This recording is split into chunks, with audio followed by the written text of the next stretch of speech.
live on site from one of the future space hubs of America. If you're thinking Alabama, you're wrong. Florida, still wrong. Not California, not New Mexico. Tim is joining us from Scranton, Pennsylvania. Not seeing where we're going with this, stay tuned. But there's a hint in the Foundation for the Future's vision. Space access is for everyone. And with that, I introduce Tim Cushman to kick off the day. Thanks, Lila. Yeah, I am here in Scranton, right in front of the Electric City sign and in the county courthouse front lawn, where there's about a dozen different memorials for the veterans who have served and who have come back to make Scranton a better place. We're here in Scranton because, like Lila was saying, we believe that space should be for all. And to do that, we then need to meet some of the all who are not all on board with space, where they're at, and explain how the new space economy can affect their lives, change them, and ultimately revitalize where they're at. We chose Scranton because Scranton has a long history of firsts, from the first electric trolley to some of the first steam and rail integrations into coal mining. And over the decades, they have seen booms and busts as their firsts turn into has-been experiences. Throughout this town, as I've walked and driven, I've seen houses, apartments, buildings built for another era, for a steel mill time, a coal mill time, a time when everything was local, everything was simple. And you can see it on the storefronts and in the faces of people passing. This is not a sad town. This is a town that keeps trying new things. And when they do they take off. But right now they're in search of that next first. When they led the way with steam, with coal, with electric trolleys, that was visionary. That is what turned them into a thriving industrial zone. Scranton is carved into a valley. As you drive in here, you wonder, when is Scranton going to start? It's carved into the sides of hills. It looks like I'm leaning, but that's just the whole town is. And so we wanted to come here as our first to make the point that space is not just for those places we think about. Space is for everywhere. And we want to talk more about how mining and manufacturing, how they worked 200 years ago in Scranton, how are they going to work in this new century? Lila?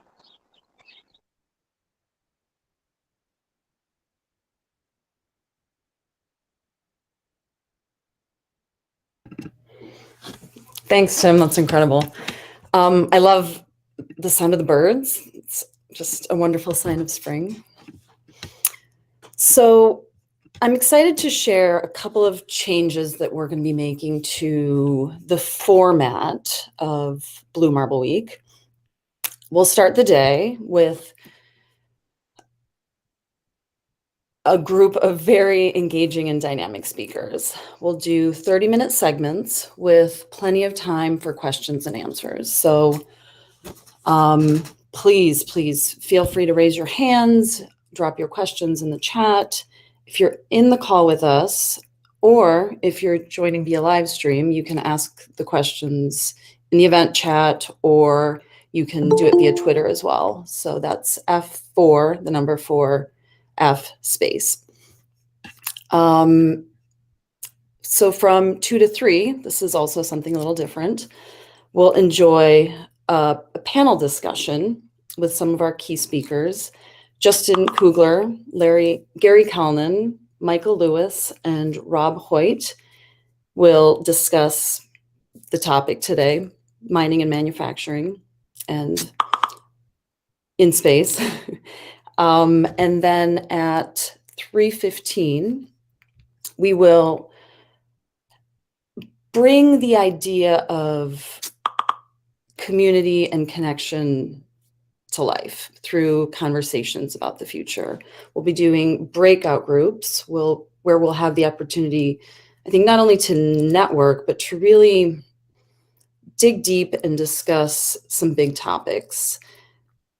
Our plan is to drop some seeds and actually plant some topics this time. And I think since we have so many speakers, both experts, both on the speaker side and on the attendant side, I think this will be a really interesting discussion. So bringing the community in and seeing real change happen. So the questions today are all going to be relevant to our location, which is Scranton, Pennsylvania. For those of us just joining, Tim is live via Scranton today. And the questions that we're pondering will be today in our breakouts: how can a city like Scranton, Pennsylvania prepare a space-ready workforce? Tomorrow, our question will be, how could a space-ready workforce in Scranton, Pennsylvania impact the local economy? And I think these questions are important to ponder as we listen to a lot of the speakers, and I think will prompt a lot of ideas. So if you are joining us on the live stream and want to be in on this conversation, you'll have to do so by registering to the event. You can do so through our website, which is f4f.space/Blue Marble Week. And we really look forward to having you be a part of that conversation. And with that, I will ask Leo if he's ready to introduce Tim Chrisman. Leo? Hi, Lala. How are you? I'm great. How are you? Doing good. Yes, so it's really exciting. This is another week here. I'm going to introduce Tim, which is one of our co-founders, along with Lila Gislason.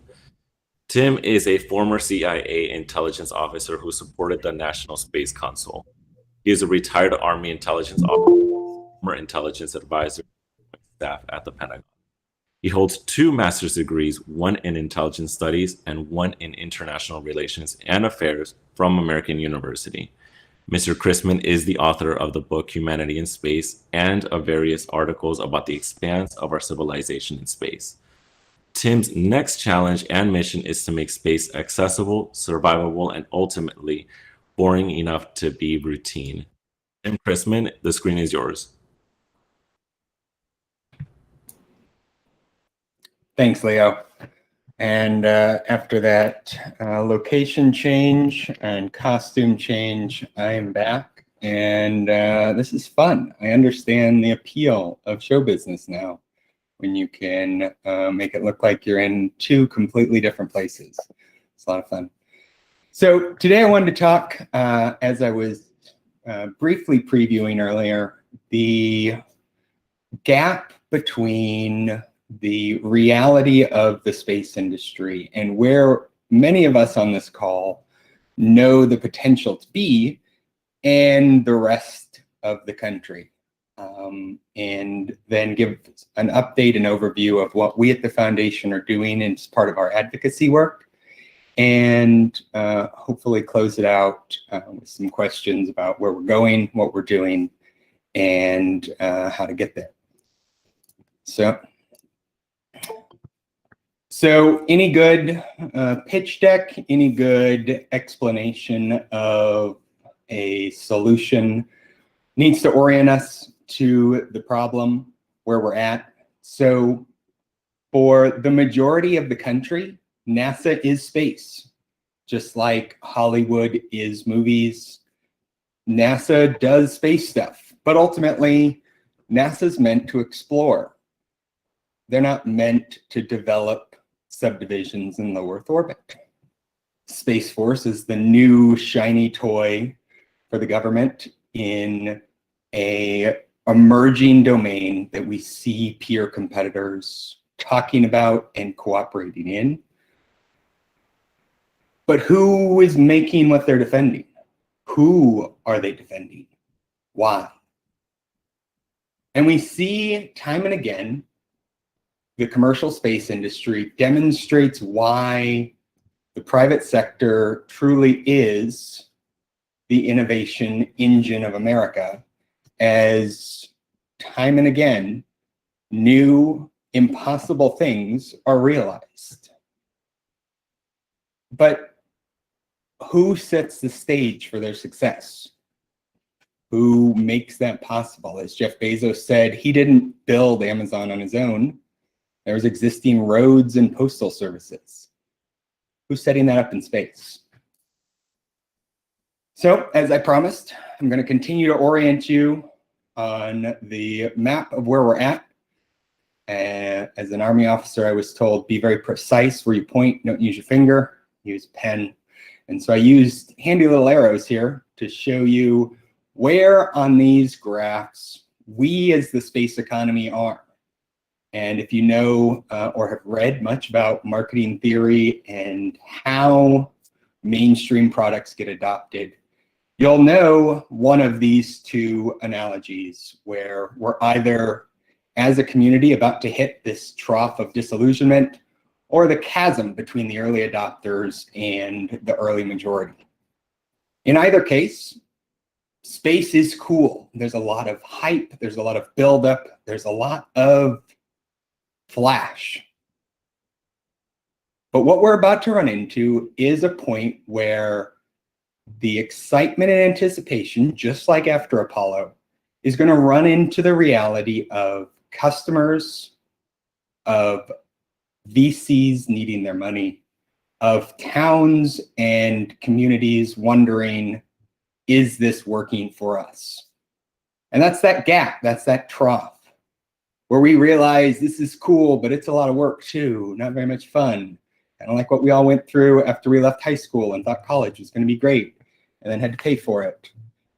That's what we're going into, is the space economy.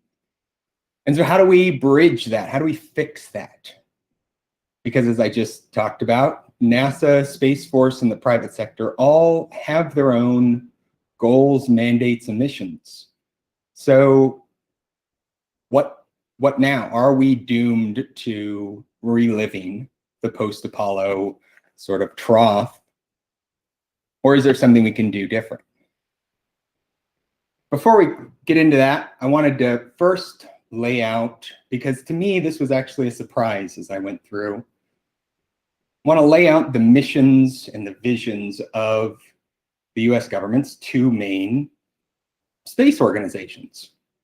Because like probably a lot of you, I came into the space community with a preset idea of what NASA did and why they did it.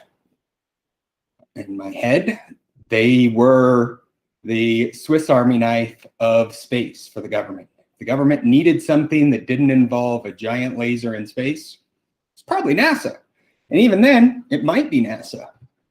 But it turns out they have a very narrowly defined mission and mandate as codified in law.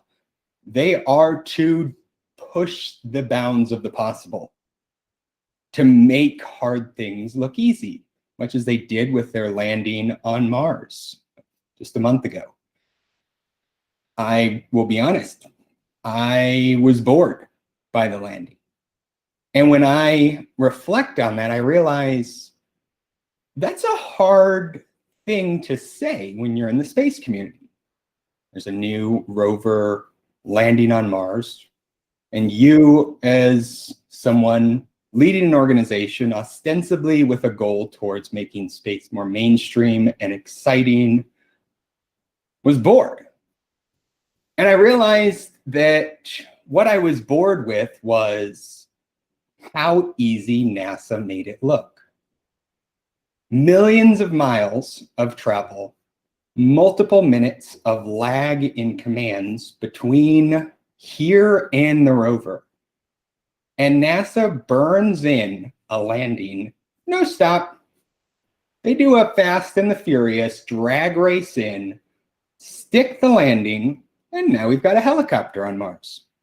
And when I realized that, when I sort of sat back and reflected, I realized NASA really is fulfilling its mission of pushing the envelope and making it seem routine and easy.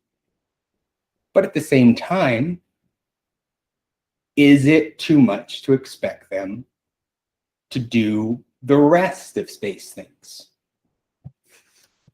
And that's where Space Force comes in and has started to lift some of the burden of defense-related and or just interagency policy coordination things around space. Now there is a dedicated security organization to handle the requests and ultimately function as sort of the Navy equivalent in space to ensure the free and fair trade, to ensure we can get where we want to go when we want to go there, and protecting those vital interests we have in space. But that begs the question, are they building everything to get there? Is NASA, once it lands its rovers on Mars, doomed to follow those rovers, maintain them, and resupply them forever, even when it's not pushing the boundaries of the possible anymore? We say no to both. I've spent 10 years in the Army, and I know any military organization, given enough time, will always improve its position. It's a basic tenet of the military to always be improving, always be preparing for what's next. And so, given time, Space Force will invest in infrastructure, in basic enabling functions, so that it can better defend and protect the United States. But I also know that a military charged with economic development is an inefficient use of resources. Now, what I don't have experience with is a high-tech, edge-pushing organization like NASA. But I can extrapolate from my experience in the military to NASA that if they are being asked to maintain a low Earth orbit hotel as a national lab and movie studio, that has to be a drain on their core competencies and core missions. And so what we at the Foundation have put to Congress and are talking about now is an organization that merges the best of the private sector with the best of government to fill that niche between NASA and Space Force and unleash America's potential in space, to invest in, to build, to develop those boring parts of our lives that we don't think about: the roads, the rails, the power, the sewer. The things that make living somewhere doable versus deadly. So any proposal has got to explain, what is it that makes this useful? Why should I care? We've been talking about the making space boring enough to be routine. And those words are very deliberate, because any organization that's planning 10, 20, 30, 50 years in the future, by necessity, has an extremely low risk tolerance. I was just talking with a former colleague about copper mining in South America, and how the companies he's worked with down there have projections of revenue and total copper mining in 2070. They have a pretty good idea that they will have revenue, and how much that revenue is going to be in 50 years. And they have had projections like that forever. As long as these companies exist, they have those sorts of mindsets. Now, the problem is investing in new while having a 50+ year mindset don't go together. You can't predict 50 years from now if everything's about to change. And so the value proposition of Space Corporation is buying down that risk. It is the US government putting a flag in the ground and saying, we see a need for long-term patient private capital, and we will assume some of the risk alongside that to unlock it. Right now, there's an estimated $600 to $700 billion in open infrastructure investments around the country. President Biden announced a plan for $2 trillion in infrastructure spending over the next 8 years. All of that is done by or supported by organizations with trillions of dollars in untapped capital. And right now, space is not an investment category for them. And that's because it's too wild, too sexy, too crazy. And so what is it this Space Corporation would actually do? What is it? How would it function? Well, the basic tenets are that it would, through the easing of access to capital, allow these large private equity infrastructure investment firms to invest in projects ranging from mining to manufacturing, power to habitation. And it does this not only by the government either guaranteeing or putting up capital for these projects, but also by removing the uncertainty involved in the budget cycle. Right now, space has two kinds of investments. It's got venture capital, where you know how much money you're getting up front, but you also know that there is not a patient person in that VC firm. They want an exit. You have a timeline for that exit, and ideally that exit is early.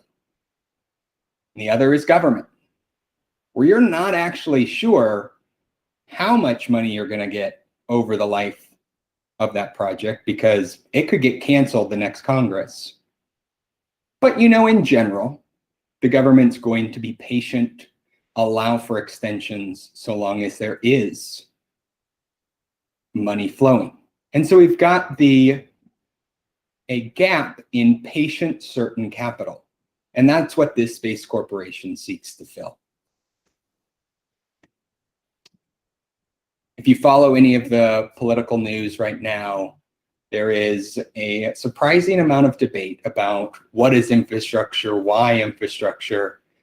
I don't want to get into that here, only to say that in general, infrastructure investments are considered a good thing, even though civil engineers recommend it. Is one of the few things that my dad, who's a mechanical engineer, will give a civil engineer credit for, saying that they do a good job on roads. But it is also a useful investment for government. There are a great many things government is inefficient at spending at, and there are only a very select few where time and time again, research has found that government financed investments actually return more than they require. And infrastructure is one of those. Returns about $1.60 for every dollar invested. Our pitch to Congress, including Scranton's representative and senators, is investment in space infrastructure have historically yielded extraordinarily outsized results. I have here the example of GPS, and I continue to use it extremely hypocritically because I tell people all the time, we cannot rely on GPS as our one infrastructure example. But it's a cool example because there's not many times when you can put 100-time return on investment as an example in your industry, and space can. And that is the sort of investments that we need more of. So our proposal right now, pending introduction in both the House and Senate, is to create a federally chartered private corporation. Every corporation is chartered somewhere. Those of you who own or otherwise have run your own businesses, you likely incorporated in a state, probably Delaware, because they seem to be a cool place to do that. This would be almost identical to any other corporation that you've been a part of, with one exception. Its incorporation would be by act of Congress, therefore literally written into law. And this corporation would be charged with serving as the federal government's linchpin for the planning, financing, and administration of infrastructure. Its job's not to swing a hammer. It's not to build a tower. It is instead to smooth that financing, to be the capital generation tool. I've been talking a lot about the capital being generated, but what kinds and how would that help Scranton? So we've bucketed the types of investments into three categories: the access, sustainment, and support categories.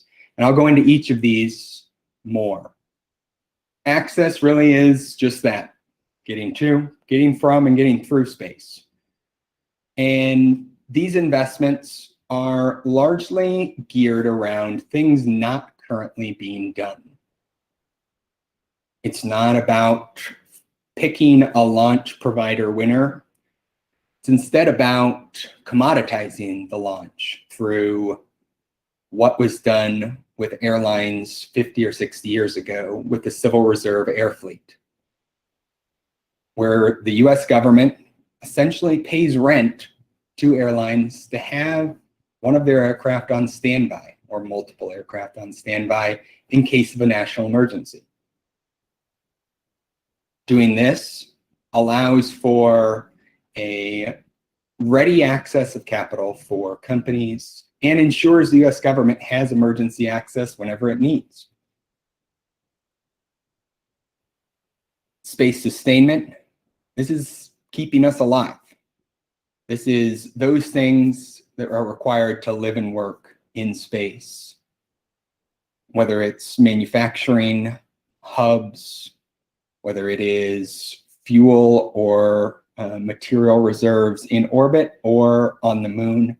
These are anchor investments in entire areas of the space economy that create demand by virtue of the fact that their existence enables new companies, new jobs to be created. The final category is support. This is those investments in space that touch us here on the ground, or those things on the ground that move to space. The one we like to highlight are these advanced material foundries. We've had several research studies commissioned on graphene in particular, and the benefits of single crystal graphene throughout the economy, but specifically towards space. If you've not heard of single crystal graphene or graphene in general since you stopped using your pencil, the pencil was graphite. I'm told it's different than graphene. I'm not a scientist, but as I understand it, graphene is smaller than the graphite. The important part of it is that graphene is electrically conductive, easy to make with the right machines. I can't make it. And can be made anywhere with almost no hazardous waste, setup, and very little retraining. So I'm in a 600 square foot, third floor apartment, downtown Scranton. every single apartment on this floor could have their own graphene foundry using the existing power connections coming in, requiring no specialized OSHA certifications for hazardous waste, and could be set up for about $10 million, producing 100 jobs. Build that out.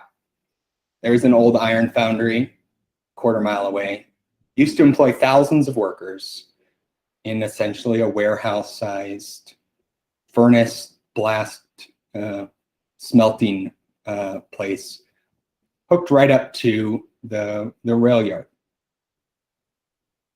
Several foundries put in there suddenly enable the creation of hundreds of millions of dollars of graphene that is already being purchased by Ford for use in Mustangs, for use in Lightning new cars. The vast majority of your screens that you're watching me on either have graphene in them, or the companies making them, their newest and best screens are being made with graphene because it is cheaper, lighter, more effective than silicon for almost all electronic applications.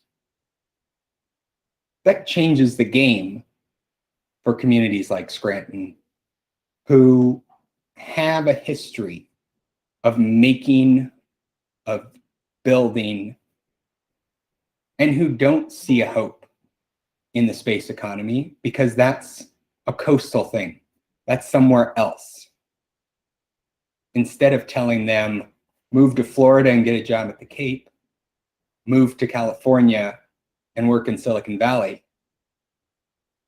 working with the Lackawanna Community College, we can develop a certification program for those workers who know how to use foundries, smelting equipment, manufacturing processes. And within a month, retrain them on these new machines, putting their skills and expertise to work, building the backbone of the space economy. Okay. So we have the Space Corporation Act. We're pushing this in Congress. It has different types, categories, and sizes of investments. But what happens? Where is this going? Where is this at? Well, the first part is what I'm calling advocacy part 1, because there's no need to get crazy with titles. And this is where we are bringing together a coalition of supporters on and off Capitol Hill to create the Space Corporation. And if you've seen Mr. Smith go to Washington or other sort of grade school level, how a bill becomes law primers, there's 2 phases. The first is the authorization, or Congress saying that Congress is allowed to spend money. The second part is Congress saying how much money it's allowed to spend. It's a great process. Everybody should do it. You should tell yourself that you are allowed to do something, and then tell yourself you're allowed to spend money to do it in 2 different processes. It actually does end up meaning you spend less money and are more thoughtful in what you do. In terms of Congress, that means we have 2 lifts, 2 sort of processes we've got to work through to finalize the creation of the Space Corporation. And our customers really are those 535 members of Congress and the roughly 4,000 staff they have. We're competing with about 14,000 bills that are introduced every session of Congress. And in an environment where trillions of dollars are being spent seemingly quarterly. Last quarter was 2 trillion. This next quarter looks to be 2 trillion. The annual budget is well north of that. And so that is an environment where there is spending fatigue, and the idea that anything proposed needs to be a good steward and good use of the government's time and money. We believe that the Space Corporation offers the Congress people we're talking to, their districts, and ultimately the country, a sort of high-profile win for virtually free. And yes, anything that sounds too good to be true probably is. But right now, there is not a need for government spending in space. There is a need for government certainty around space. There's plenty of capital. There is now a need for government focus. And so as we relay to those on Capitol Hill, this isn't a situation where throwing billions or trillions of dollars is needed. We can do a lot more with a lot less. Part 2 comes after the initial passage of the Space Corporation Act, and that is where we, our partners, and others work with Congress, work with the private sector to ensure that both the Space Corporation and the space economy writ large have the sort of support it needs from Congress, whether it's workforce development, whether it is investments in national security. This is a much narrower and much more focused effort, targeting individual committees, individual members, to ensure that they are both continuing and begin to support the broad reach of the space economy, whether it's NASA to Space Force and everything in between. Ultimately, where this goes is 2020s where investments start being laid in a broad base of access, sustainment, and support infrastructure, creating hundreds of thousands of jobs directly and indirectly, and enabling an entirely new domain of economic activity to be created. The last time this happened, ARPANET became the internet, became the World Wide Web. That no one engineered it. There was no guiding hand. There was no central organization to shepherd investments into the backbone of it. And here we are in 2021 with a multi-trillion-dollar infrastructure investment bill that includes hundreds of billions of dollars to lay wire for basic internet. That's shocking that it's been 40 years of internet connectivity and we have not finished connecting the country. And that's because there has been no single organization or entity with the means or motivation to do so. We want to make sure that space has that advocate, has that organization that can help it grow, mature, and achieve its full potential. So how can you help? Well, the short version of that is we need a broad group of people that can offer ideas, can offer money, and can offer introductions. So whether it is with organizations formally becoming members of our coalition as we build out our advocacy, our policy, and our workforce development initiatives, we need you.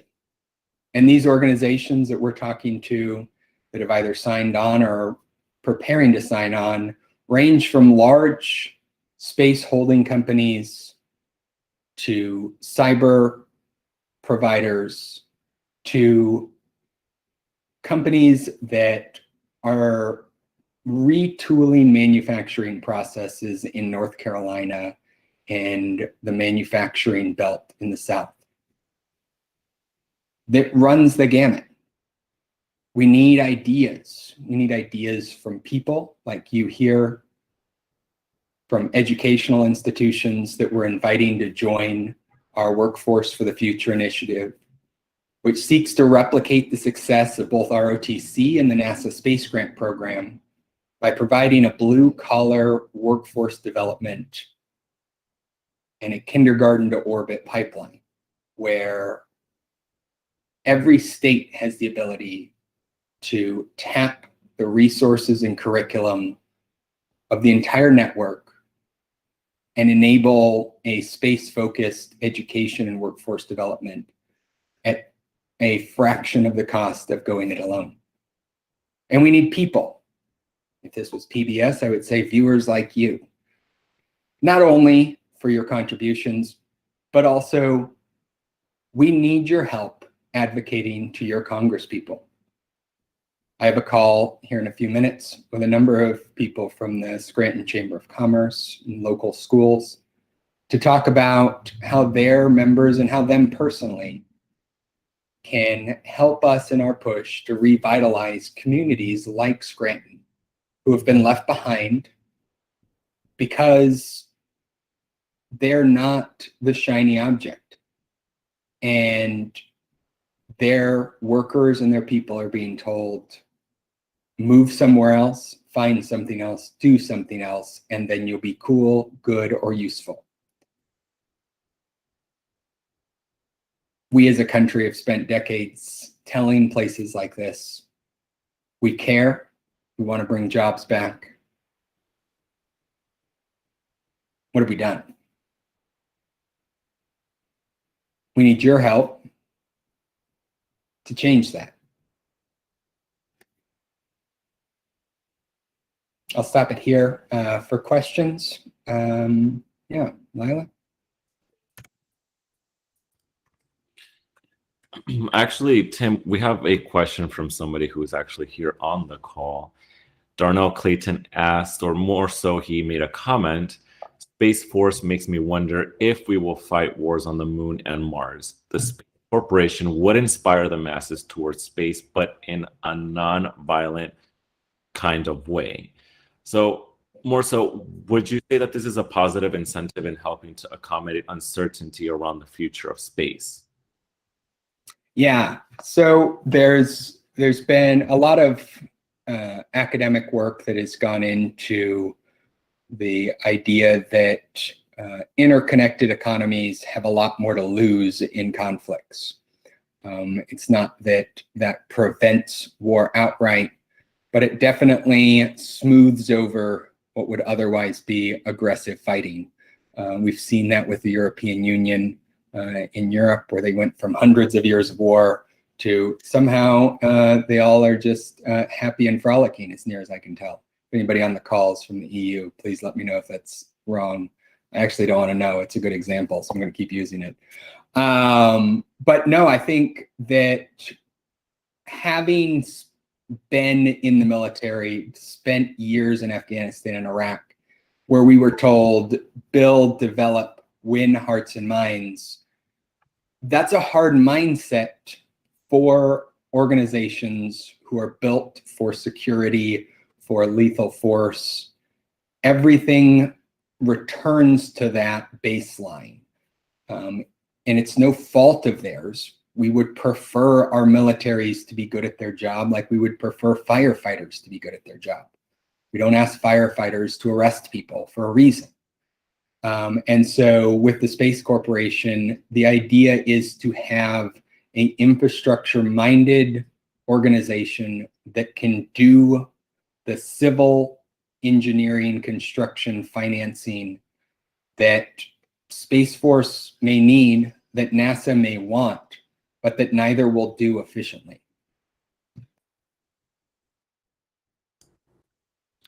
There is another question from Lady A who said, how can we guarantee that the Space Corporation Act won't turn into a hammer and hamper small startups who want to innovate? No, I mean, that's an excellent question, because ultimately that does seem to be the pattern with a lot of government sponsored or government-led investment tools. One of our board members, Brent Arsenault, likes to tell the story of the Canadian Space Agency creating a $300 million fund to find new and innovative ideas to invest in. And what happened was they had to close the fund down because all of the money went right back to the same contractors who were already getting all of the Canadian space contracts.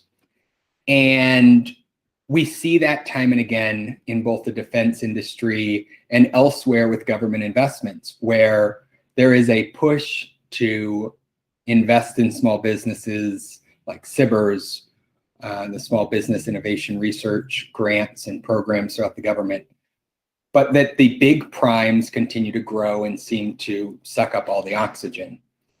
So that is a concern, and that is something that we are actively working with members of Congress and others in tailoring how the mandate of this organization is done to ensure that any investments made are not just funneled right back to the same organizations who dominate the industry now. One of the tools to do that is giving this organization, the Space Corporation, a profit motive. It's a private organization. It has a mandate to be self-sufficient. And so an intrinsic motivation to ensure it's not doing cost plus contracts with primes, but instead pushing out, finding companies and organizations that have new, innovative, exciting ideas with long-term potential.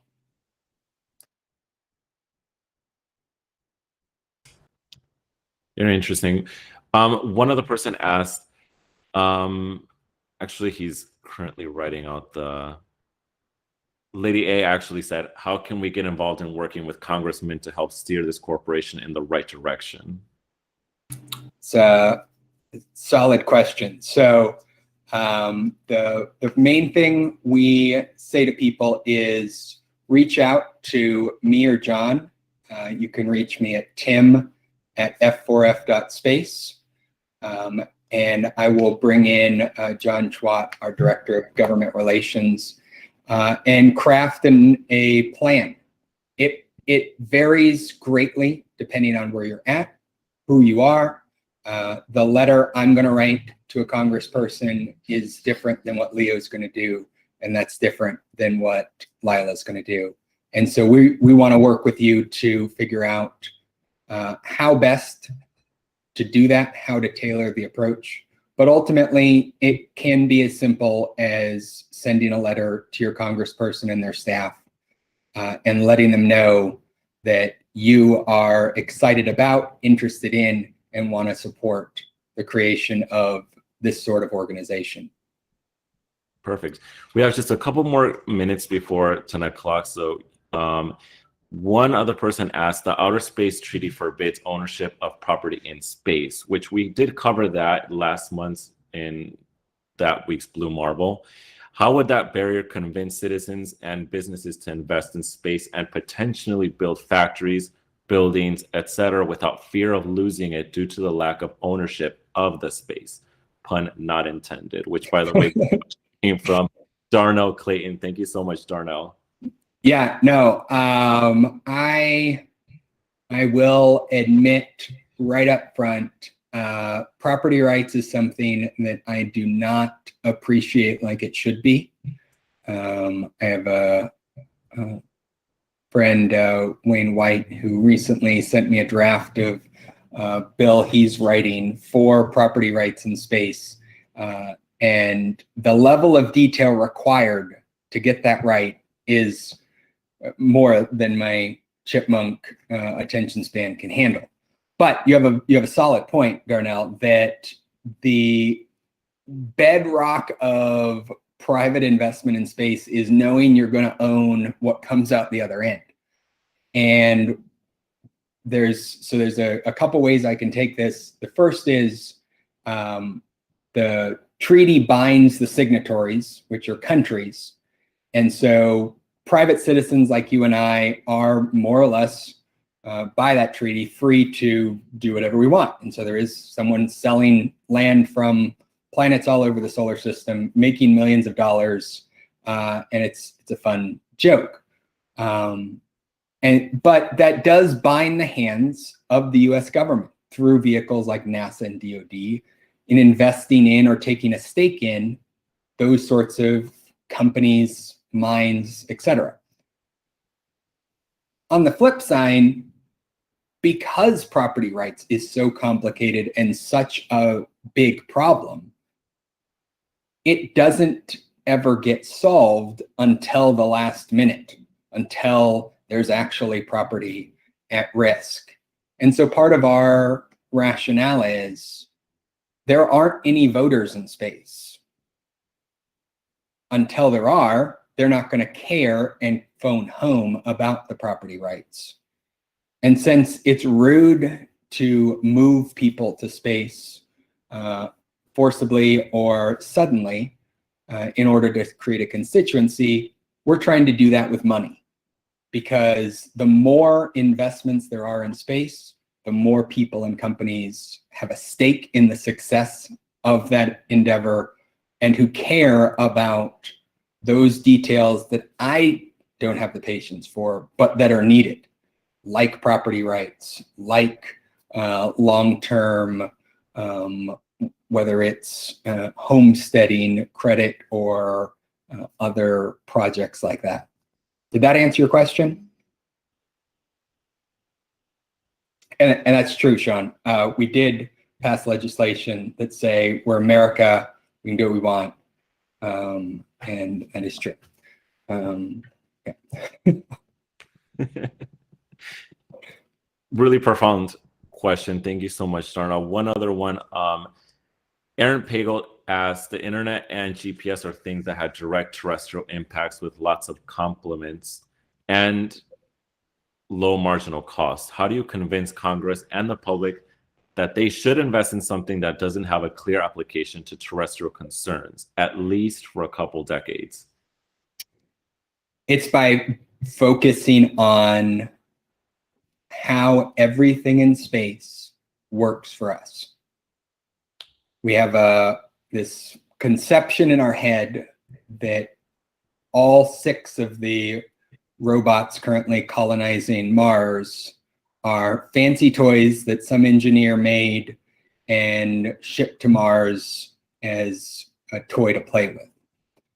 But in reality, every single one of those has dozens, if not hundreds, of technology demonstrators that are turned around and used here on the ground after essentially stress testing them in one of the harshest environments we know of.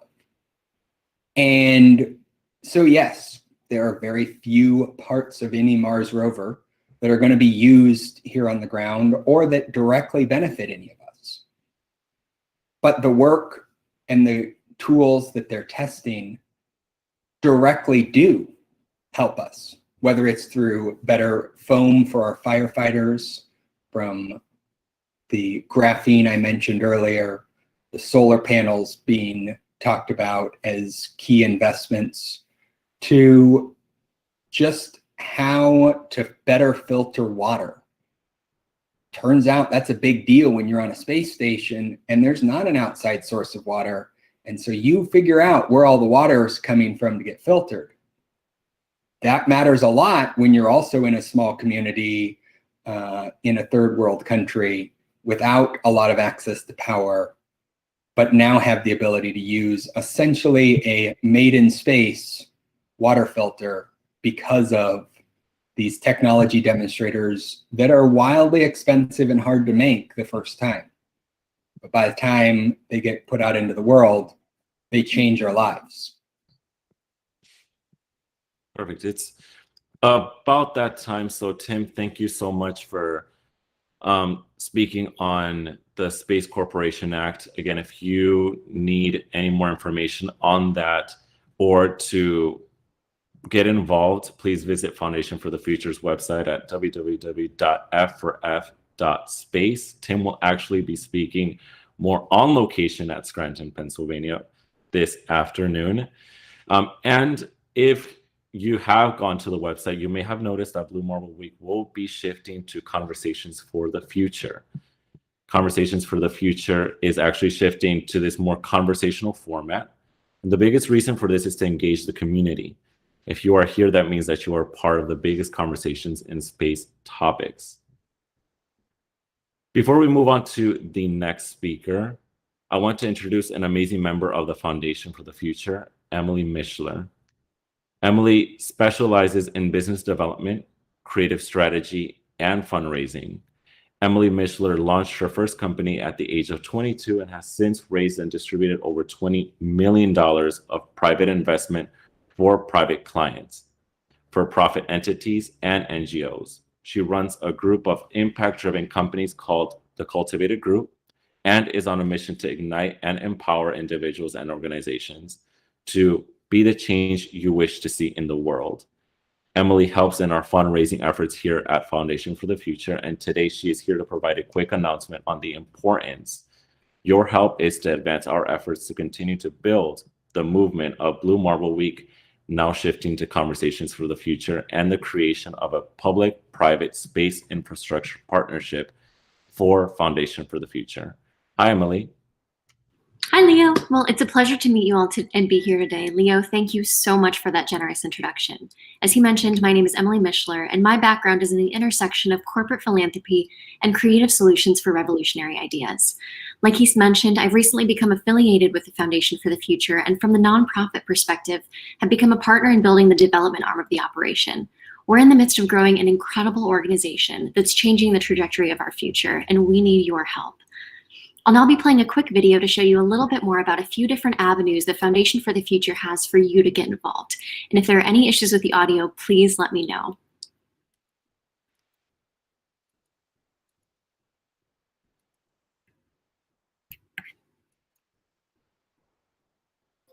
Thank you all for joining us in Conversations for the Future today.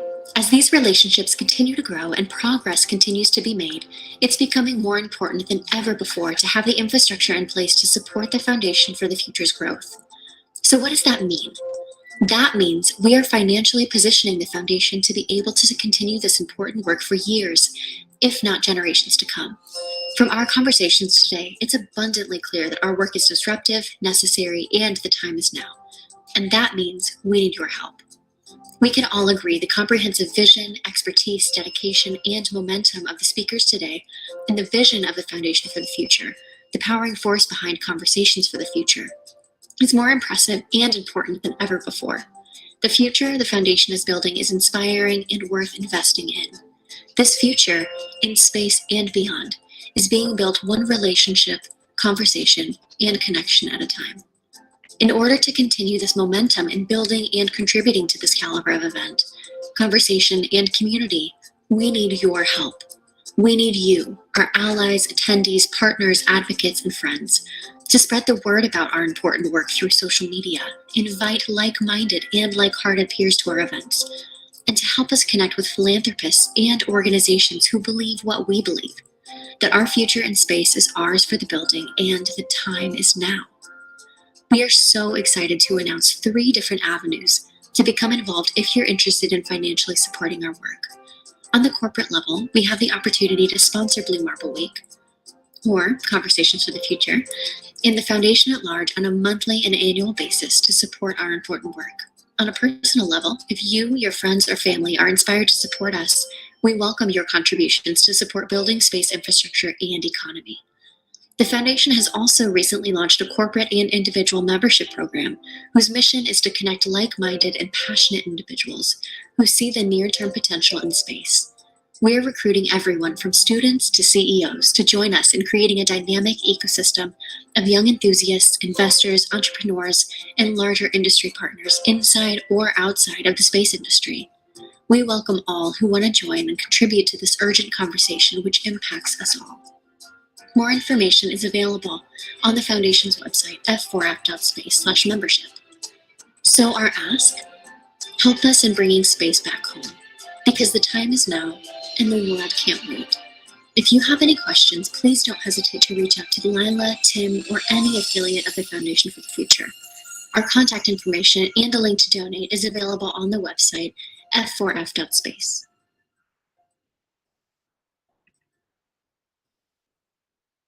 I'll be happy to stick around and field any questions from those of you on our organization's meeting link. And for those of you on the live stream, please feel free to reach out in the comments. Again, thank you so much for your attention. And now I'll turn it back over to our MCs for our regularly scheduled programming. Thank you so much, Emily. To everyone watching, your help in the ongoing efforts to make space accessible to all is not only appreciated, but also extremely important. If you would like to help in any way, please email myself, Tim, or Lila with our first name followed by @f4f.space. And as always, please visit the Foundation for the Future's website at f4f.space for more information on how you can help sponsor and donate to our ongoing efforts, as well as to Blue Marble Week, soon to be Conversations for the Future. Our next speaker is Frederikus Darwin Satyawan, who goes by Eric. Eric has been overseeing and working directly with synthetic aperture radar, or SAR, data of more than 15 million square kilometers in 30 countries for the last 17 years. He is passionate about space and recently attended the International Space University Space Course program.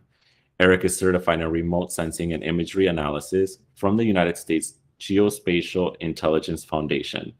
He has a master's degree in technology management from the Memorial University of Newfoundland, Canada, and a master's degree in computer science from Budi Luhur University, Indonesia. Hi, Eric. How are you? Hi, I'm great. Thank you very much. How about yourself?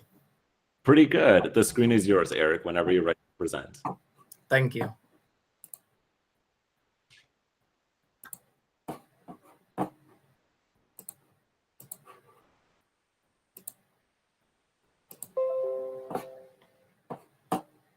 So please let me know if can you see my screen? Yep, it looks great. Thank you. Yeah, thank you very much for the opportunity for me to share my knowledge about the synthetic aperture radar technology. So this is yeah, I've been work a lot with synthetic aperture radar data from many different places around the world. However, that doesn't mean I'm the expert of this field. There are so many other people out there that have more expertise than me, but I just would like to share my knowledge so that people in the space industry will have will get introduced to this technology. And while this technology has been extensively used mainly on Earth, however, this has lots of potential application for the future in space, especially the space infrastructure development and space mining. So basically, synthetic aperture radar itself is a technology of remote sensing imaging technology that used to imaging the surface of something that usually Earth, but can be used also to image moon surface or asteroid surface or any other planet or regolith celestial bodies. So radar itself is a radio detection and ranging. So this is a sister or brother's technology of what we usually know now from the optical satellite imagery.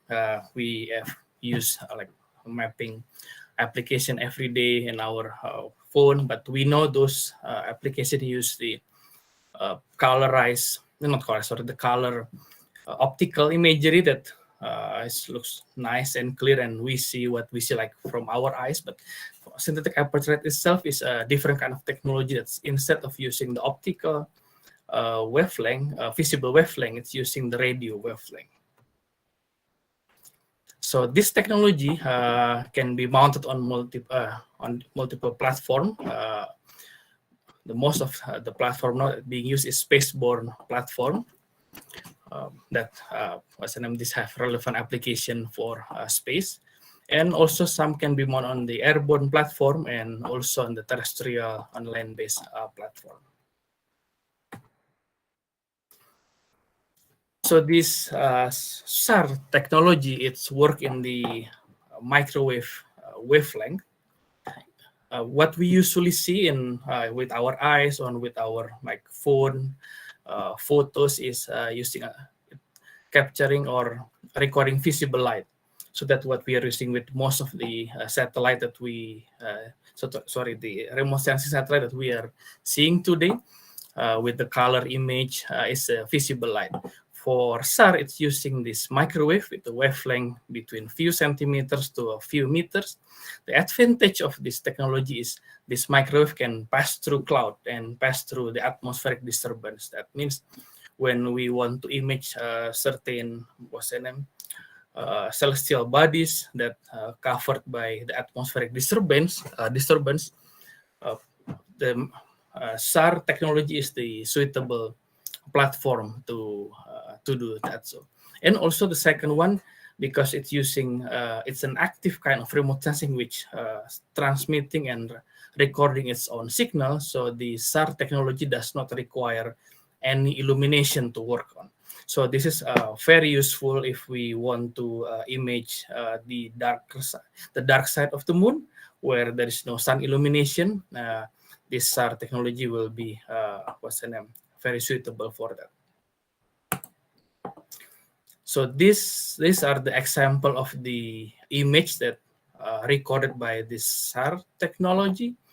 So this is like black and white, grayscale image with the tone, the brightness of the tone indicating the the strength of the signal that back to the sensor. So there are a few examples here with some kind of computer enhancement, and down here in this example. So yeah, for the SAR technology itself is an active sensor. That means the platform sends its own radio signal to the area that want to be imaged. In this example is Earth, and then it records its own signal that that reflected, return back from the surface back to that sensor. While the other technology that using optical, it's using passive sensors, which means that it records the energy that reflected by the surface that usually come from the sun. Therefore, it requires a sun illumination to be able to work on. Because we are using electromagnetic radiation to that being captured or recorded by the sensor, there are several bands that work. So, for example, there's bands starting from the wavelength of 3 centimeter to more than 65 centimeters, just for the example. And the longer the wavelength, it's actually able to penetrate more to the canopy foliage on the trees, or in the space application, it can penetrate more to the ground or to the underground level of the surface. But however, doesn't mean that the longer wavelength is always better than the shorter wavelength. It's all depending on the application and the purpose of what we want to accomplish on the imaging from the imaging, whether we want to image just the surface, or we also want to image some of the deeper layer from the surface or from the underground itself. So another properties that important from the SAR technology is the polarization. This is the orientation and shape of the electromagnetic wave that transmitted and recorded back to the sensor. So this particularly important because when the sensor transmits certain orientation and shape, for example, the sensor transmitting vertical polarization, the surface that being imaged can return the signal in the both horizontal and vertical. And with this is very important to very important properties that we can use when we analyze the image, the area being imaged. So that can determine the number of factors of properties from the surface, for example, type of minerals, like the roughness, surface roughness, or any kind of content or properties from the surface itself. So, and another important properties of the SAR technology is the scattering. So this scattering will determine and then will help us to identify what we can see from the imagery, the SAR imagery. So some of the scattering is come from the rough surface, and it will look different on the imagery, and then some from the volume where we have like canopy volume, but this will not be really have direct application on the moon for example. However, this may be very useful when we terraforming Mars, and then we can plant trees on Mars, so this will be also useful.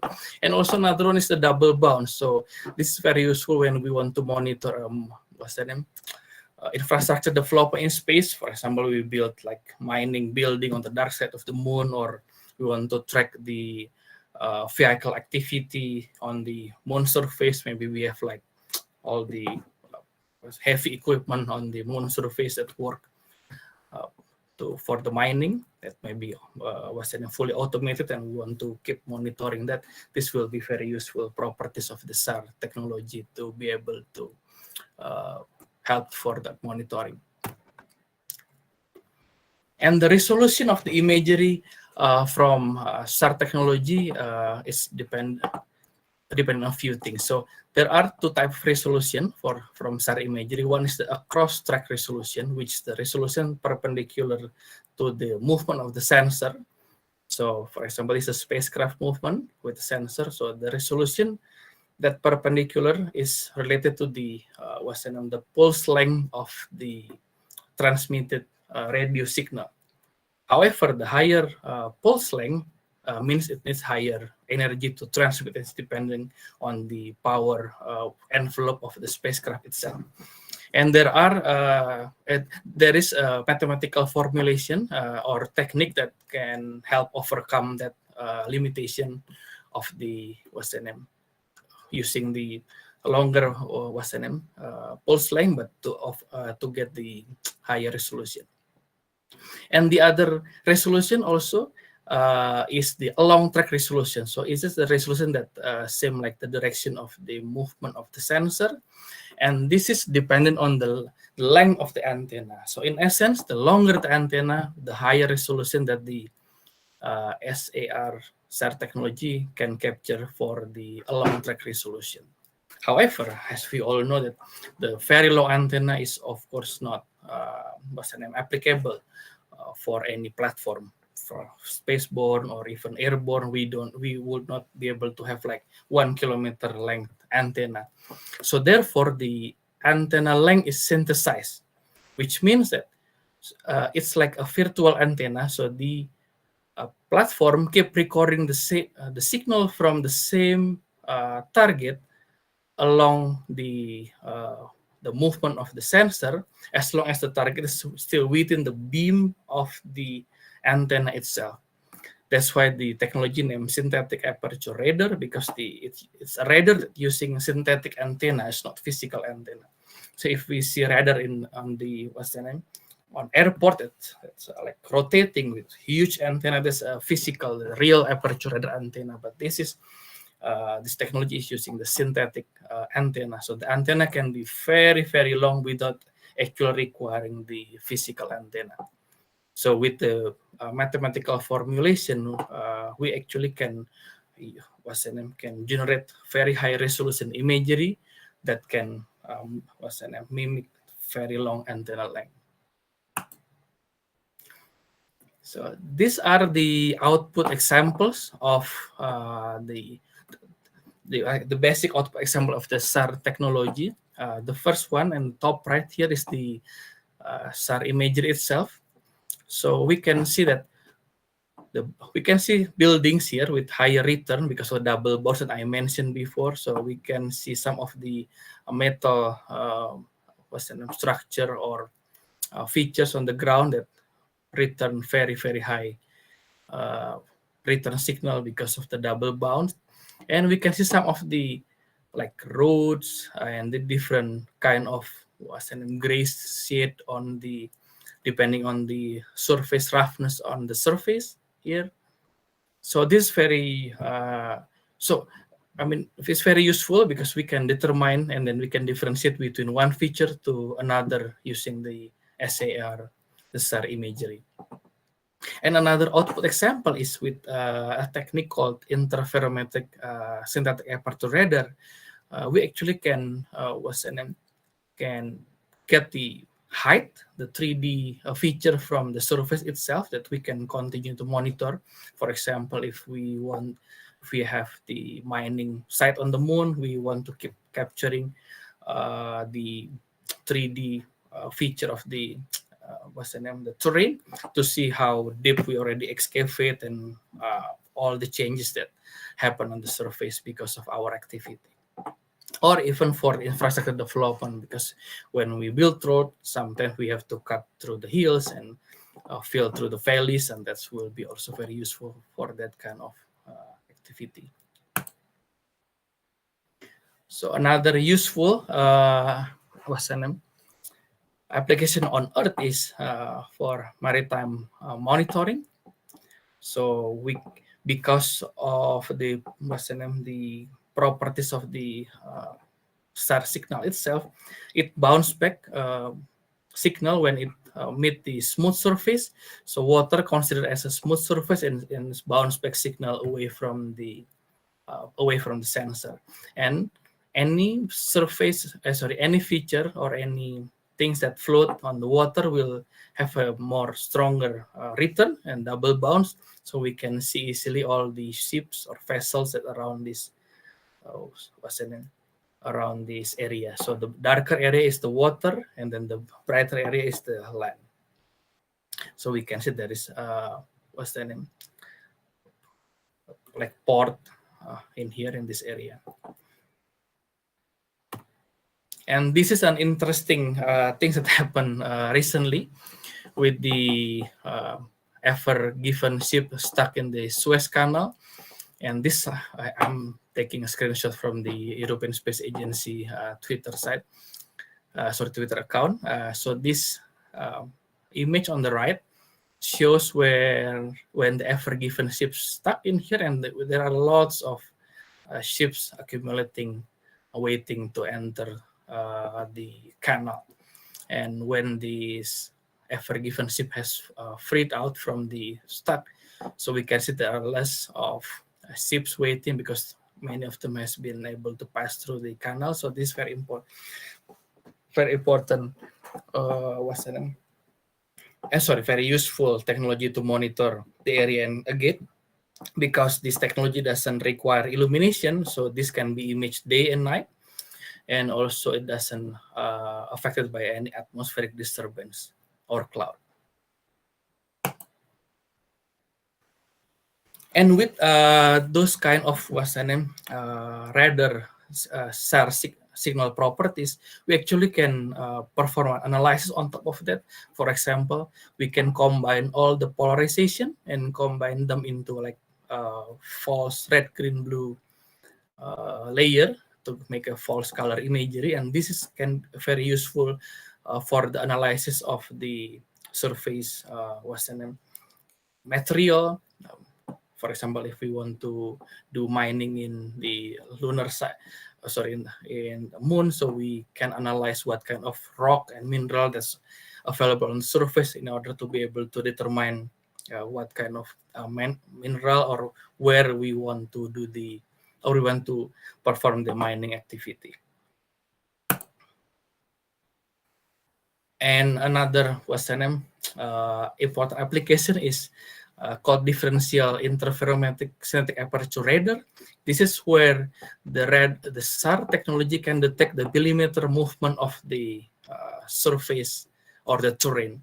So this is also very important and very useful feature of the SAR technology for lunar application. When we want to build infrastructure on the moon surface, we may want to see how it affects the other area around where we build, or we want to monitor how our lunar base stability. Are there any ground movement on that base, or whether that will still be safe because of lots of ground movement. So for example, in this area, all the green dots are representing the very minimal ground movement, while yellow and red dots representing higher ground movement. So this is an example of a train station that have pretty substantial ground movement compared to the other, maybe because the weight of the train station, the lens goes down. So this is one of the useful feature for space application of synthetic aperture radar. Is another example of ground movement detection after earthquake that struck in Italy in 2016. So since this technology can detect the movement to the millimeters level, so it's also very useful for the application on the moon or other celestial bodies to help us understand what's the movement on the ground. So this is the example of a geological mapping that derived from the SAR technology. So this geological mapping can help us determining the type of mineral content and then where we want to put the mining site is. So this also will be very useful for lunar mining or Mars or any other celestial bodies. Another example also for crop production. So this technology, when we combine all the polarization and then the scattering mechanism, and we can actually generate analysis to determine the health of the crops and also the type of the crops. This is very useful on Earth, but may not be useful in the near future for space. However, when we terraform Mars, we may want to have we want to have large scale of food production in Mars, and of course we don't want to keep sending people to the field in Mars to monitor them. So we want to automate them, and SAR technology will be very helpful on that application. So yeah, the possible usage on lunar or other celestial bodies for SAR technology is the mineral composition analysis. So with the combination of polarimetry and scattering and we can see anything on the surface and also on the subsurface. Then next one is the base construction monitoring. So when we build a lunar base, whether it's in the dark side of the moon or the bright side of the moon, the SAR technology can keep monitoring them, and then we can see that how well it progress. And this does especially for the dark side of the moon because there is no sun illumination. And also with application for geological mapping on the lunar surface or the regolith, using the ground penetrating SAR, we can generate a tomography that the latest research is up to 15 meter. It can see up to 15 meter under the ground with the SAR tomography thing. So this is basically similar to CT scan of our body, but the CT scan of the lunar surface or asteroid or any other celestial body. So this is very useful if you want to know what's underneath the ground and to see if you want to mine something or to see the mineral composition under the ground of those surface. So on lunar orbit itself, there are now SAR already operational in that area. Is from the Indian Space Research Organization, the mini SAR on Chandrayaan-1 orbiter, and also from NASA mini RF on Lunar Reconnaissance Orbiter, and both work in tandem to search for water and ice. So the SAR has already have application on lunar as of now. And this is the image from NASA and ISRO. This is the lunar crater identification. We can see from the SAR image, it's all the crater are very visible, and then can aid the identification of those craters. And this is the another one from NASA that the star observation on Moon. You can see the approximately 10 to 15 meters below the lunar surface. So this is the light and dark sort of compositional change of lunar dust and the difference in the abundance of rocks and within the soil itself. So this is very useful for lunar mining application. And I think that's all from me. If there are any questions, I would be happy to help answer if I can. Thank you very much. Thanks a lot, Eric. Really appreciate that. We are on a tight schedule, so we're going to shift over very quickly. But I wanted to just, give you my appreciation. You tackled a pretty challenging topic here. It's not one that's very well understood, and the idea, we tend to take satellites for granted, right? We just use them, right? We use them for all sorts of things. But hardly, especially in our community, a lot of people just simply don't understand how that data happens in the first place. That example of the Ever Given, I was particularly happy about that. I was glad that you put that into your slides. So thank you very much. I'm going to pass it over to Leo, but people would like to ask some questions, so feel free to stick around and respond to the chat channel. And then also, if you're comfortable with it, feel free to post your LinkedIn connections if you'd like to chat with other people afterwards. Sure. Thank you. Thanks a lot. Appreciate it. Thank you so much, Eric. We always talk about the cyber side of things, but never do we actually talk about the develop, track, manage the digital aspects. And of course, we really appreciate you being with us today. To continue the networking benefits for this event, please put your LinkedIn link in the chat or the comments, like Michael said. For everyone listening, thank you for joining us for this Blue Marble Week, soon to be Conversations for the Future, powered by Foundation for the Future. Our next speaker is Michael Lane, who was just on, who will be speaking on the grand architecture. Mr. Lane founded the Liftport Group with the idea that an elevator to space could and should be built commercially. The concept for Liftport was simple: to develop the subsystems and precursor technologies needed for the elevator and to commercialize these as a method of payment for the larger, longer-term project of building the elevator. Areas of focus are robotics, nanotech, and material sciences, finance, and media. Hi, Michael. How are you? I'm great. Thanks a lot. Thanks, Leo. Appreciate that. I'm going to just pull up my slides here and share them.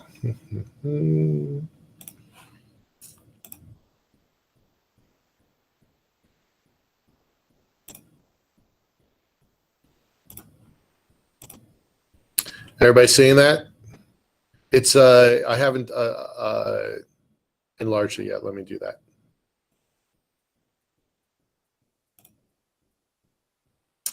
I just want to check, is everybody seeing the presentation screen or the reviewer's notes screen? We're seeing all the slides with the main presentation off. All the slides with it. So if I jump in, because I have two monitors now, I just want to make sure that y'all are seeing the front slides.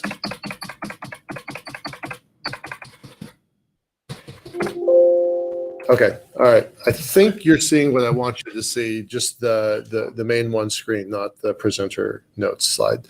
Yeah, we see that. Okay, great. So I guess I want to start with, this is now our 5th event. We used to call the Blue Marble Week a conference, and that name didn't really stick. It didn't really feel like a normal conference. Then we started talking about an event series and then a symposium, and it all has kind of evolved pretty quickly over the last almost 6 months. And most of the time at the beginning of each of these sessions, we've presented this kind of grand architecture idea that The work that the Foundation for the Future is doing is really focused primarily on infrastructure, but what does that mean, right? Infrastructure development. So what does that mean? And so you heard Tim and Lila earlier this morning. The Blue Marble series has really kind of had some overarching themes here. You've had conversations around hardware. We're going to talk a lot about hardware today, the infrastructure and the industrial base of space. A couple of months ago, we had a lot of conversations around launch, for example. And we talk a lot about workforce development. Tim talked about how do we go from a kindergarten to orbit workforce. I mean, that's never happened before. We don't have blueprints on how to build that workforce, but we need to start thinking about it in order to have the workforce necessary when it's time to have these situations in place. We talk a lot about, you just heard Fredericus a moment ago talking about kind of the digital aspects. We spent a lot of time talking about cyber and moving ones and zeros in space, because it only takes a little while, a few months or a year or two, to build a satellite, but then that satellite's got a useful life of 5, 10, 15 years. For that remaining life, it's all about moving ones and zeros from taking the pictures to beaming them back down to the ground to using them in various algorithms and analysis.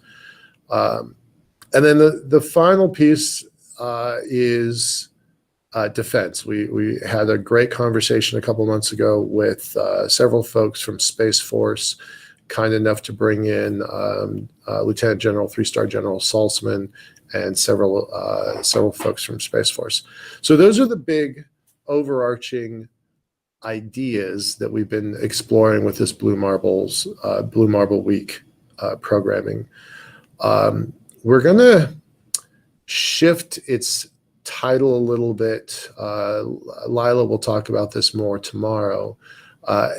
And turn more into this kind of conversations for the future.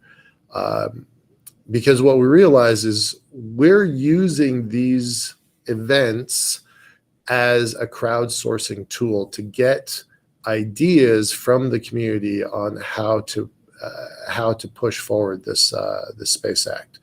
And so for where we've come from in the last few months, I'm really grateful to the folks that are tuning in, and whether they're live on our channel or out in the wild, wild west of the internet.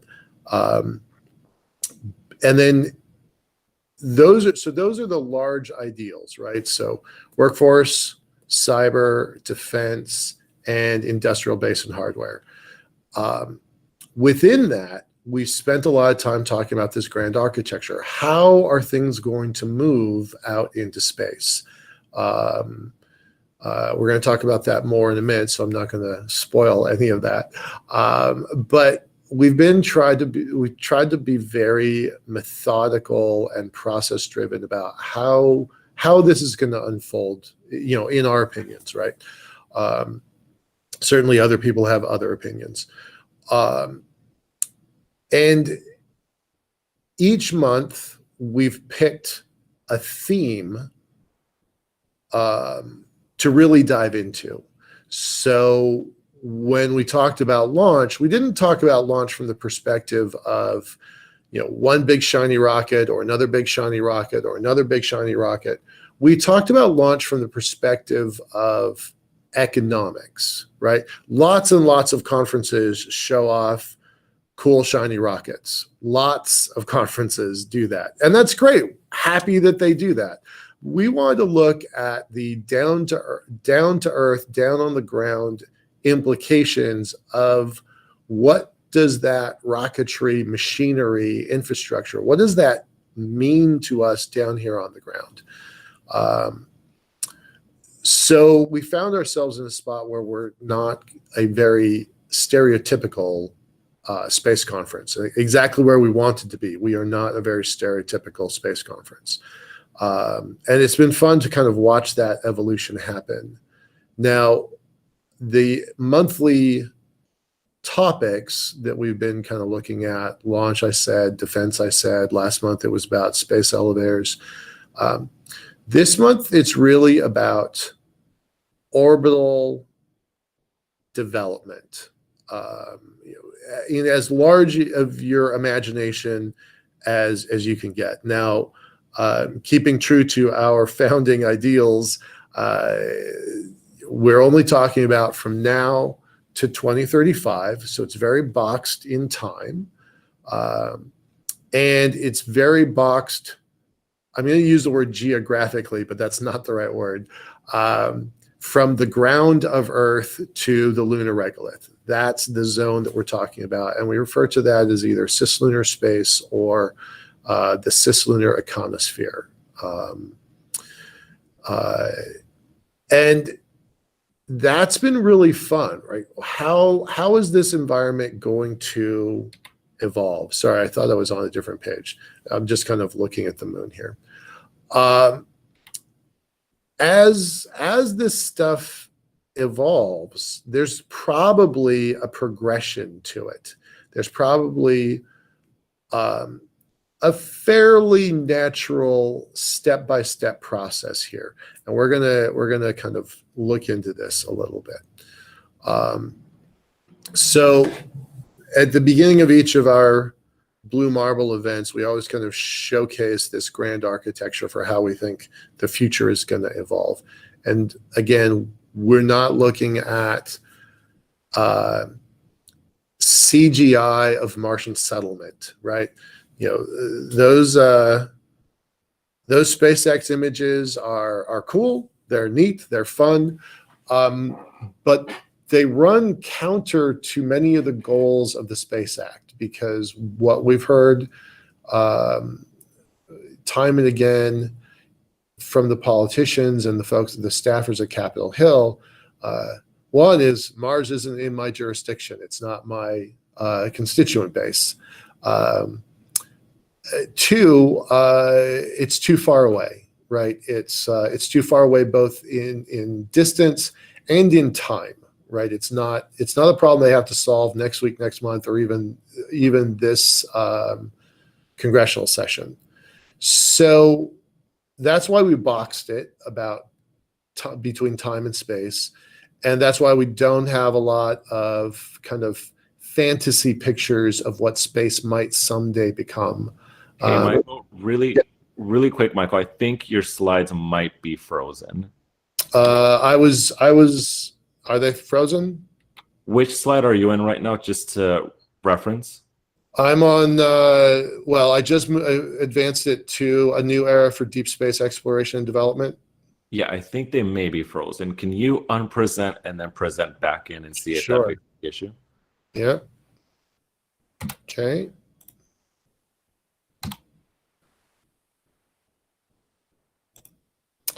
All right. Try that again. Sorry for that.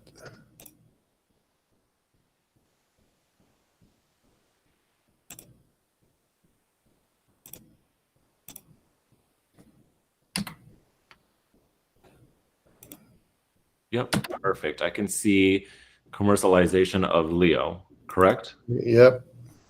Yes, Leo. That's commercialization of Leo. If you, just to test it out, Michael, go to the last slide and then go back into the current one just to make sure that it won't be frozen. Okay. Are you seeing it kind of progress? Still on the same slide. Really? Because I am definitely pushing buttons on this side. Yeah, it's frozen on my end. Okay. We're going to do this a little bit different. And Okay. Yeah, I see now a yeah, I see you moving now. Okay, so I'm not going to expand it. That was the problem I was having a moment ago when I asked you about checks. So I'm not going to expand my whole slides because I think that's what's causing the problem. Yeah, so everything's fine like that. I mean, I can see it perfectly fine like this. Okay, all right. So All right, so I was kind of still in the preamble stage, but I will move on. Okay, so the reason I put this question slide almost as the very beginning is that we want to stress that we're open to a conversation about the future, conversation about this grand architecture, about orbital servicing, assembly and manufacture, because that is the future that we're going to. That is where we're going to very quickly. So I'm going to be, well, I've just changed how my screen is set up, but let me just pause and move that to a different screen. So I'll be watching the chat a little bit and kind of going back and forth, I think, to maybe answer some questions, because I think it's more important that we answer questions than it is for me to work my way through every detail in my slide deck. Because I think that also goes back to kind of this concept of this conversations for the future, that Blue Marble is going to be making some shifts naming wise. So let me just jump in here and just after the anniversary of landing on the Apollo missions, the National Space Council came out with this document. In my 20 years in working in the space field, I've never seen a document like this. You know, hats off to the folks that helped craft this. We're super fortunate. We're going to have one of the senior leadership of the National Space Council in our conversations tomorrow. So please make sure that you join Laura Forsick and Jared Stout in that conversation. This document from the National Space Council is one of the most interesting, and I would say, dare I say, hopeful documents I've seen come out of government, maybe in my whole lifetime. It's powerful and profound. We're going to talk about it in quite a bit of detail here in a minute. It has kind of 5 overarching concepts. It's not a very long document, only 27, 28 pages. But it's powerful, it's weighty, it's got meat to it. And the big ideas are commercialization of LEO, getting back to the moon, and then staying there. That's very important to emphasize. Extending onto Mars. I'm certain that's a priority for a lot of people. I confess it's not a priority for me. I didn't yawn at it the way Tim did when he saw Perseverance landing. I was jumping up and down when I saw Perseverance landing.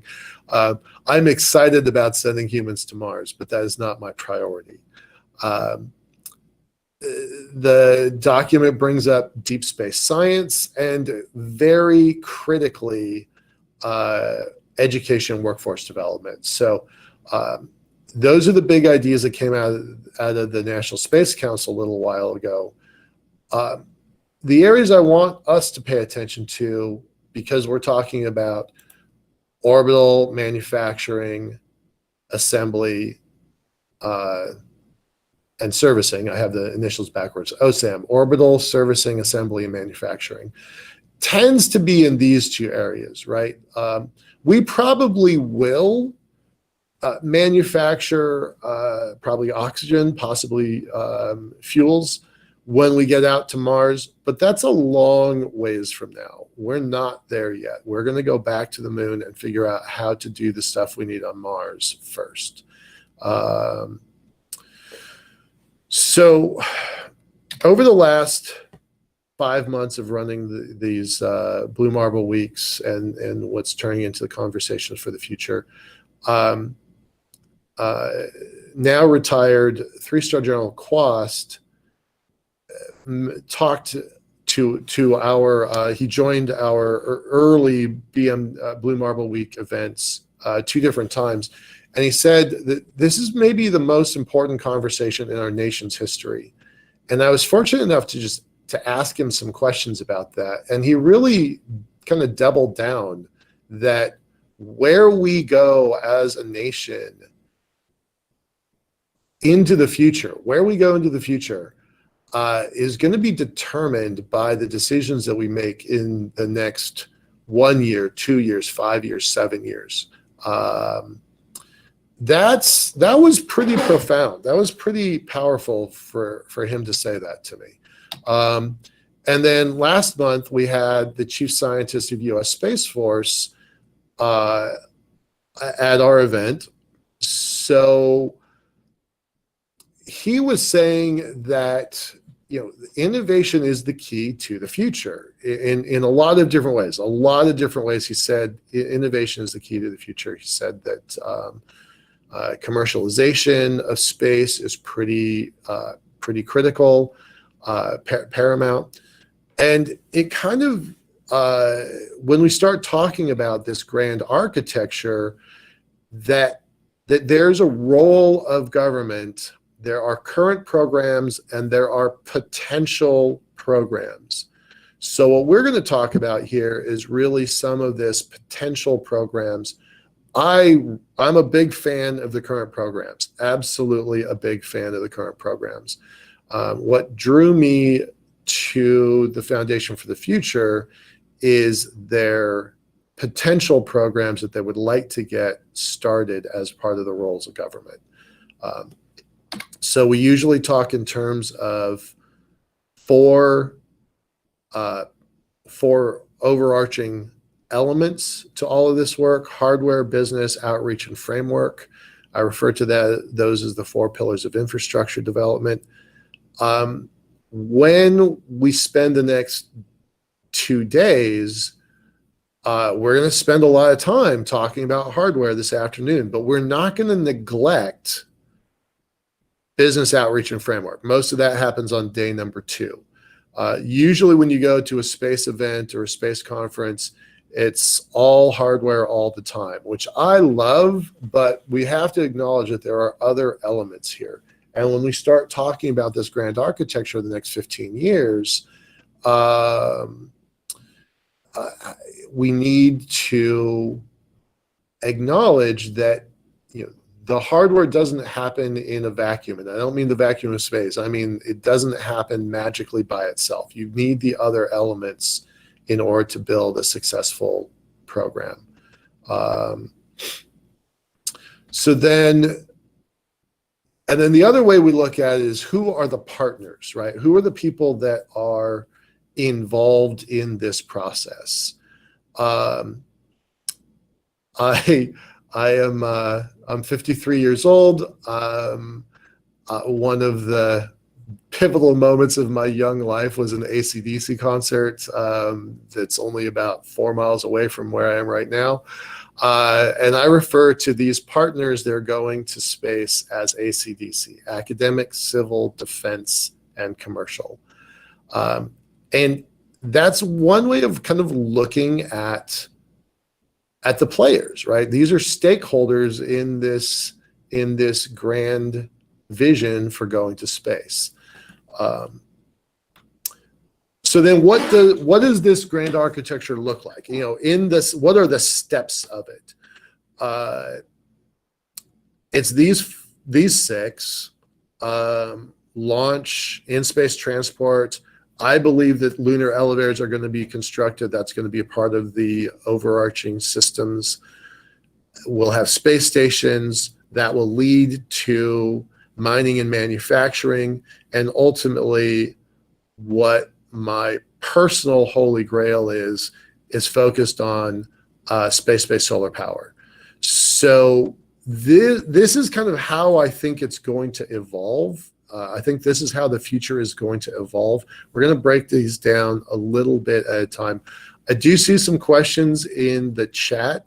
I'm going to get through this section and then I'm going to go to the chat and take a look. Okay, so just bear with me for a sec. I want us to all be kind of on the same page We might disagree, but I want us to all kind of be operating from the same point of view. Hey, Michael, I'll save the questions to ask you once you're done with this in case you miss any of them, okay? Terrific. Thanks a lot, Leo. Appreciate that. So we're going to start with launch. Launch used to be the hardest part of the equation. I got into space in the first place. My professional background goes back to the NASA Institute for Advanced Concepts work on the space elevator, because I thought launch was too darn hard. That seems pretty comical to me now, but at the time, no one really had imagined reusable rocketry. I mean, it was in science fiction, but it wasn't a fact that we could count on. And now, depending on how you count it, there's at least 6, 7, or 8 reusable rocketry companies in the United States alone. If you look to Europe and Asia, there's probably additional, I can think of at least 4 in each places. So maybe that's 14. Maybe that's, knowing that there are companies that are in stealth, I would argue that there's probably between 10 and 20 global companies that have figured out reusable rocketry. And just saying that sentence kind of blows my mind a little bit. So I'm just going to say we've pretty much figured out launch. Now, we're not good at the reusable side of it yet. Not really. Some companies are doing okay.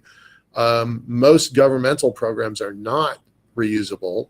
So I won't say that we've mastered it, but we've got a good handle on it, and I feel confident. We're pretty smart as a global species. I have a lot of confidence that we will master launch. And then that leads us to communications and observation. We just saw Eric with his synthetic aperture radars. We're pretty good at Earth observation. We're pretty good at communications. But wow, you ain't seen nothing yet. When I started, there were only 400 satellites at all in space. There's just shy of 4,000 now. And in the next 5 to 10 to 15 years, we're likely to have minimum 40,000. And the Satellite Industry Association anticipates between 90 and 110,000 satellites. The vast majority of those will be commercial. So I'm just going to say that we basically have solved this first bullet point. One way or the other, whether we claim mastery or not, I think that's still debatable. But I'm going to give us a checkbox on the first one, and that moves us to in-space transportation. That's coming. There are several organizations, Northrop Grumman, Momentous, I think ULA. There are several organizations that have figured out in-space transportation. That is a necessary part of this ecosystem if we're going to get from where we want to be to where we need to be. And that includes going from low Earth orbit to geosynchronous orbit, out to the Lagrange points, down to the surface of the moon. So in-space transport is not the same as launch. A lot of people think it is currently the same as launch, but I assure you it's not. And I think as vehicles get more and more specialized, as missions become more routine, as we get better and better at this CisLunar Econosphere, I feel very confident that you're going to see specialization of this in-space transport. I can think of at least three standard fuel types that are going to evolve. Gary Collin is going to talk about one of them in just, in an hour or two. So in-space transport is both the machine itself and the fuel that machine takes. So we're going to see a lot of evolution there. I predict that's going to be pretty bumpy, but it almost doesn't matter who the winners are, because we down here on the ground, we are going to be the winners of whatever happens up in the CisLunar Econosphere. I'm not going to belabor the lunar space elevator infrastructure. If you want to know a lot more about that, we talked about it a lot in the last event, BMW. I'll just say that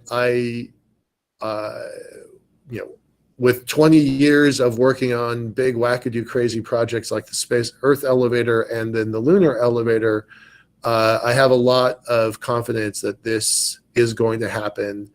I think the lunar elevator will be constructed before the Earth elevator, and certainly before the lunar elevator will precede the Martian elevator. I think we will have a solar system that has multiple elevators.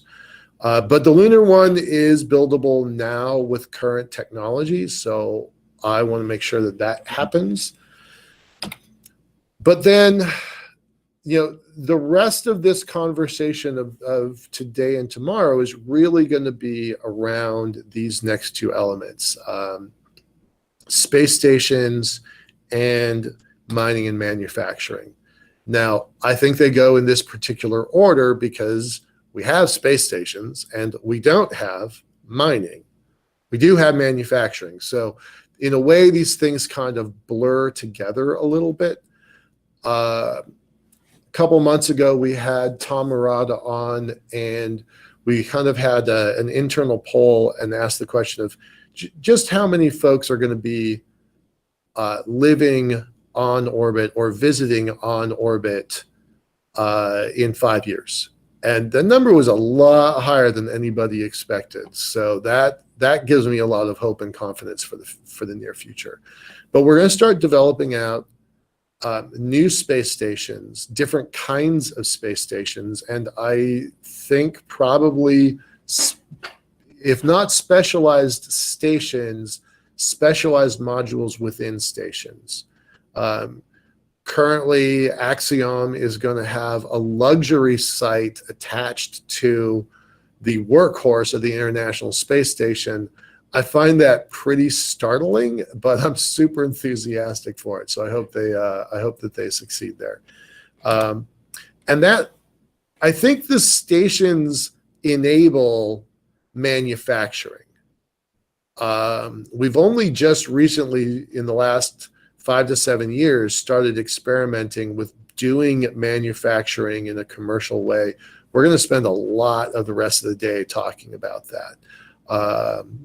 We've got nanoracks, and what used to be made in space is now Redwire, and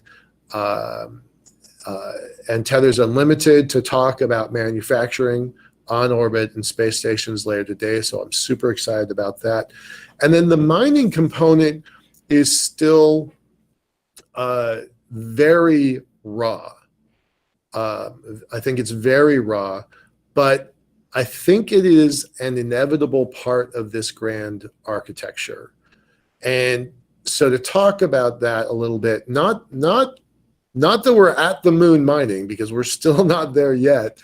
We're certainly not mining on asteroids yet, but we brought in Melissa Roth to talk about the work that their company is doing to create lunar regolith simulants so that we can prepare for doing that kind of mining, so you can prepare for doing that kind of manufacturing. And finally, if all those things succeed, I lost the page. If you succeed at all of those, if you earn a level of mastery of launch, comms, Earth observation, mastery in in-space transportation, mastery of the lunar elevator, of space stations, and mining and manufacturing, if you master all of those sub-elements of the grand architecture, only then do I think that you're going to be able to create the space-based solar-powered system. And that's the thing that got me into space in the first place. I think there's going to be a day where you have the top 300 cities of the world powered from the sun using space-based solar power. So you would supply 40% of the global population with clean, green, limitless energy.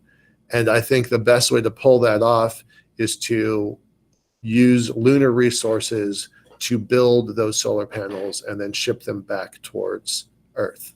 So that's how I think this grand architecture is going to evolve. Okay. We can take a couple minutes for questions. I've got some other slides, but I don't need to get into them. We can go either way. Thank you so much, Michael. Joshua Carlson actually asked a good question. He said, where did you get the 4 pillars of infrastructure? It's logical, but did you develop it or did you get it from somewhere? Hey, Josh, I built it. It's mine. I created it many years ago as part of, it was one of the components that was edited out of the NASA Institute for Advanced Concepts research document. So it was a cutting room floor element that I liked a lot and I kept. Really interesting. I'm happy to share it with you, Josh. I know you do kind of this same kind of work. So Mike Ju just asked this question. For a lot of people who don't understand, how this may work, Mike actually asked, is an Earth elevator a practical idea with over 100,000 satellites in orbit? Isn't the danger of collision fairly high? I think that you might be able to answer how this is structured and some of the logistics that go into it. So, Mike, I would, I share your concern for sure.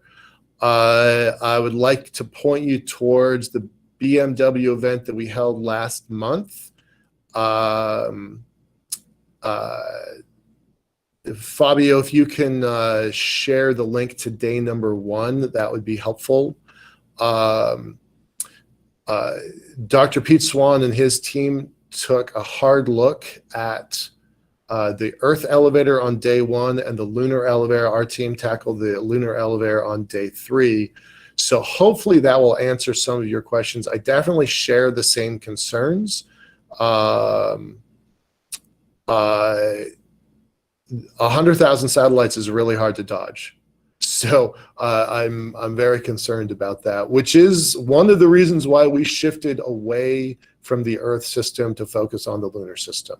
It's a more solvable problem in a sooner time frame. And yeah, there's a very large community still working on the Earth elevator. If you want more information about that, tackle isec.org. Yes, they are. Brett Patterson asked, I hope we hear a little bit more about mining miniaturization and automation. My uninformed perspective is that mining is still primarily high skill, in-person, heavy equipment based, which is pretty difficult to launch. What are your thoughts on that? So I'm not sure who the question came from, so I apologize for not answering you personally, but that's from Brett. Who was it? Brett? Okay. Hey, Brett. So that's one of the reasons why we have a relatively thin mining component of this conference, is that mining is still very, very complicated. And while lots of folks are working on the problem, very few have actually solved the biggest problems. So miniaturization certainly is a component for sure. You see robots behind me, we would build them completely differently now. They were climbing robots, not mining robots. That there is new tech coming online all the time, but we didn't bring in any mining robotics companies to this event because we weren't really sure that stuff would actually work. And we are very focused on hardware that works. When you see the panel later in the afternoon or early this afternoon, those folks have hardware that works. So that's a priority for us. Yeah. I'm gonna go back to a few of my slides here, and then we'll come back for some more questions. So, all right. So where are we going to put these space stations, these orbital manufacturing sites? Well, orbit for one, LEO and GEO. I think there will be something interesting at all 5 Lagrange points. I certainly have my eye on L1 personally, but all 5 Lagrange points, and for those that don't know, the Lagrange points are the gravitationally neutral spots, not gravitationally neutral, gravitationally balanced spots between the Earth and the Moon. That's the simplest way of describing it. I was recently on a call with a bunch of 6th graders, and they kept talking about zero gravity, and I said, "There's no such thing as zero gravity, right?" The media kind of overhypes that, and they're like, "But." I'm like, "No. The Earth, the oceans of the Earth are still affected by the Moon's gravity. So there's no spot in between those two that doesn't have gravity. You can have it where those two forces balance each other, and that's the Lagrange point." And it was actually super fun to kind of watch the light bulbs go off in their heads about Lagrange points. And then there are going to be settlements on the Moon, both on the near side, the far side, and what I call the top, bottom, and middle. So I think there's going to be a lot of stations. You're going to define stations differently based on geography a little, or position a little bit. But there probably will all have some sort of OSAM capabilities. That's my guess. That's my hunch. Most of that stuff is going to happen here. As big a fan as I am of the Moon, we're not there yet. We're not there by cash. We're not there by time. We're not there by technology just yet. So I think OSAM is primarily going to happen here, although we are reaching. This is a lift port image. There's so much wrong with this thing, but the most important parts are Bigelow Aerospace, the group that kind of really did a lot of work with these inflatable habitats, probably doesn't exist anymore. I hope they come back to life. They failed once before. Maybe they'll come back to life. But even still, this inflatable style structure is probably in somebody's drawing board somewhere. We talked about this: academic, civil, defense, and commercial. Those are the partners. And I wanted to look at this document, right? A little bit more detail. There's some really powerful sentences in here, and I'm going to kind of blast through this for a second. I'm just going to let you just glance at these. Private sector pursuing revenue generation activities. Commercial orbital platforms of the future. What are they going to do? Communications, propellant, research and development, training, and health, right? This is an official White House document. That just blows my mind.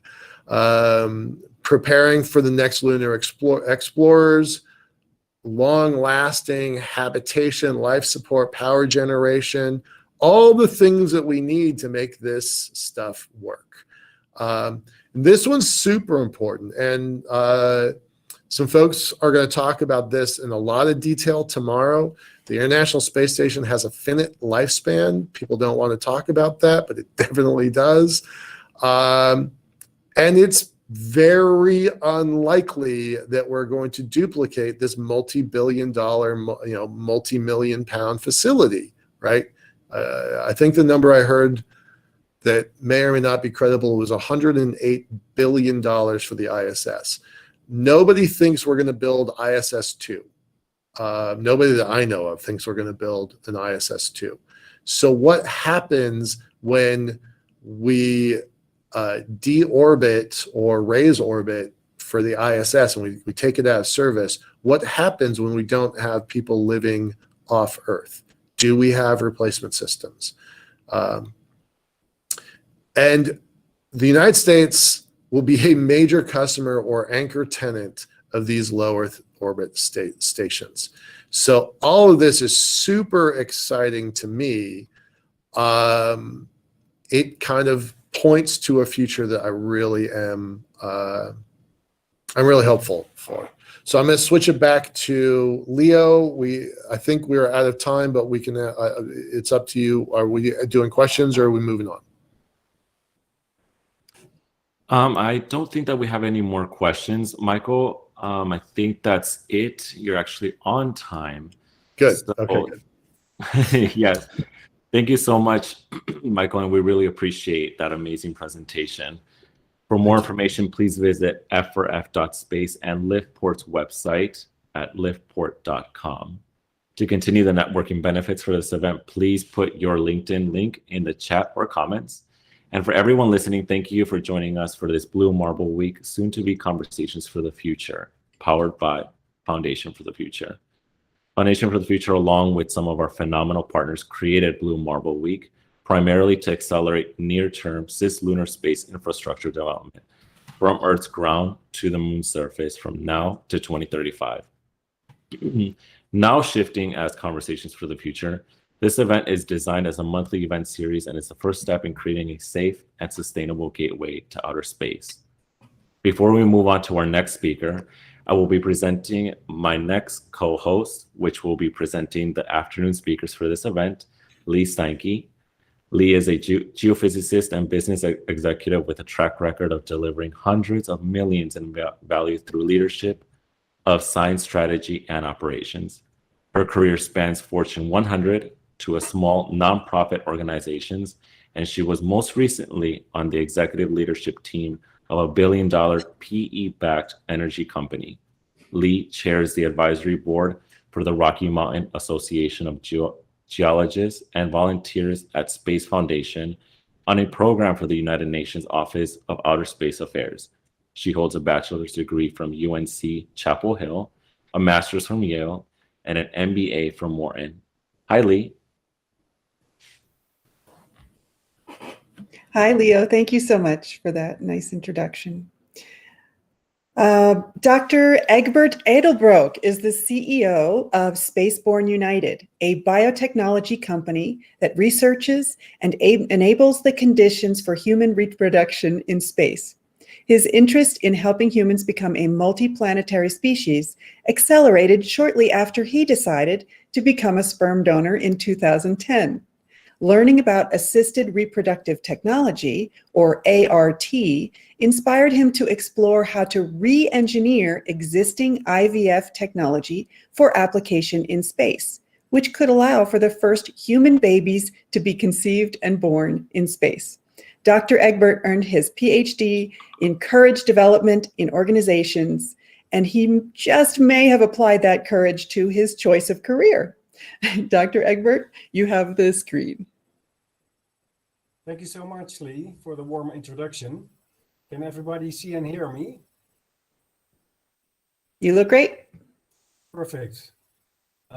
Let me share the screen.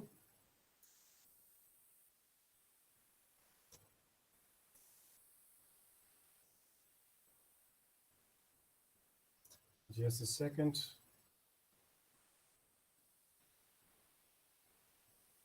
I'm sorry.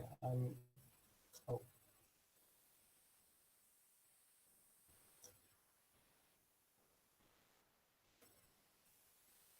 So, is this visible for everybody? Lee, I just want to check. Okay. That Yes, was we can see that. We can see it just fine now. Perfect, perfect. Thank you for the warm introduction. And let's talk about reproduction beyond Earth. So what's going on in space? I think most of you have been following the news recently. A lot of activity around Mars from different countries, different agencies, different corporations preparing for even more activities around the moon and Mars. I think throughout history, people have always felt this natural urge to explore new worlds, and it led us to find new places to settle. And as a global community, we continue to grow and evolve by exploring the unknown. So this is interesting to find new places, but also for benefits to humanity on Earth. I think most of you are familiar with the different benefits that space exploration is providing for a better life on Earth. But today's changing world requires to keep pushing the boundaries of our imagination and our technology. So that would create more possible futures to choose from. But there's more. Why should we reproduce beyond Earth? It's also to safeguard future generations. The different scientists from all the renowned agencies and institutions, they repeatedly warn us for different threats and increasing threats to human life on Earth. And it's not just about climate change. It's not just about rapidly increasing extinction rates. It's also about pandemics that we experience. And we also are not sure that in the next few hundred years, there will never be a moment that there will be a nuclear threat. And even a lot earlier, in a few decades, artificial intelligence might become dangerous. So there are many reasons why we should become a multiplanetary species. My personal view on this is that as a former courage development researcher, I like to help humanity to expand the human comfort zone. But of course, I couldn't, I also included this interesting quote from Carl Sagan. I have nothing much to add to this great quote, but I wanted to share it with you. So also these big ambitions of becoming multiplanetary are part of the International Space Exploration Group, as you see. But there is a problem. There is one crucial element that is missing. Because obviously we also need to learn how to reproduce beyond Earth. And this challenge is very difficult. It appears very difficult because it's an ethically delicate subject, and that's difficult to address by space agencies and also by large corporations.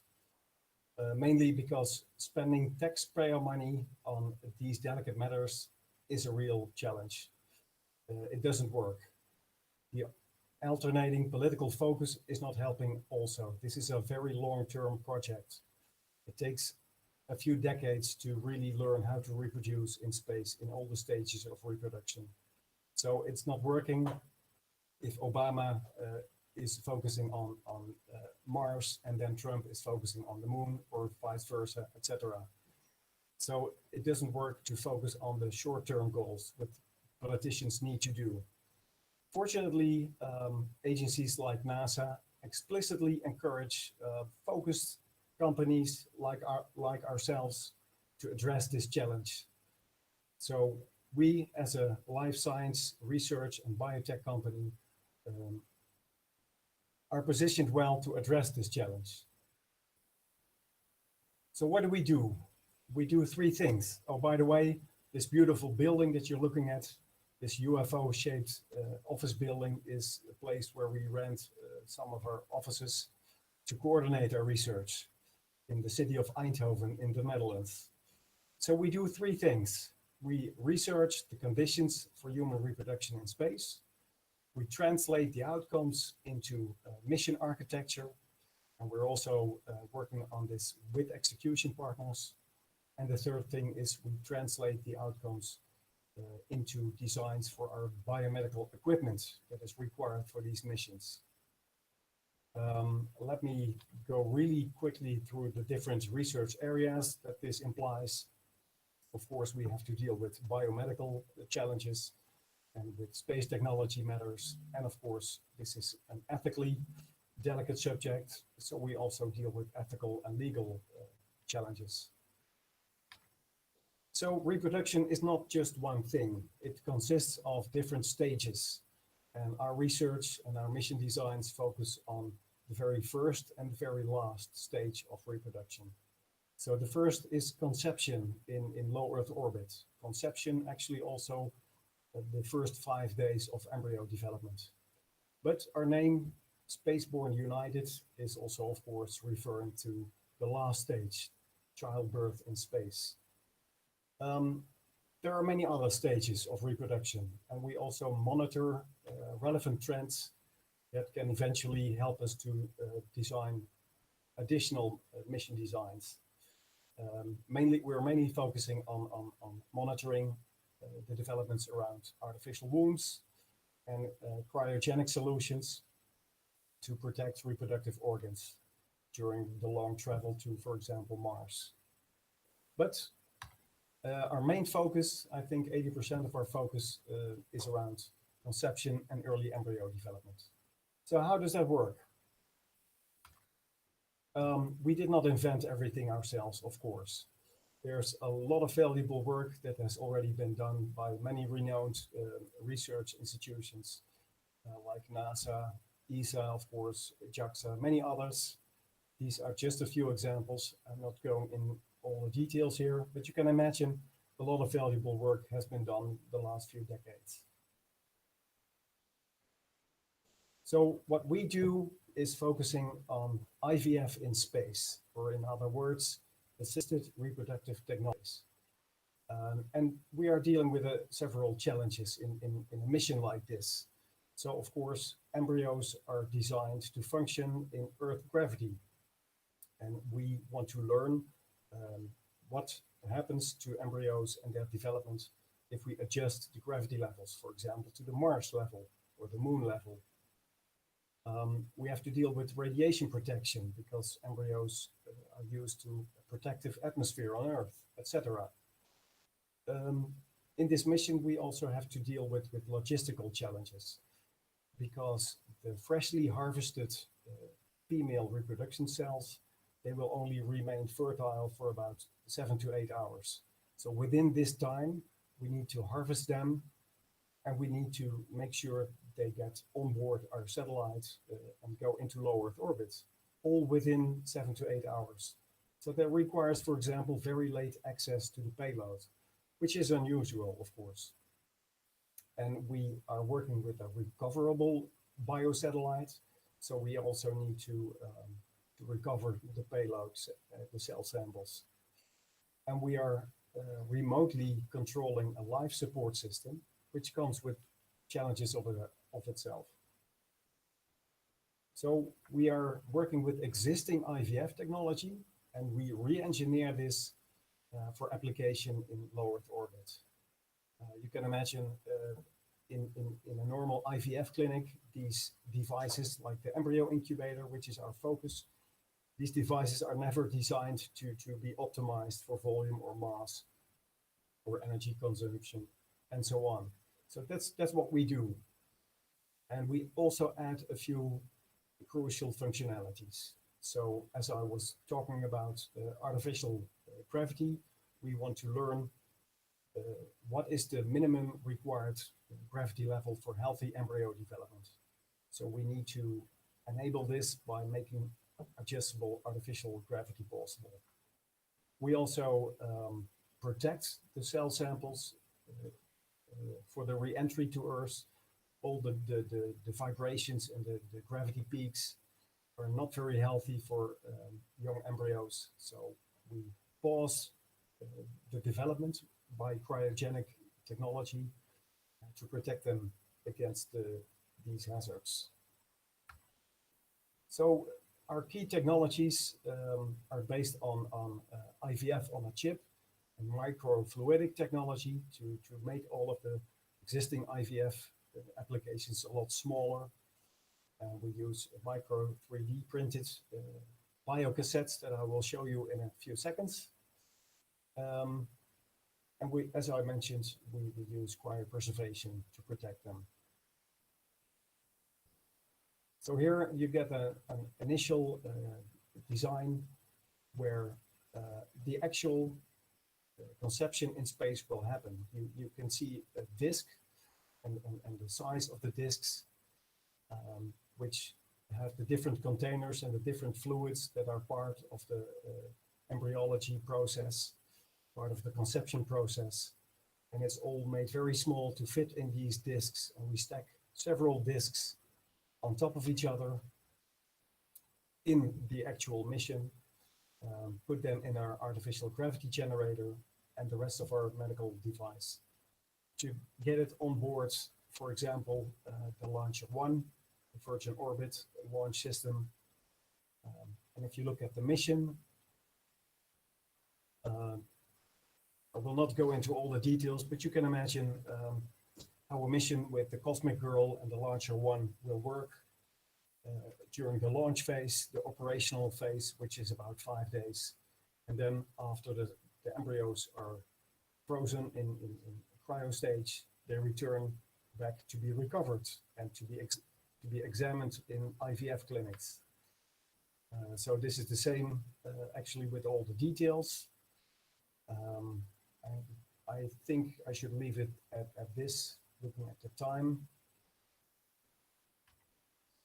But if anyone wants to see more of these details, feel free to ask for this presentation. We started 5 years ago, as Lee also explained.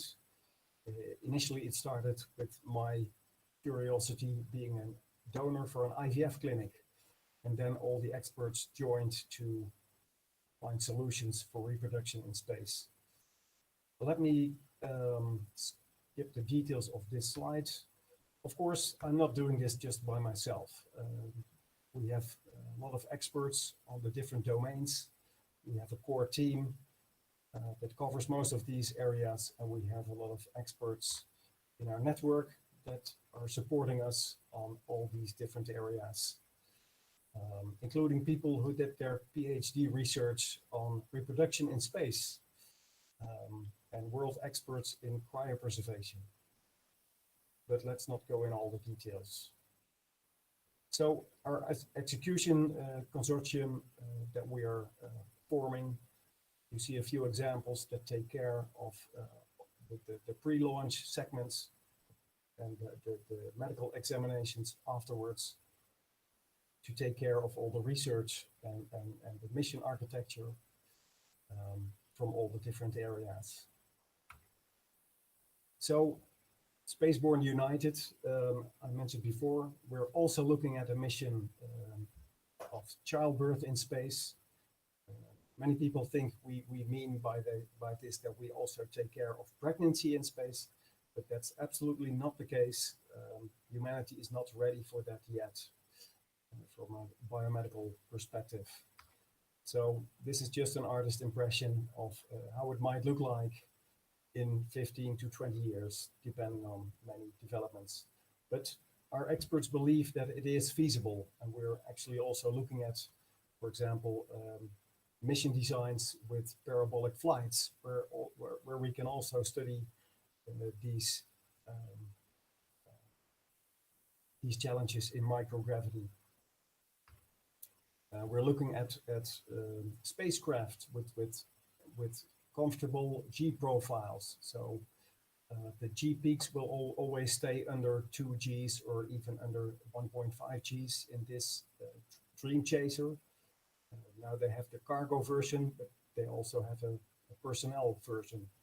And this would actually be a spacecraft that would enable safe childbirth in space, if you ask our experts. This is a lot of details. I will not go into these. As I mentioned, we work with space engineering challenges, biomedical challenges, and ethical and legal challenges. Yes, the media is interested in what we do, and we are very grateful, because it's not just scientific added value, but it's also seen, our missions are also seen as steps in human evolution.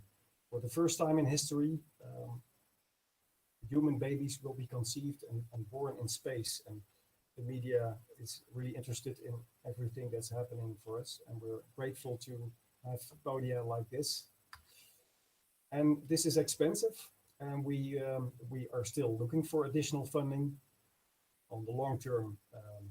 The large agencies are interested in what we do, and it's crucial technology. Challenges that they cannot address, as I explained. But mainly space life science research centers are interested in everything that we learn regarding partial gravity. There's so many data gaps that we can fill, so that's valuable for them. What we do is also expected to accelerate developments for the IVF on Earth. So that's also a source of funding for us. And a special one that is the upcoming Space Nations. Let me zoom in on that one.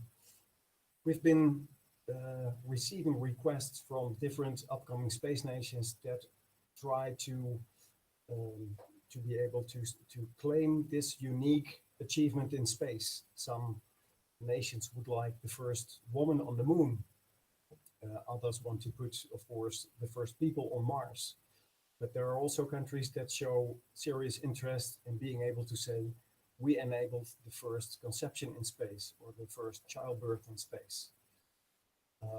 So that's fine for us, as long as if this will be the funding source for us for the larger missions, the long-term missions, that's fine for us, as long as this country will support high standards of a moral compass, because of course this is about pregnant women going into space with a medical team, and that needs a high moral standards. We also monitor the future of reproduction in space.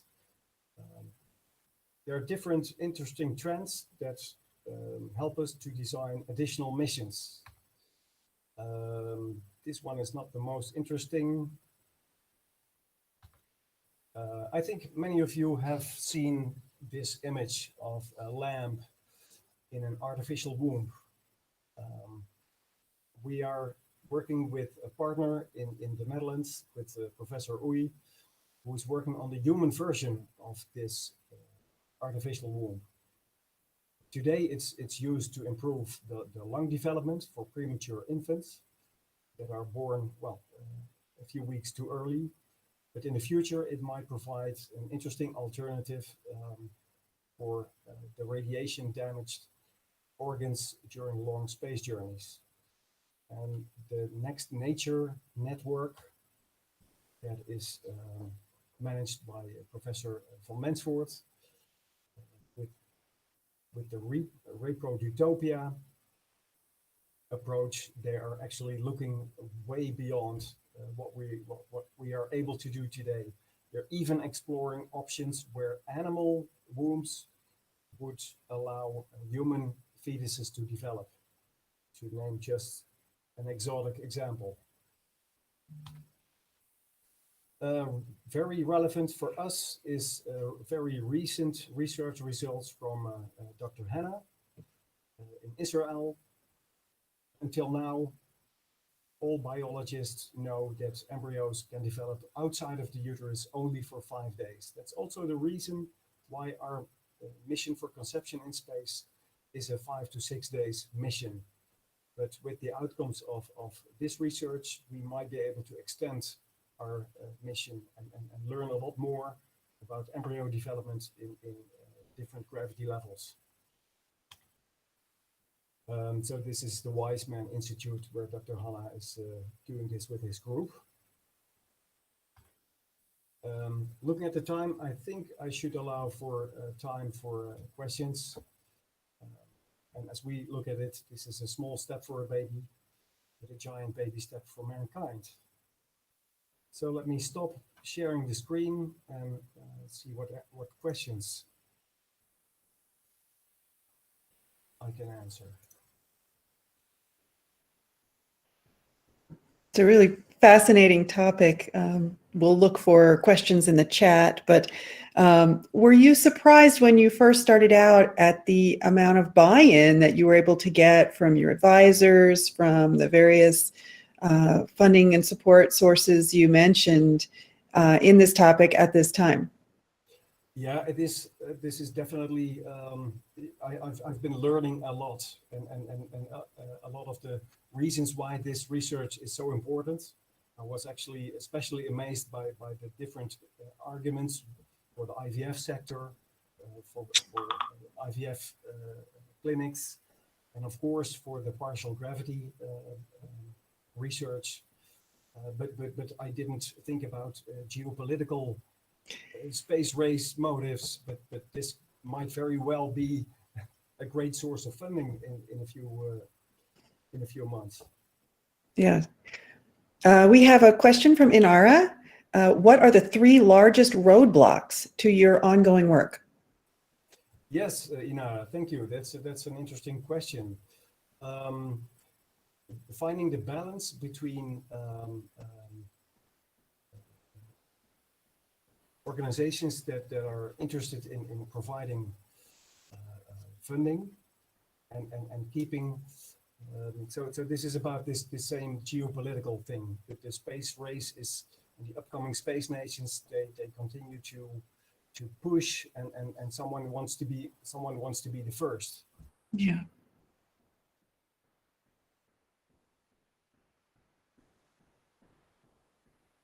Looks like Dr. Egbert may have frozen.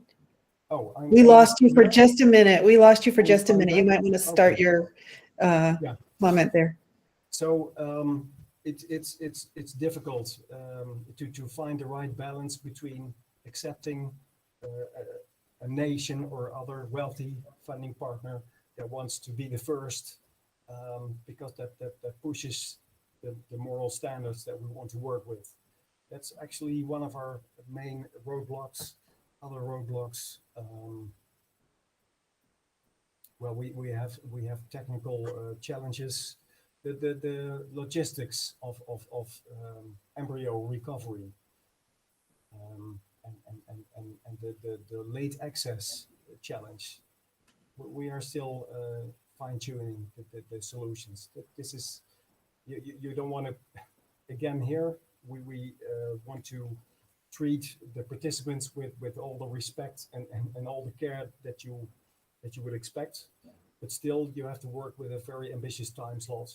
We just have 6 hours actually that we work with, and then conception needs to have taken place. So harvesting on Earth and conception in space, all in just 6 hours. But we think it's feasible.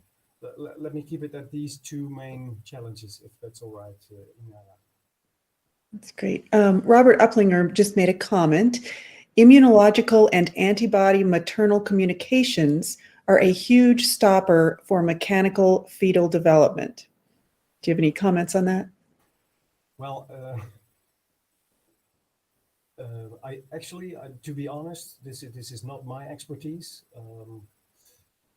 So I will be happy to ask one of our experts about this, because they are convinced that we can address all of the challenges that there are.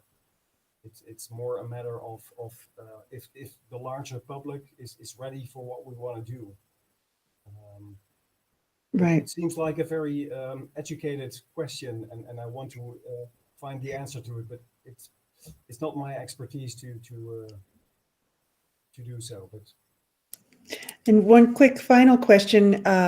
Some of the images that you showed were reminiscent of some movies. Can you talk about whether Hollywood has called for you to be an advisor on film production related to this, or the other way around? Did you draw any inspiration from science fiction?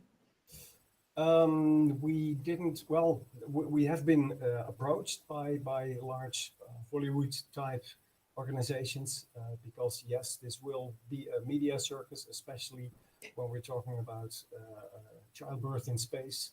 It is perceived as a step in human evolution. It's not like landing on the moon for the first time or on Mars, but still spectacular, of course. And television production companies are interested in this. And what was the question again? Oh, Well, just drawing inspiration. Did you draw any inspiration from science fiction? Was the other part of the question. well, we do in terms of the different trends that we monitor. For example, the artificial wombs and Yeah. even interstellar seed ships, Mm-hmm. where children will be born inside the spacecraft and raised by an artificial intelligence kind of robot. And we believe that that will be possible in, well, let's say 50 to 100 years. I hope this is answering the question to some extent. Yes, thank you so much. We really appreciate your talk here today, and you can certainly continue with any further questions in the chat. Our next speaker is Melissa Roth. She's the co-founder and lead researcher of Off-Planet Research, a private company that strives to enable a meaningful, enduring human presence beyond Earth orbit by helping organizations learn how to live and work safely and productively on the moon and other worlds. Specializing in high-quality synthetic regoliths, OPR also designs and tests components and processes that can dramatically increase mission assurance, cost effectiveness, and speed of development of safe and effective space-based technologies. Melissa is a member of the LEAG Commercial Advisory Board and the lead for LSIC's Extreme Environment Regolith Surface Interface subgroup. Melissa, you have the screen.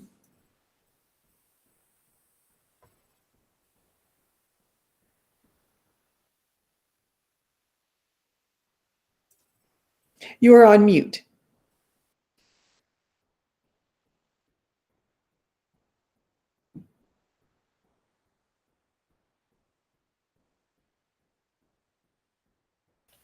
Okay, can everyone hear me now? Yes, ma'am. Perfect. I had to figure out how to get back to the screen to turn off my mute. So just one moment, please. Okay, and can everyone see my presentation? Hopefully entering slideshow mode. Yes. Okay.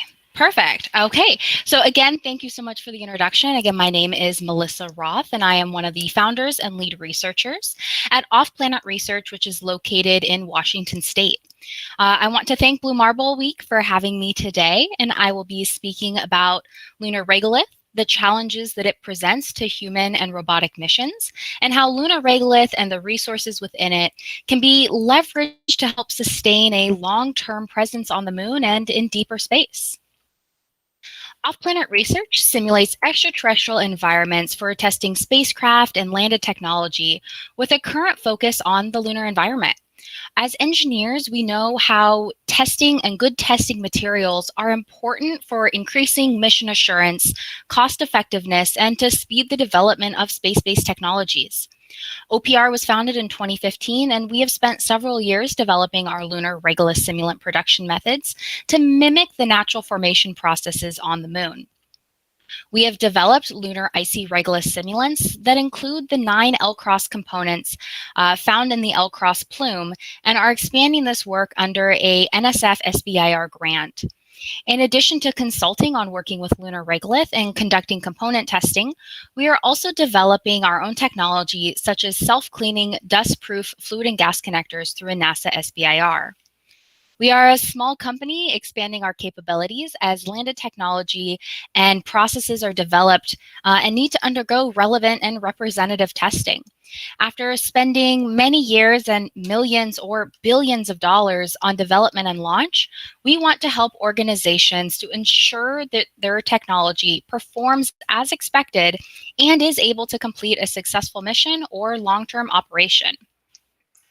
So to clarify some terminology, regolith is a geology term referring to the layer of unconsolidated rocky material covering bedrock and is used to describe the soil on the moon and other planetary bodies. Lunar regolith simulants are materials made on Earth to simulate or replicate the regolith found on the moon to be used in research and testing due to the scarcity and protection of returned lunar samples. The environment on the moon is one of the most challenging that humanity has ever encountered.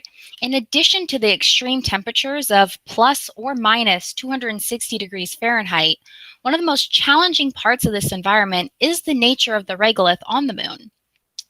Earth's soil contains organic material and particles that are formed through wind-blown and water processes, which makes them relatively round and smooth.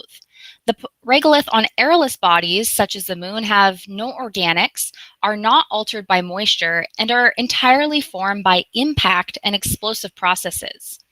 This means that these particles are very hard and covered in fractured surfaces with sharp edges, as in that image in the middle.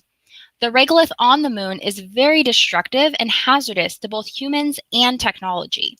It is abrasive like sandpaper and very susceptible to static charge due to its high surface area. Additionally, more than 60% of this regolith on the moon is composed of particles that are quite fine, like those in talcum powder or cake flour. Due to all of these factors, regolith particles easily get into spacesuit joints or moving mechanisms of mining equipment and cause them to seize up. When you look at the moon, you can see the light and the dark patches. When Galileo looked through his telescope in 1609, he thought that the dark patches looked like smooth bodies of water, which he called mare, an Italian word for ocean. When he studied the lighter parts of the moon, they looked rugged like the mountains on Earth, so he called them the highlands. The soil in the darker colored mare is mostly composed of basalt, as seen in the photo of our mare simulant on the left. Conversely, the simulant on the right is representative of the lighter highlands, which are mostly made up of rocks called anorthosite. When you think about the moon, I imagine the image that comes to mind is the one on the left for most of you. What many people do not realize is how different the far side of the moon looks. There are very few mare patches on the far side of the moon, and while the lunar highlands cover almost 80% of the lunar surface, most lunar missions have landed in the mare regions. Due to communication challenges between Earth and the far side, only one mission has landed there so far, and that was a Chinese lander in 2019. In this iconic photo of Buzz Aldrin on the left, you will note just how white his suit is, with the exception of a couple dark spots on his knees from a fall. On the right, James Irwin's bottom half is absolutely coated in dark gray regolith. Not only is the regolith abrasive and destructive to fabrics and joints, but the astronauts were susceptible to overheating, as that pristine white design was meant to help reflect heat. And I do just want to note how dangerous it is for astronauts like Buzz to fall, and yet he was not the only one to do so. Given the nature of the regolith and the rocks, falling into this sharp, abrasive material could ruin a suit and put the mission and the astronaut's life at risk, especially if they are not near a lander or a habitat. The ability of astronauts to move freely and safely while wearing a suit cannot be overlooked. A new dust-generating system arrived on the moon with Apollo 15 in the form of the Lunar Roving Vehicle. While these LRVs dramatically increased the distance traveled and mission capabilities, they also stirred up even more dust to coat the LRV, the astronauts, and their instruments. In regards to cleaning their suits after each EVA, Gene Cernan said probably the most difficult job of the closeouts was trying to dust the suits. In the photo on the right, a very dirty Gene Cernan can be seen in the lunar module after taking off his suit. Lunar dust very quickly disperses around a confined area, like the lunar module, and coats the interior. This is problematic for the astronauts' health concerns, but also for the operation of technology that is not meant to operate in the presence of an abrasive dust. This table shows some of the statistics of the Apollo EVAs. The missions over 3.5 years show a rapid advancement in the amount of time spent outside the lunar module, the total distance traveled, and the quantity of samples brought back. The addition of the LRV drastically increased the distance covered by Apollo astronauts, and thus the variety of samples brought back. That said, the longest astronauts have spent on the lunar surface is less than 24 hours. If the dust is so abrasive that it wore through 3 layers of Kevlar-like material on Jack Schmidt's boots, how will our technology survive weeks to months on the lunar surface? Some organizations anticipate that mining or manufacturing equipment will operate 24 hours a day, 365 days a year. Will the equipment be able to survive in this harsh environment? And how often will it need repairs, and by whom? A suited astronaut, or more likely a robotic system? If you are attending this conference, you likely know that many national space agencies and private organizations have visions for a long-term sustainable presence on the moon and in deeper space. With almost 50 years since the last human mission to the moon, how can we make these visions a reality? NASA's solution is the Artemis program, a series of missions with the goal of landing the next humans on the moon by 2024.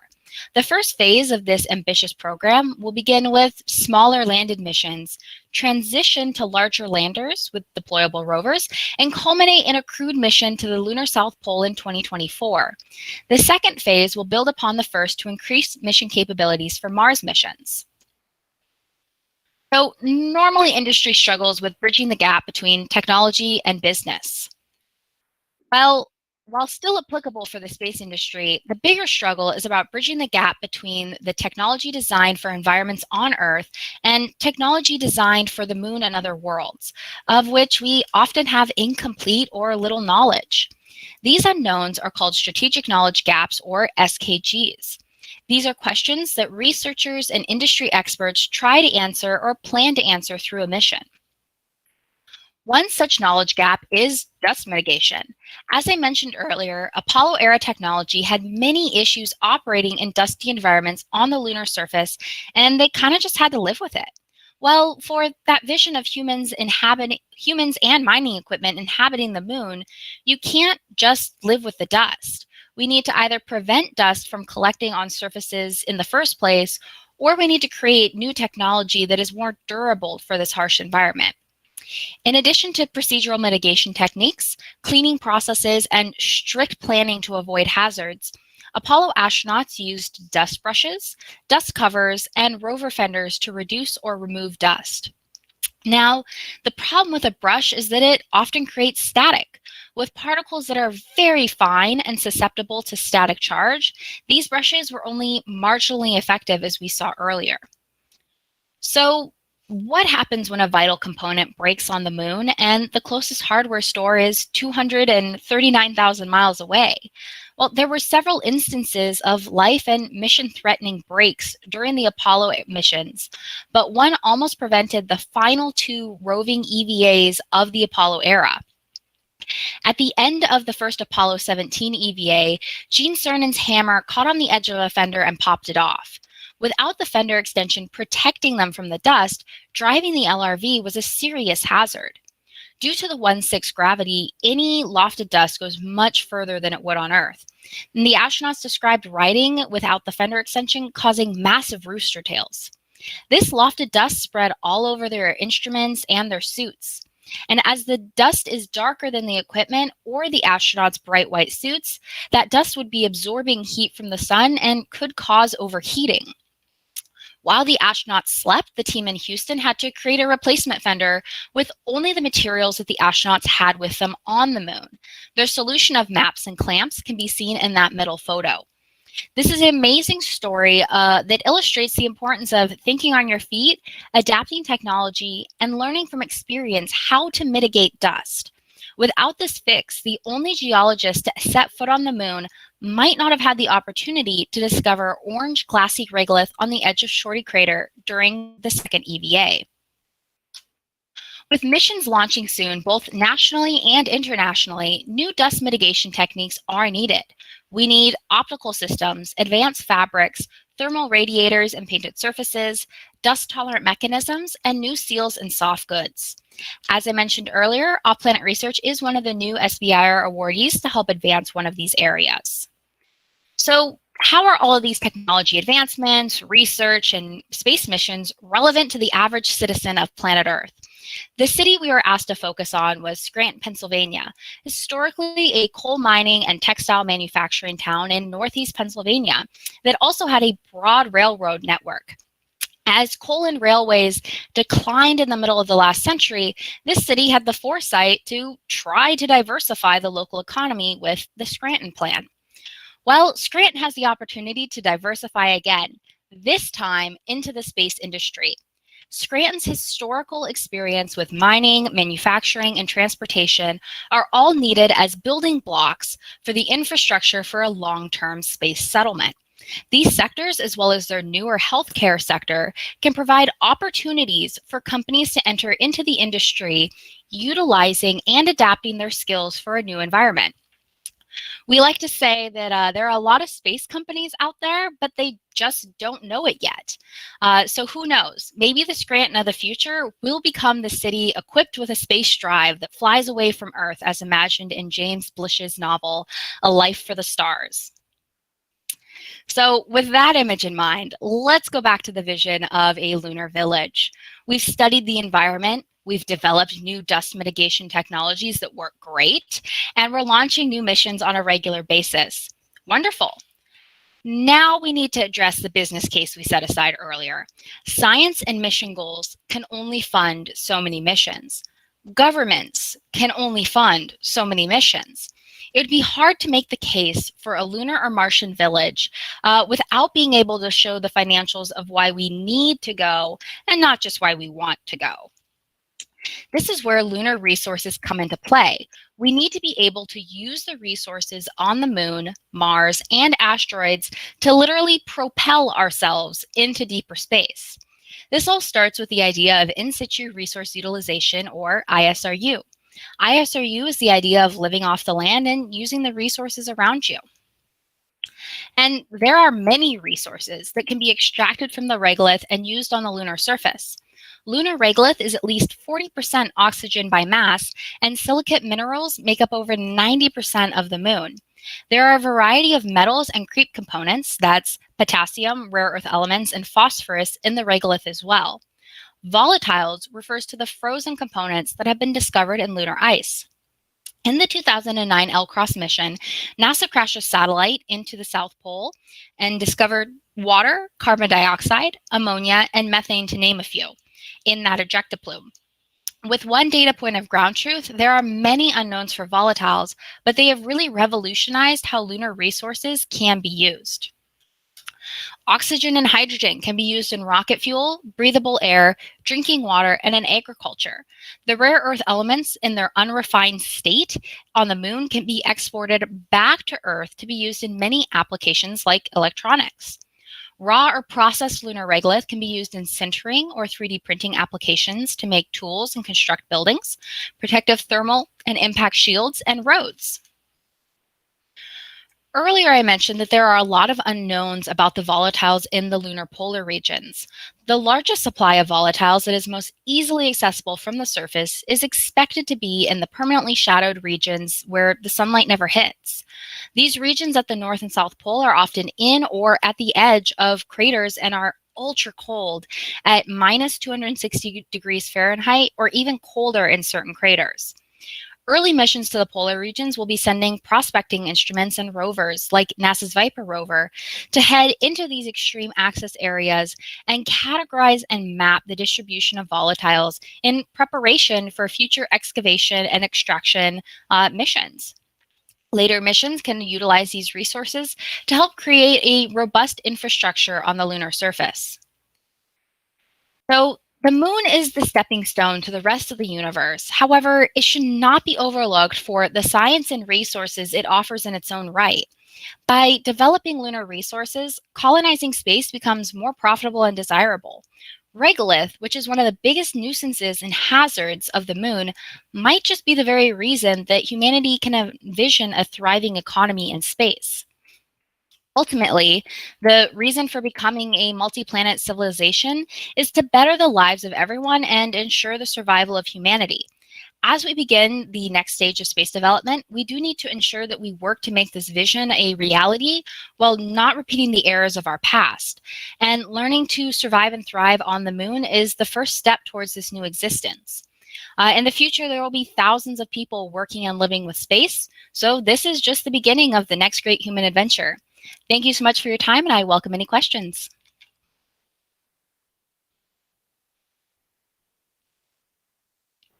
Thank you, Melissa, for tying that so expertly back to our host city in Scranton, Pennsylvania. You seem to have a really good sense of the big picture of all the important aspects of positives and negatives with regolith. Can you talk a little bit about how you're designing regoliths, synthetic regoliths for other worlds as well? Yeah, so what our focus has been the moon, in part because the material on the moon is a little bit more unique, but also in some ways a little bit simpler than other worlds. There's a lot less variety across the moon. Yeah. You don't really have these different kind of zones that Mars has. But conversely, this is also a very abrasive material that isn't like what we have here on Earth due to the angularity and the morphology of the particles. So we have been looking into other planetary bodies like Mars. The biggest thing that we look for when we're looking at creating new simulants or custom simulants for specific clients is what is going to be important for them and what are they going to need. So this is where we love speaking with people, getting input on what they're looking for, short-term, long-term, so we can start developing it and so that it's ready when they're testing us. Great. You talked about funding sources and trying to accelerate this vision that so many people share of space exploration and utilization of in situ resources. Can you talk about how a public-private partnership can help accelerate that advancement? Yeah, space is hard, it really is, and it's going to take a village. It's going to take the world if we want this to be successful and last long term.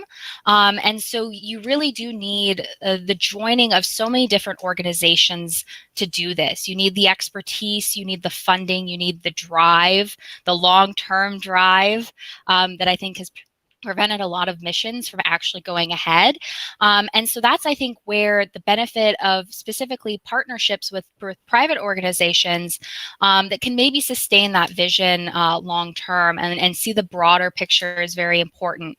And of course, again, collaborating both nationally and internationally, I think it is great as well. The space industry is quite wide and quite far spread, but it's also quite small. So it's wonderful that there's so many groups that are willing to work together with one another to make this happen. Melissa, can you talk a bit about the new SBIR? You know that we always talk about money and capabilities and size of your team, and so tell us a little bit about what you got, what it's for, and what it's going to do for you.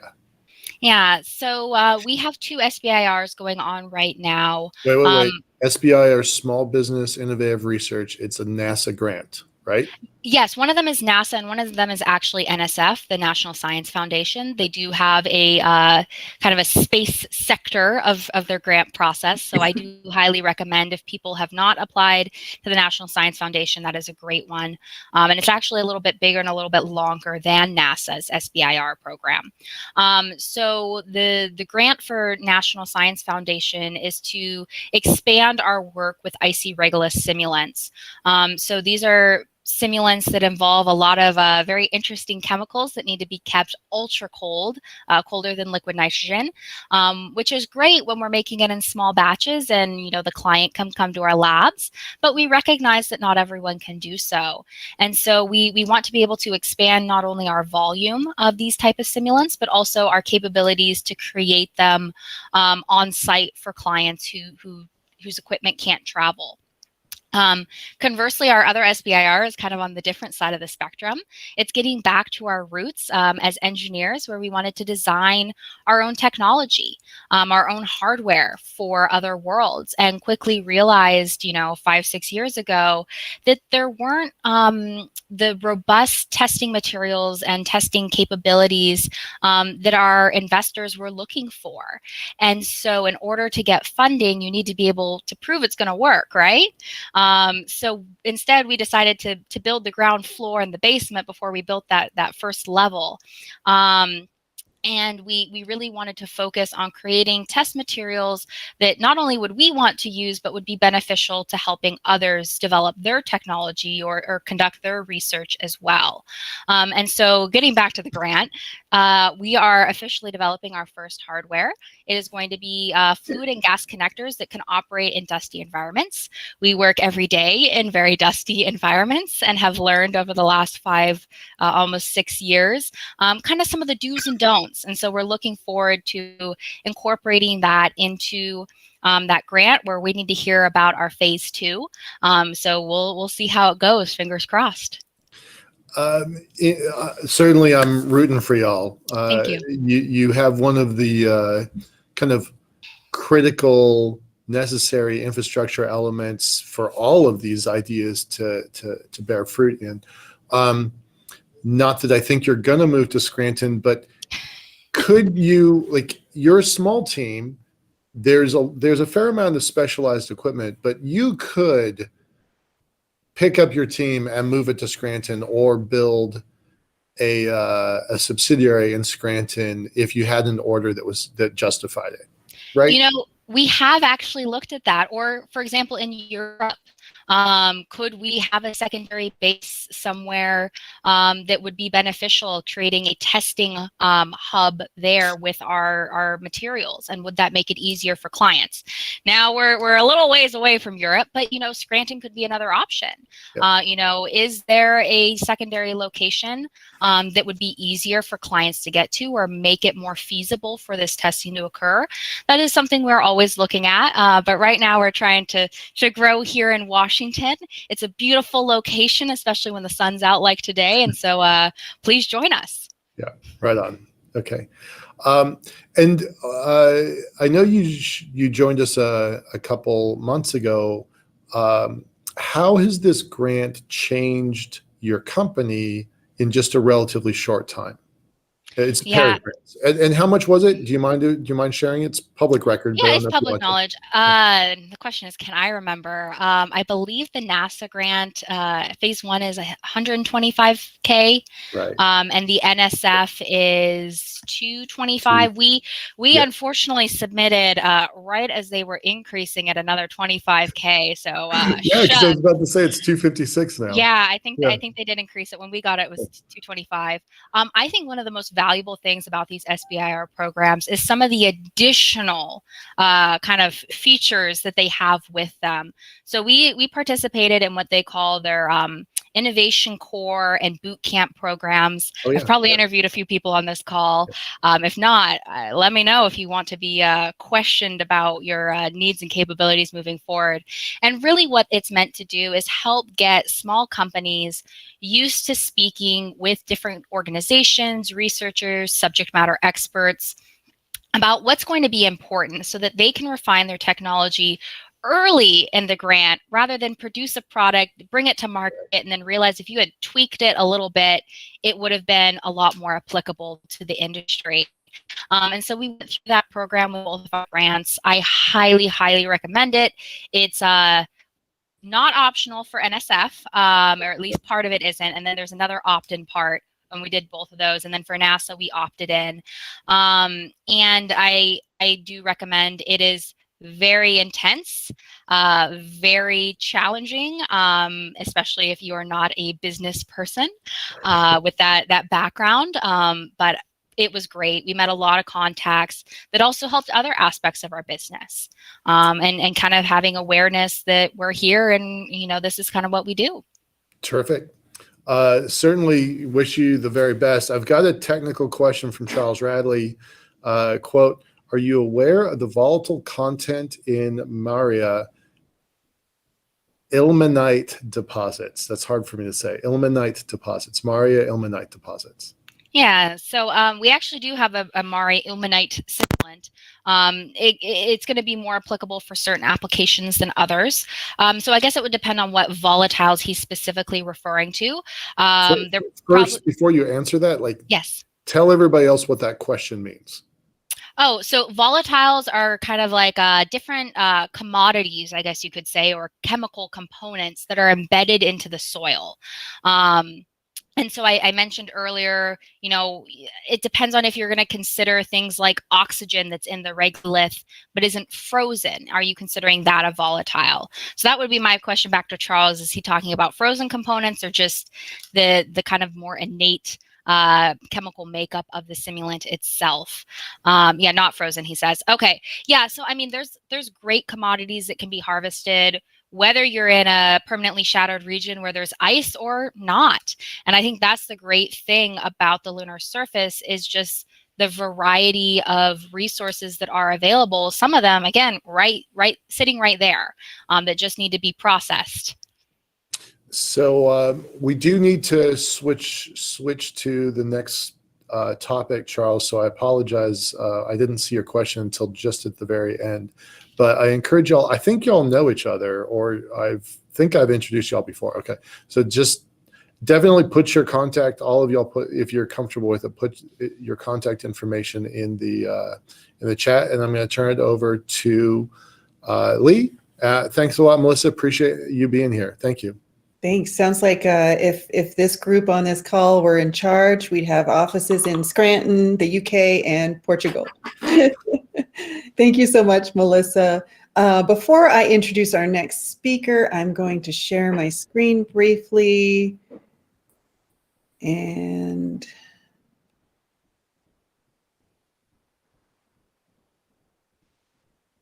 I want to take this opportunity to reorient everyone to today's event.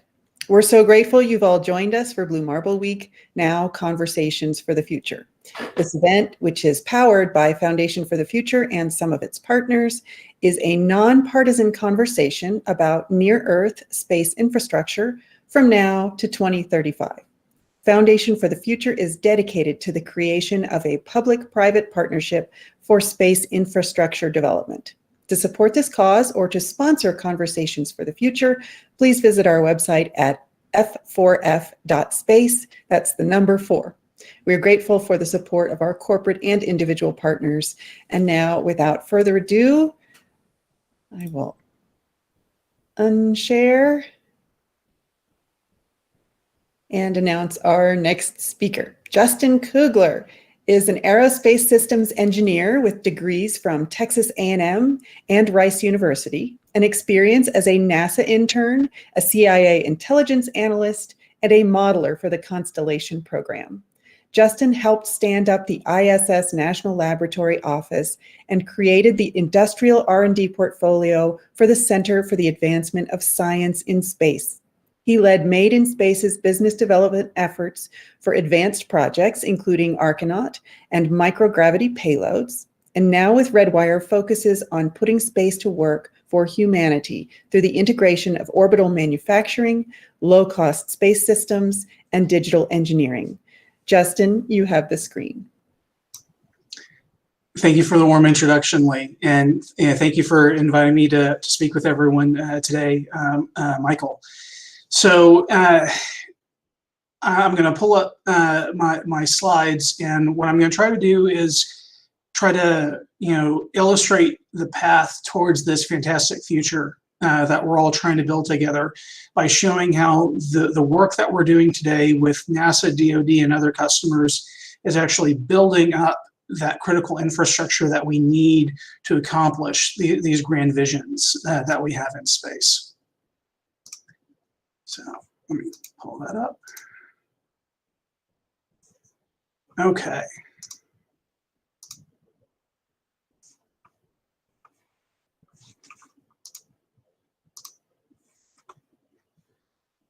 Okay.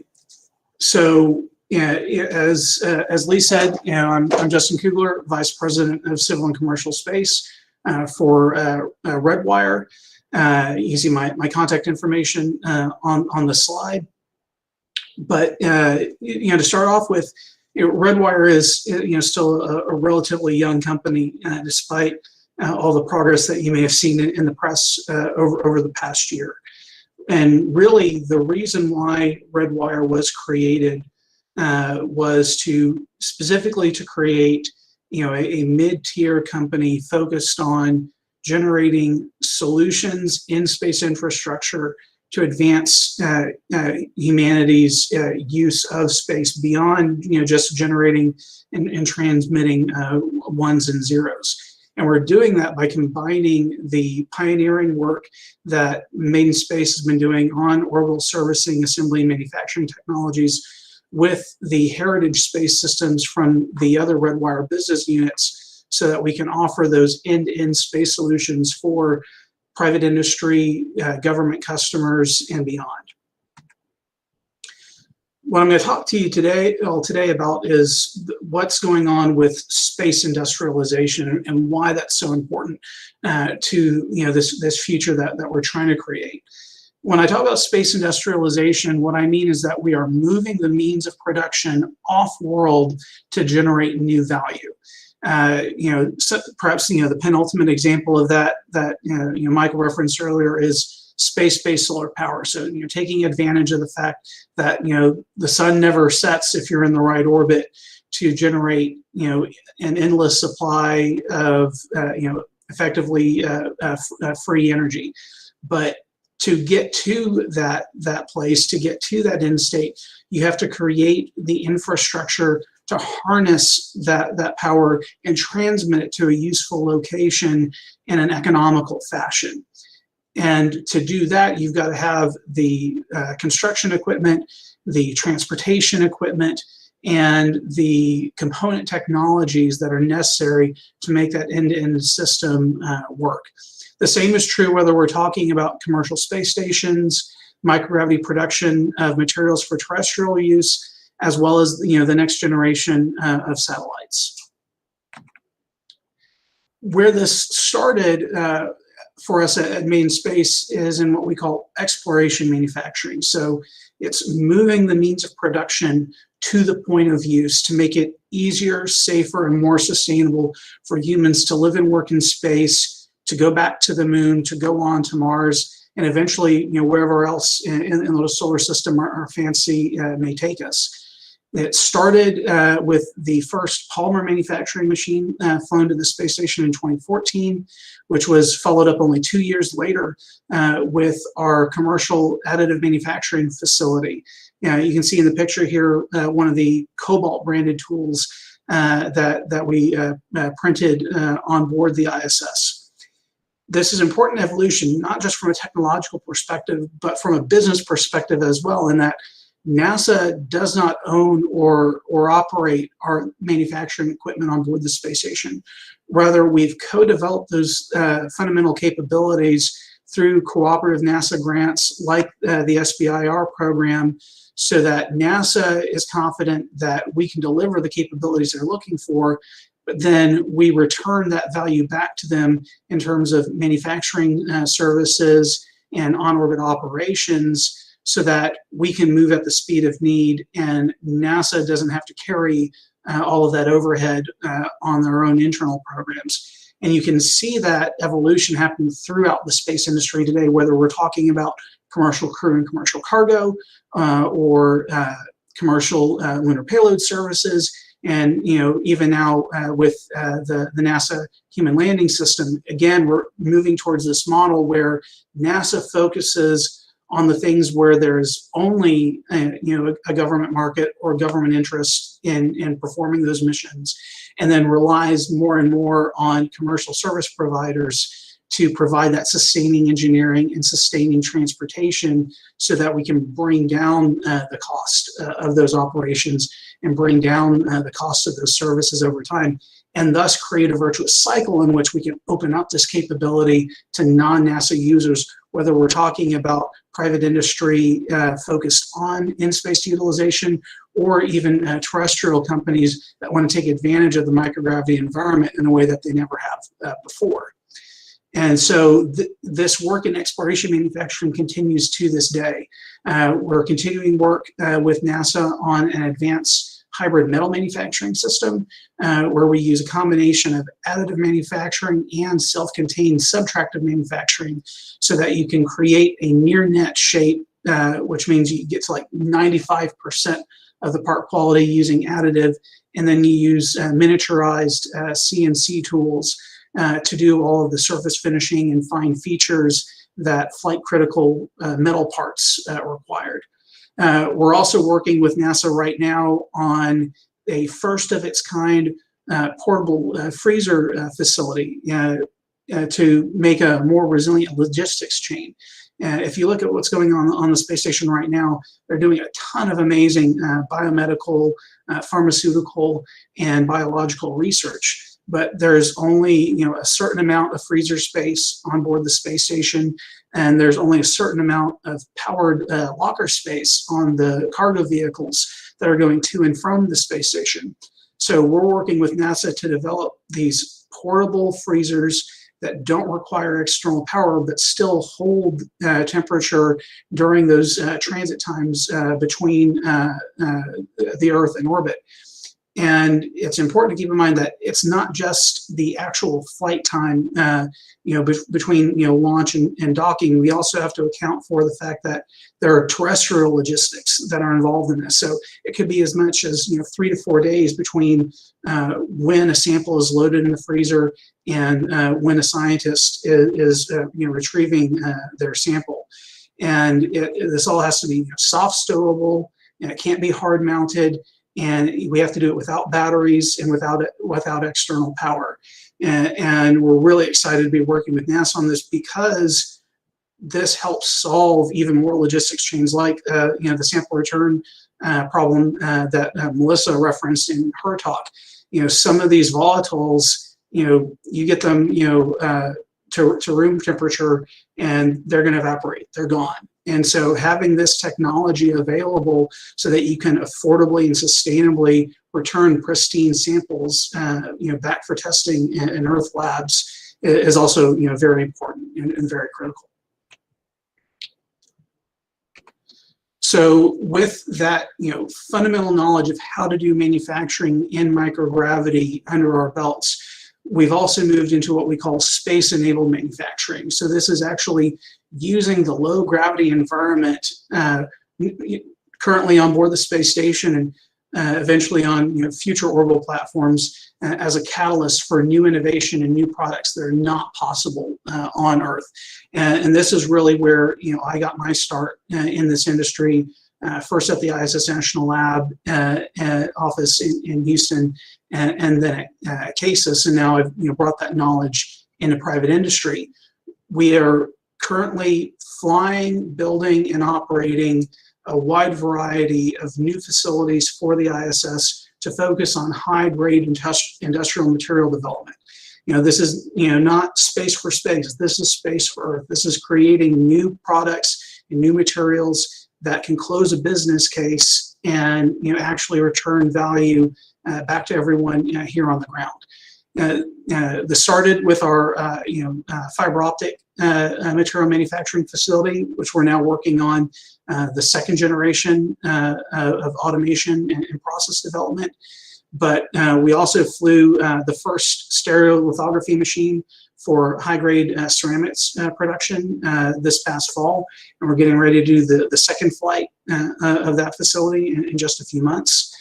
We currently have on board the space station right now an optical crystal growth facility. So if you look at the history of NASA research, they've been primarily focused on protein crystallography, which is very critically important for drug development, for biological research, because a lot of those organic materials are very difficult to resolve into useful forms in a 1G environment. What we've done is applied some of those same principles to inorganic materials like KDP, which is a critical crystalline material for high power laser research and fusion research. So in this case, we've actually partnered with Lawrence Livermore National Labs, who created and operate the National Ignition Facility, to examine how we can use the microgravity environment to help enable the next generation of fusion research, high-powered laser sensors, and related devices.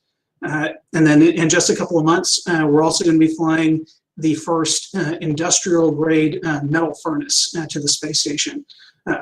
Prior metallurgy research on the space station has really been focused on basic science. but it's hard to do a one-to-one comparison with that basic science research and applied research as is done in industrial laboratories today. So what we're doing is creating a furnace that is rated up to 1400 C, and that is capable of processing standard ASTM coupons as well as bespoke parts for partners like Sierra Turbines, so that you can actually make the same part in space as what you make on the ground, and then test it in those same terrestrial facilities that you've already invested in, so you can get that apples to apples comparison and determine whether you can make a better part in microgravity or not. And then not too far behind these pilot facilities, we're also working with NASA on a series of new payloads, including an acoustic levitation furnace and a new plasma-based deposition process for investigating the ability to produce high-value semiconductors and electronics in the microgravity environment. Beyond that, we're also working on in-space manufacturing and robotic assembly. So this is where we've taken all of the pieces that we learned from doing work on board the space station, and we now apply that to free-flying satellites. This requires the combination of what we call on-orbit continuous manufacturing, whether we're talking about engineering thermopolymers, metals, or even other materials, with robotic autonomous assembly and integration. This allows you to create functional space structures that are 10 to 100 times larger than what's possible if you have to make it fit all origami style for launch. If you look at the state of the art in the satellite industry for antennas, deployable booms, and other functional space structures, they're all limited by how tightly you can pack them, and essentially having to over-design these deployment mechanisms to survive the rigors of launch. But if we actually build these structures on orbit, we can optimize their design for their operational lifetime in space and increase the packing factors by orders of magnitude, because it's a lot easier to carry inert feedstock than it is to do the origami folding, and thus we can create more cost-effective structures by letting physics do the hard work of increasing the gain and increasing the bandwidth on these structures.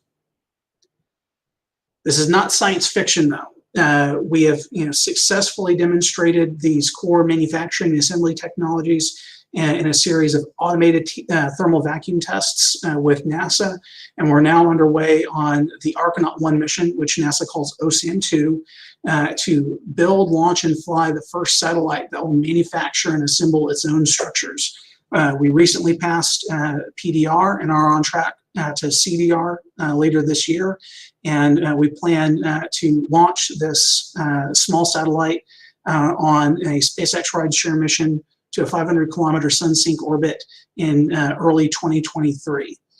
This was selected through NASA's Tipping Point program for the flight demonstration mission because we went through that successful stepwise process of demonstrating core capabilities through SBIR programs, successfully demonstrating the integrated automated manufacturing and assembly capability through the first round of NASA's Tipping Point program, which showed that we had developed it to sufficient maturity that it was ready to go to a flight mission.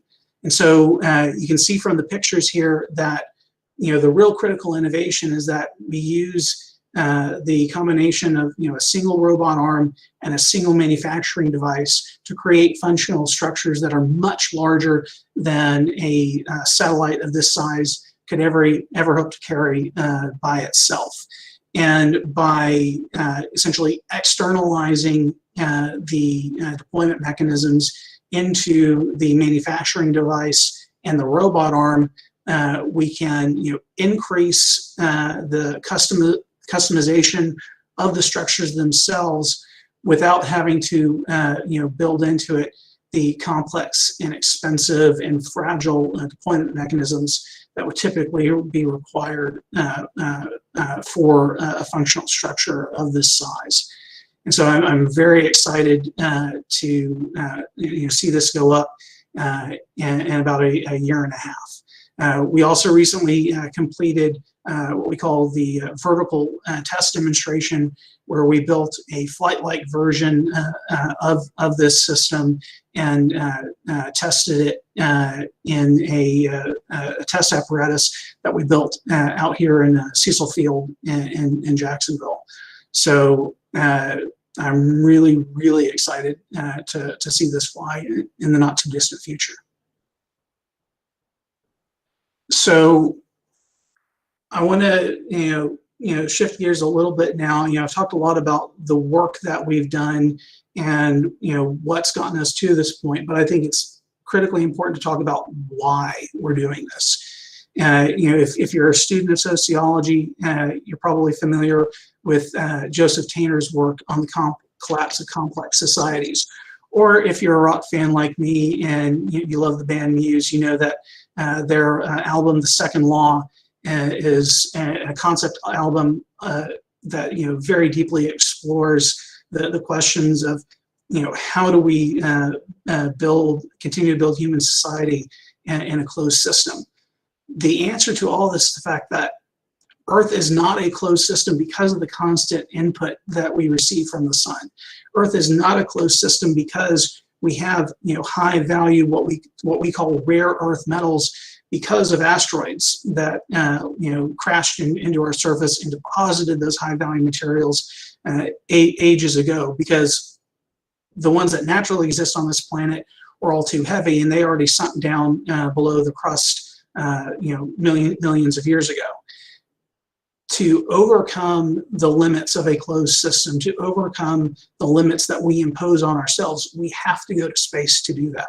We have to figure out how to put the solar system to work for the rest of us so that we can actually figure out how to achieve a post-scarcity society on the level of the human experience. And I believe that it's supremely possible by putting space to work as an industrial park. We can use that technology to create the next generation of deep space observatories that will unlock the secrets of the universe, to study exoplanets, to study Kuiper Belt objects. We need much larger apertures, much larger telescope systems than even James Webb to achieve that fine angular resolution required.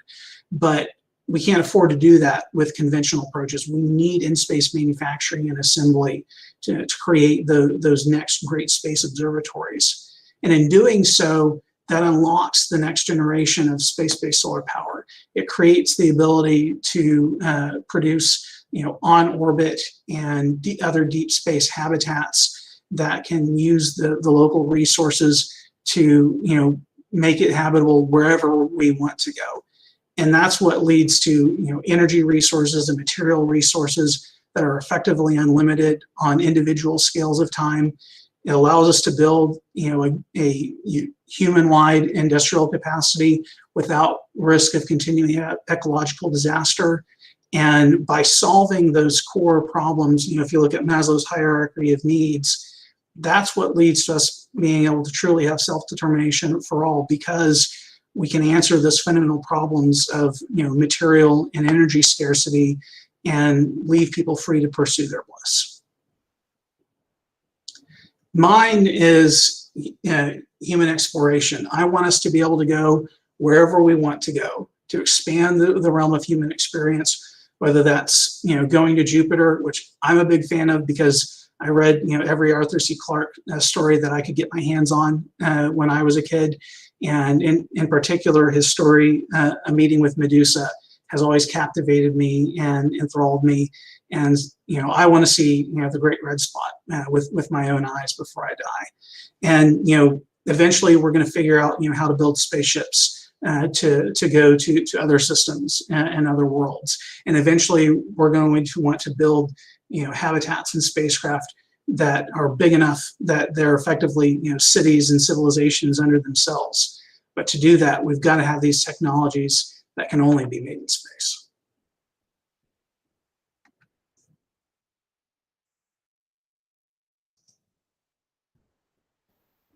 Justin, your passion for space comes through and yet it doesn't blur your ability to really get into the nuts and bolts of how things will really work. So I really appreciate your presentation. Can you talk a little bit about, you talked about sending up the first, excuse me, metal furnace, right? Can you talk about the various things that will need to be sent up in order to execute on your plans for extended manufacturing in space, and talk about where those things are manufactured, where are you sourcing those, and how could Scranton play a role? Now, that's a great question. So, there's still a lot of development that has to be done to be able to source those materials from off-world sources. And I think it's going more than likely going to be one of those things where we have to go to an asteroid or we have to go to the moon to do something else that we've decided is valuable, whether that is scientific exploration and research akin to the expeditions that we send to Antarctica, or other maybe even national security reasons, depending on how the geopolitical situation continues to evolve. And so if we're going to be sending people there anyways, if we're going to be sending infrastructure there anyways, then it makes sense to be able to send the capability to harness those local resources and reduce your logistics load as you get further and further out. But until then, we need to use what we have at hand. And so that means being able to use, high quality but affordable local sources of feedstock. And so, the work that we're doing with metal manufacturing now, that's American steel and aluminum and other high grade metal feedstock, because we've got to verify to our customers that what we build on orbit, products that they will never see with their own eyes, meets their standards for quality, resilience, and functionality. And so we've got to be sure that the feedstock going into those manufacturing machines meets that quality. And so, Scranton has a very long history in that industry, and I would love to have some really good feedstock suppliers from Pennsylvania. Yeah, my grandfather was an engineer for U.S. Steel way back in the day. Can you talk a little bit about competitor collaboration in these advancements? So a lot of people are working on all kinds of designs for these foundries and robotic arms. There are partnerships across the industry. Can you talk about that interplay of competitiveness and collaboration? Yeah, I know that's a great question. So, I think, perhaps the best example of that is, our relationship with companies like, the Maxars and Northrop Grumman's and Lockheed's of the world. They're the giants of industry, and even as fast growing as Redwire is, I joined Maiden Space as employee number 22 just a little over 5 years ago. And we're now a 500-person organization with hundreds of thousands of square feet of space spread across the country. But even that, we're tiny compared to giants like them. And so I definitely feel like we're in that kind of competimates phenomenon where when it comes to OSAM technologies, we hold our own, and we compete fairly and openly in these competitions.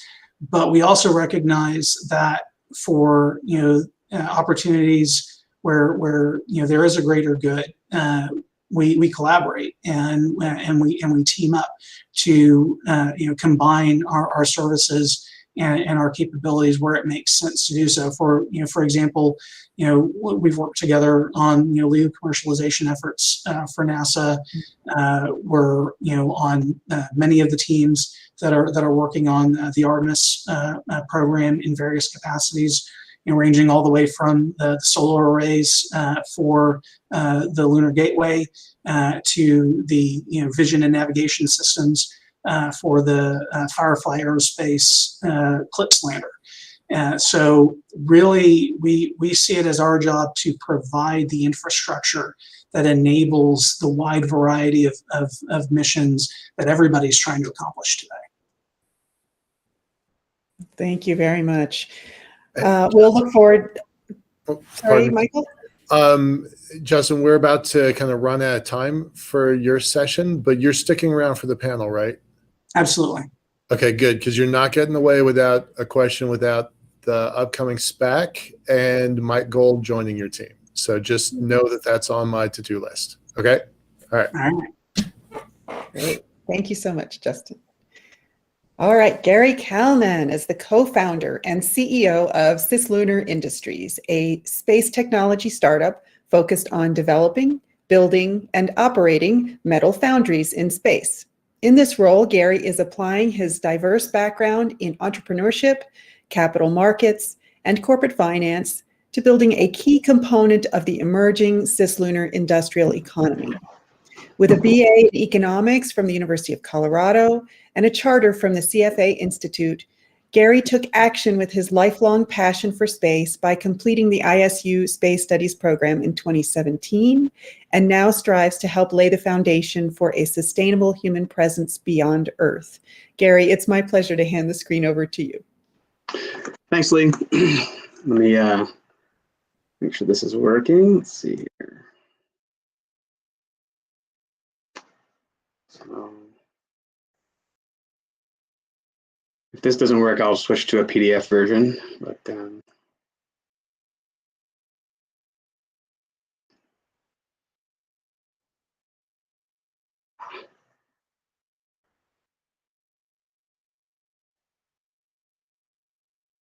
see here. Okay.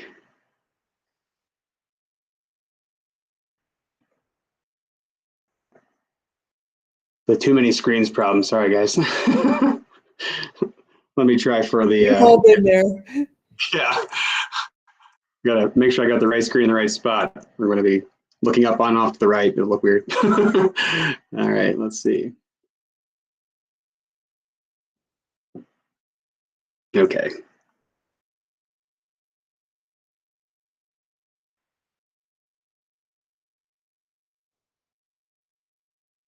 Yep.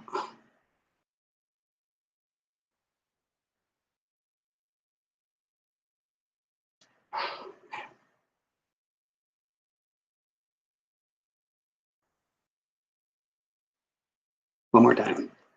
There we go. Can you see the screen? No, wait, it's telling me it's presenting. Okay. Yes, we can see it. You can. So you see the title screen. Great. All right. Well, yeah, like I said, thanks for the introduction.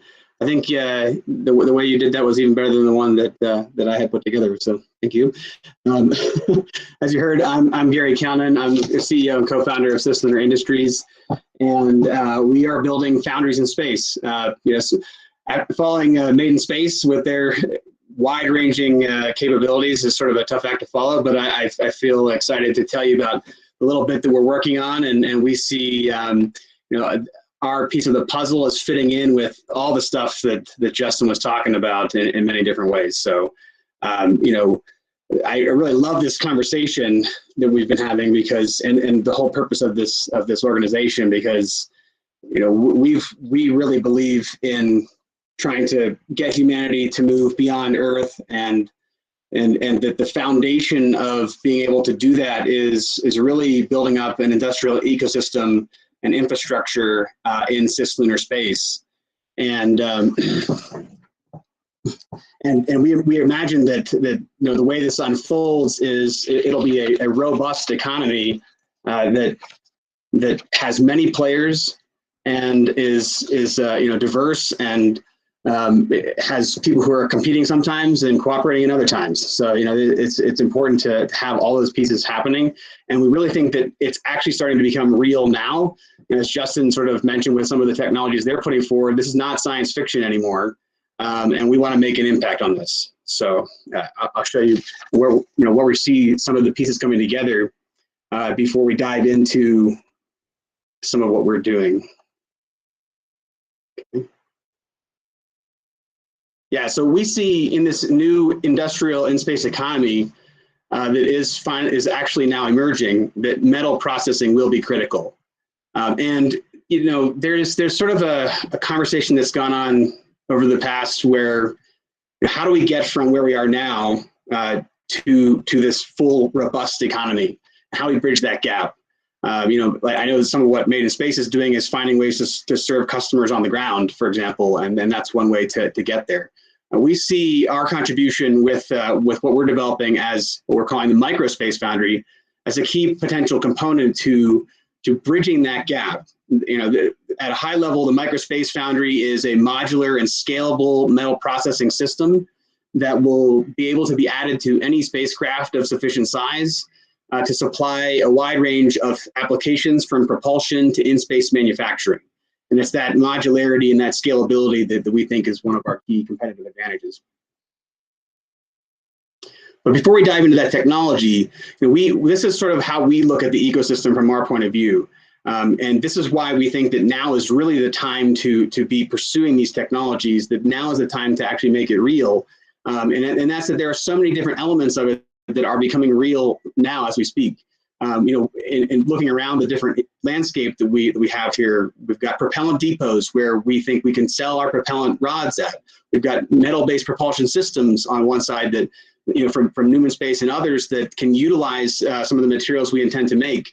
We've got commercial space stations that can host these capabilities. Companies like Made in Space and Tethers that are building robot arms, which we need and we would become a customer for, and potentially we can deliver materials to feed into their manufacturing processes. So it sort of goes both directions. And then we've got, of course, all the companies, and this is but just a sample, but that are doing space logistics, debris removal, satellite servicing, and all this stuff are pieces of the puzzle without which our system that we want to develop, our piece of the puzzle, really has no way of becoming real. So we need this whole ecosystem to create something that's viable. And now we feel that it's finally coming into play. At the bottom, of course, sort of as a foundation piece, especially in the beginning, we see all the government agencies that are supporting these developments as critical first customers and foundational pieces to provide that funding and help bridge that gap to where we can have a sustainable, self-sustaining in-space industrial economy.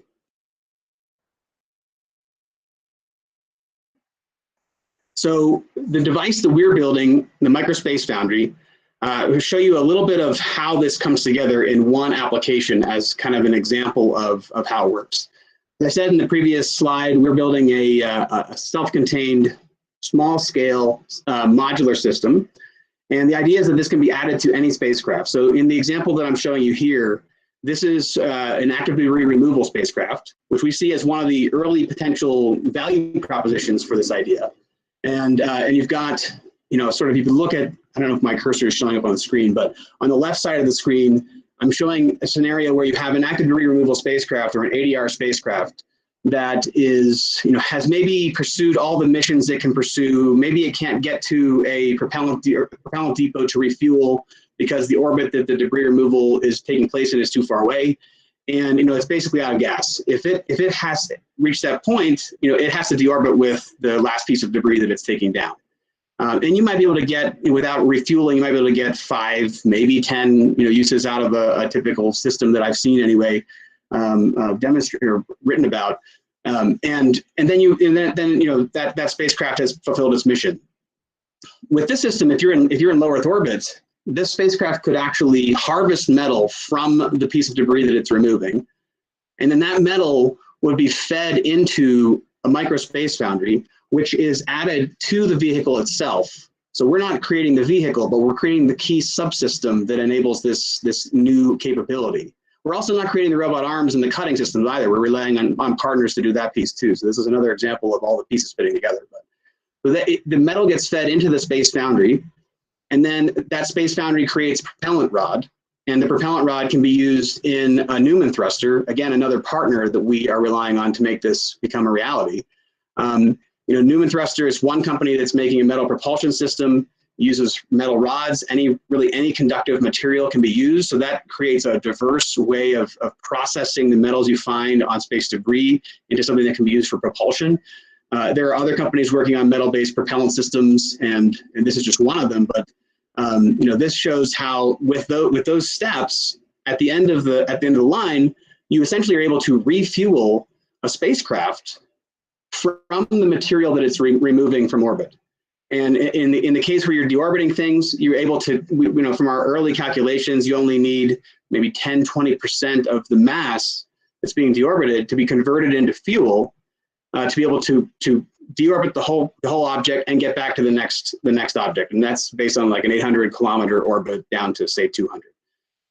And so, this is just one use case, but you could also say, instead of deorbiting that object, if there is a propellant depot nearby, you could process the whole thing and carry the remaining stash of propellant rods to the depot, where they could be stored for delivery to other customers who use the same metal propulsion system. And of course, since they're just metal rods, they don't need pressurized containers to hold them. They're a little bit easier to store and handle. And so there's some advantages to having that. And of course, if you're in a higher orbit where you can't deorbit things, say in GEO, you could actually use this process to remove objects that you want to remove, to remove them from being a hazard, or remove them from being observable by other entities, other countries, or other companies. And so there's a whole range of potential applications here. And then there's the manufacturing application that goes with this as well. Instead of placing this on an active debris removal spacecraft, you could put it on, say, a space station, and you could combine multiples to increase throughput, but you're basically making a standardized metal input component. And it doesn't have to be a rod either. You can make different shapes as well, but for this purpose, we're looking at rods for the propulsion system. But basically, you're making metal feedstock. This is the ingot that's in the middle of the manufacturing process that you have here on Earth. You have steel companies and aluminum companies. They make metal ingots. The ingots get passed on to manufacturers who do something cool with it. So we could see ourselves passing these materials on to companies like Made in Space and Tethers and other in-space manufacturers to use in their systems going forward. And then there is an extended application that we see down the road, where you could potentially create a continuous casting version of this system that would allow you to make large structures. And we've heard the case already made for why large structures are important, but we see a possibility of contributing to that as well, where you could deliver one of these spacecraft to a location where you want to build something, and then you would be able to make the long pieces that you need to assemble into large components from feedstock that's delivered from anywhere, from Earth, from asteroids, from the moon, from space debris. It doesn't matter where the feedstock comes from, but the system would be able to process that into these shapes. So that's the basics of the system. I'm proud to announce that we have won our first NASA award. So we're an early stage startup, but we have won our first NASA award. We won an SBIR in this last go round, and this to me is validation that we're on somewhat of the right track with the idea.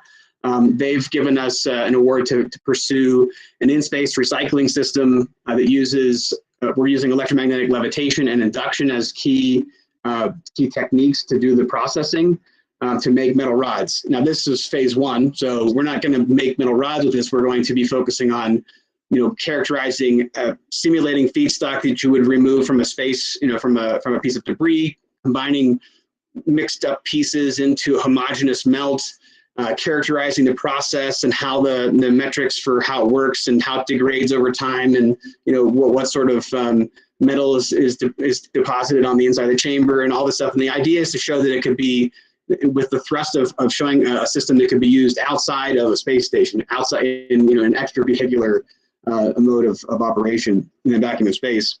And of course, we'll characterize the output of those materials. And as with any SBIR phase one, you have to propose your phase two and on the other side of it. So that's all part of the process. But we're very excited to be pursuing this and to get this validation for NASA and to move forward with this part of the project. So we'll be working on this in the very near future. In the next few weeks, we're getting started, actually. So just to follow from that, so you guys have an idea of where we are on our roadmap, where we see ourselves going. And our goal is to turn that SBIR, and along with other work we're doing in parallel, into a lab bench prototype of our rod forming system, which we want to test in parabolic flight to demonstrate, to check some of the characteristics in a space-like microgravity environment, And then with the hope of doing an in-space demo sometime in late 2022 or maybe early 2023 if all things go to plan. So that's where we're headed with the progress on this. And I should mention also that the team behind this. I think last time I spoke back in February, we didn't get to talk about the team much, but I just want to say that we have this killer team that's on board with this, that's helping to make this happen.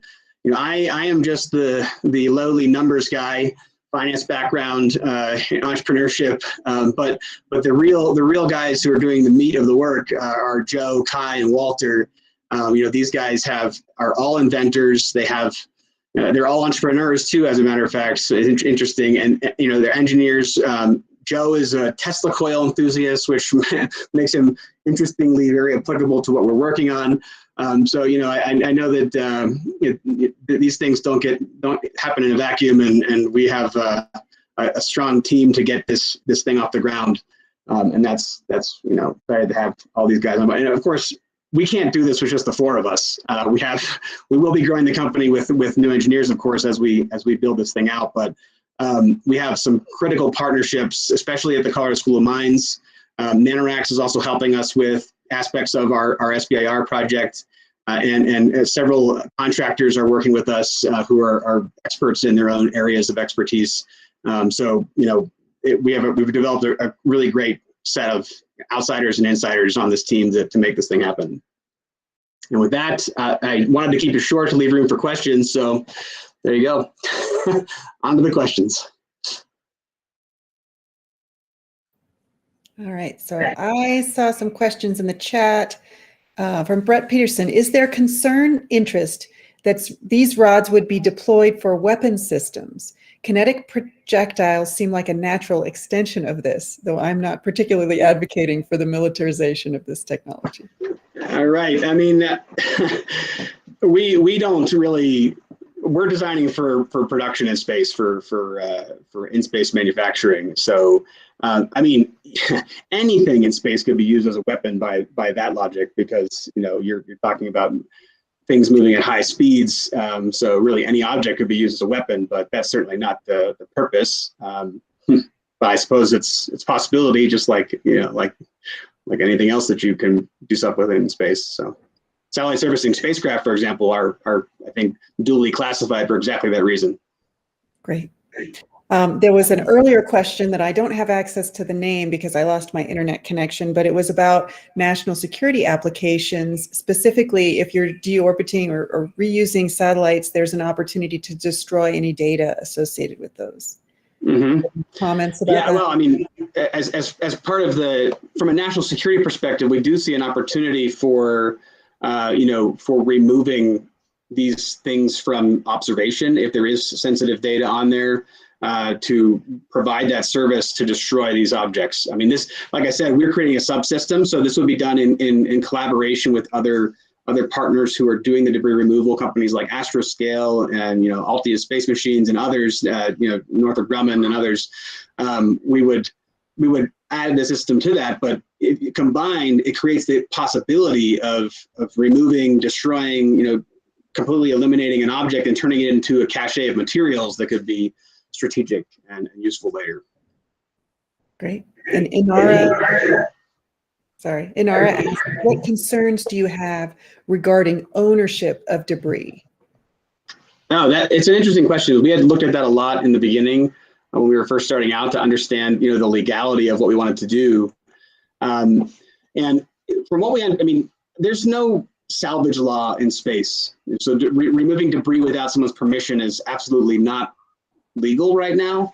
As soon as you launch an object into space, it is owned by the launching country, and licensing country is responsible for that object to the end of time or until it's gone, basically. So there's some new things that will happen as this becomes a reality. We think that there's a case to be made that once an object is, say, recycled or processed, that it has been just, it's no longer their responsibility anymore. And then whatever it's turned into would be governed by, probably our launching state or whoever the manufacturer's launching state is. But that's kind of untrod ground right now. I mean, maybe Justin knows more about that what the realities of making things in space and what, you know, who owns it at that point. But yeah, I think with permission is the key right now. So there's not really an issue if you get permission from the launching state and from the company that owns the object, if there's a company. Great. There's a question from Richard Arundel. Is everyone else hearing that echo? I'm not hearing it right now. Okay. Great presentation, Gary. The space foundry concept has been an area of interest for me for a while. In particular, issues to do with molten metal flow into casts in the space environment. I'd be very interested to hear how that is being addressed. Yeah, so we have some ideas around how to do that. Some of that is getting into IP that we probably need to keep tight-lipped at this point, but there are ideas around that for sure. It's definitely an issue to manage, and it's something that NASA is definitely interested in as well, as the flow of liquid metals in microgravity. Great. And what sort of risk via liability do you expect given the catastrophic possibilities in debris capture? I think you have partners that you're leveraging for that aspect. Yeah, right. So we're not the ones who are planning to do the capture. So, you know, in a way, we are relying on companies like Astroscale to manage those risks. But, you know, it's any rendezvous and proximity operation carries those risks, and there's a lot of work being done by lots of different companies to make sure that that's able to be done safely right now. So, I mean, non-cooperative debris presents a whole nother challenge because it could break up, it's tumbling, et cetera. Yeah, we're not trying to solve that challenge. We're trying to build a capability that enhances, you know, extends the capability of those companies.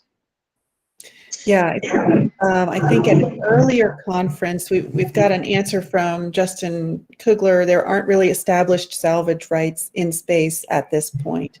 Right. We've had a couple earlier speakers talk about the liability that's owned by the launch country, regardless of whether it's a government program or it's just the country that launched. And then there was mention at one point about it being an act of nuclear war to take somebody's piece of space debris. So I mean, it's an act of war for sure. Yeah, it could be interpreted that way. Sounds like a broad spectrum in terms of the understanding of how that will play out. And we'll talk a little bit more about that in the panel. Yeah. The comments are coming in quickly here, so I may not be able to get to them all, but Brett Peterson responds, I imagine you could do a pressurized flow like a metal injection molding project. You need nifty materials, and that's about your IP. So we'll move on from there. Richard Arundel says, Gary, 100% understand IP, but if there is an opportunity sometime, would love to discuss. Sure. Camera. Okay. Hit me up. Let's see. So then we have, this is Sarah from Chris X Biome Experience. As part of this project, we are developing Space Zone with some innovation and, yes, looking for collaboration, particularly as Gary Callan said, it cannot be done alone. And collaborations are blank. So sorry, those were not questions. All right, so can you, Michael, you want to jump in? I have a final question, but. No, go ahead. Just talk about the applications back to Scranton, workforce development, how cities can leverage their own history of expertise and hands-on work and bringing that to the space industry. Yeah, I mean, you know, I guess what we're trying to pursue is an example of trying to take an old industry, foundries, and bring them to space. So obviously, you know, Scranton. I come from the Pittsburgh area originally, so I think it's part of the same sort of ethos and background of experience. But yeah, I mean, those expertise will be necessary. We're not just looking for space engineers to join our company. We're actually looking for metallurgists and people with experience in foundries to join the company as we grow this and move forward. So I think cities like Scranton, you know, can have that history and experience. They can certainly help to supply those capabilities to companies like ours, and there's plenty of opportunities to get in. And you don't need to be from an engineering and space background to get in the space sector anymore. I mean, there are people who are needed all over, you know, from all parts of the economy. that will be needed in increasing amounts as we expand out beyond Earth as a species. So. Right, and you're a great example of that, right? Yeah, I mean, I don't come from a space background at all. I'm finance and business. I just have always had a passion for space and wanted to get in. And I went to International Space University in 2017 with the intention to develop this capability. Well, not this specific capability, but something on the frontier of space and space development to help humanity move beyond Earth. And this is the idea that sprung from that. So, yeah, you can come from outside and get in right now. So it's not just engineers and scientists. Great. Michael, did you have a question for Gary? Yeah, I'd like to kind of, your business is growing, right? You started your conversation with, it's hard to follow Made in Space and Redwire, right? They've had almost 10 years on you, so cut yourself some slack. I certainly think they're an example, as is Rob Hoyt, about how to grow a space company and how to succeed. So congrats to them. But, you are growing. It is changing for you. You did just win a proposal, just like a week and a half ago. Yeah, so a week and a half ago. So talk about that. Talk about what that means to your company, right? Melissa just won 2 of them, so good for them, good for you, right? So kind of seeing a theme here, right? Each of your companies have had a big win recently. So what does that mean for you? What's the award? What's it do for you? How does it change your capabilities? What do you expect to get out of it? Yeah, so the award for us, what we proposed is directly in the path of what we were planning to do anyway. But obviously, it dramatically enhances the credibility of our approach to have NASA say, yes, this is important to us. If you're familiar with SBIR phase 1s, they're $125,000. If you're talking about hiring engineers, you don't get that far, honestly, with $125,000, but it is a huge shot in the arm for us, and it makes attracting other capital that much easier, and we are working on getting ready to progress with those resources in place. So yeah, it's a huge thing for us, and it opens the door for us to be able to follow on with phase 2s. And there are other benefits with getting an SBIR, as I understand, that get more in the weeds. But we look forward to that, having that relationship with NASA sort of expanded upon, and it's a thumbprint. It's a badge of honor, right? Like, absolutely, you don't get very far without it, actually. So really good for y'all. Yeah, thanks. Yeah, and it allows your company to grow a little bit too, right? Yeah. It's not just about, so in the VC community, they talk a lot about lighthouse capital or lighthouse investors, where they're pointing, this is safe zones, this is areas that we are interested in, and the DoD is doing it, NASA is doing it, and so really it's a lighthouse investor that allows for other folks with less technical understanding but more cash to just become partners and become involved. So congratulations on that. It's a 6-month award, is that right? 6-month award, yeah. Okay, exactly. So you can do a lot with 6 months, but you can't do a lot with only $125,000. Right. So it's a trade-off. Yeah. We can do things in parallel. Oh, sorry, go ahead. I was going to say, what's their expectation? What's the deliverable? If you can share that, I don't know if that's appropriate, but if you can share. I mean, the deliverable is in the summary that was released by NASA the other week, and it's sort of public information. So the deliverable is, of course, a study on this capability of processing metal of various different shapes and making them into homogeneous melt. And doing that in various levels of vacuum all the way down to complete vacuum. And so we want to really see, can we do this in vacuum? What are the consequences of trying to do it in vacuum? We know there will be issues with metal evaporation and things like that. So that's part of the study, is to show how that can work, and then to build a proof of concept, EML furnace that will do this little demonstration. It's not to make the rods. And that's another piece of the puzzle. And, we are hoping to do that in parallel if we can, get the resources together we're trying to do. That's the main objective. We're not delivering a piece of equipment to NASA, but we're going to show them, we're going to test this idea and find out if it works. Roger. Okay. I'm going to turn it back over to Lee. It sounds like we are getting some feedback, so if everybody could mute their mics, that would be helpful. We're going to turn it back over to Lee. I think we've got a station identification break here, or an infomercial here for a second, and we'll be turning it over to our next speaker in a moment. And Gary, you're sticking around for the panel, right? Okay, good. All right, thanks. Great. Our station identification is just down the road a little bit. Our next speaker is Rob Hoyt.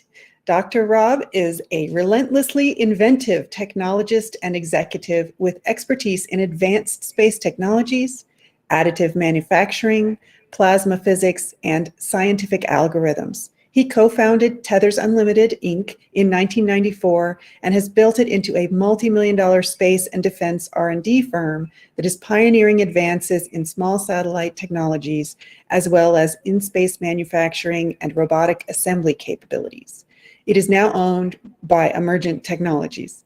Over the past 26 years, he has pioneered the development of technologies for in-space manufacturing and assembly of space systems, affordable mitigation of orbital debris and radiation belts, propellantless propulsion for spacecraft, and mesh networked communications for satellites. Welcome back, Rob. Thank you. So let's see if I can share. Ooh. Wants to share my entire screen. Hold on one sec.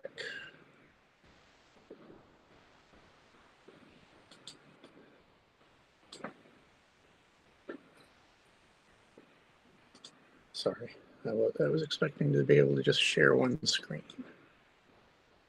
Entire screen. Can you see this now? Can you see my screen? Not yet.